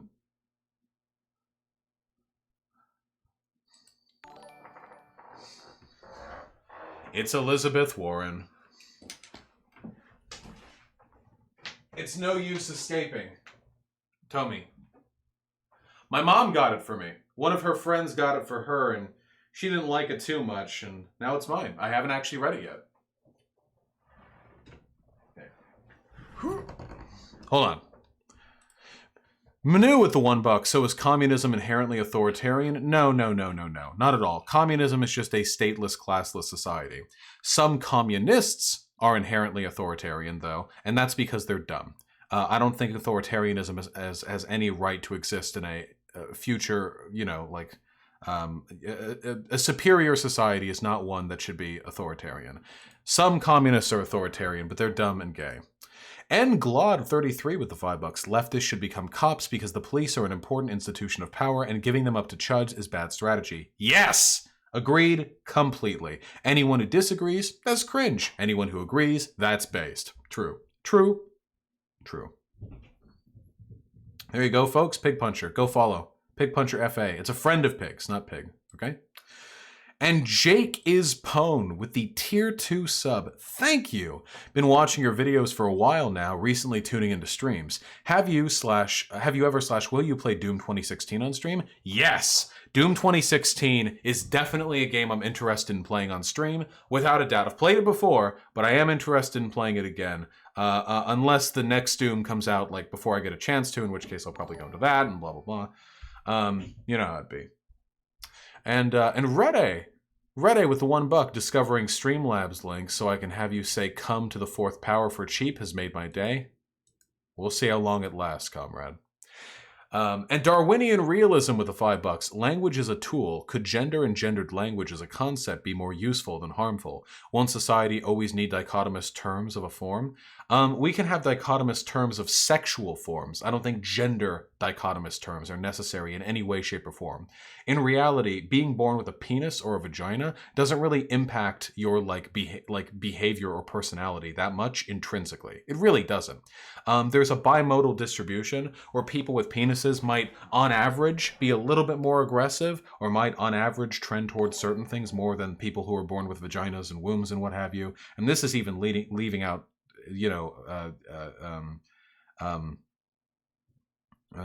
intersex people, you know.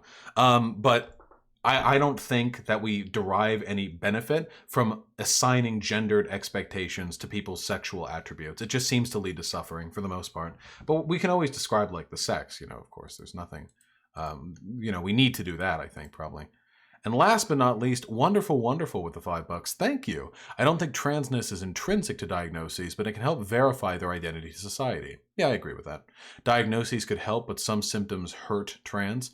Yeah, I don't have a problem with the diagnosis of gender dysphoria. It's a real thing. It should be treated as such. I have a problem with people gatekeeping it as the only valid, you know, bar to being trans. All right, folks. I love you all very much. I'm very hungry and have work to get done before I play video games tonight. Not on stream. Fuck you. I love you all very, very much. You're beautiful to me. If you enjoy the stream, please consider, if you're not already somehow, subscribing. It would be delightful. You know, I love your company here, comrades. If any donations got swallowed, I am genuinely sorry for that. Sometimes they just get swallowed by the API. The money doesn't get lost, of course, just the dono itself, but maybe I'll be able to track it down in the future. Have a wonderful day. Be kind to yourself and others. And Hyena, I'm afraid that this time I am strategically going to be hosting H-Bomber Guy's stream. Sorry, Hyena. The strategy wins out this time, you know?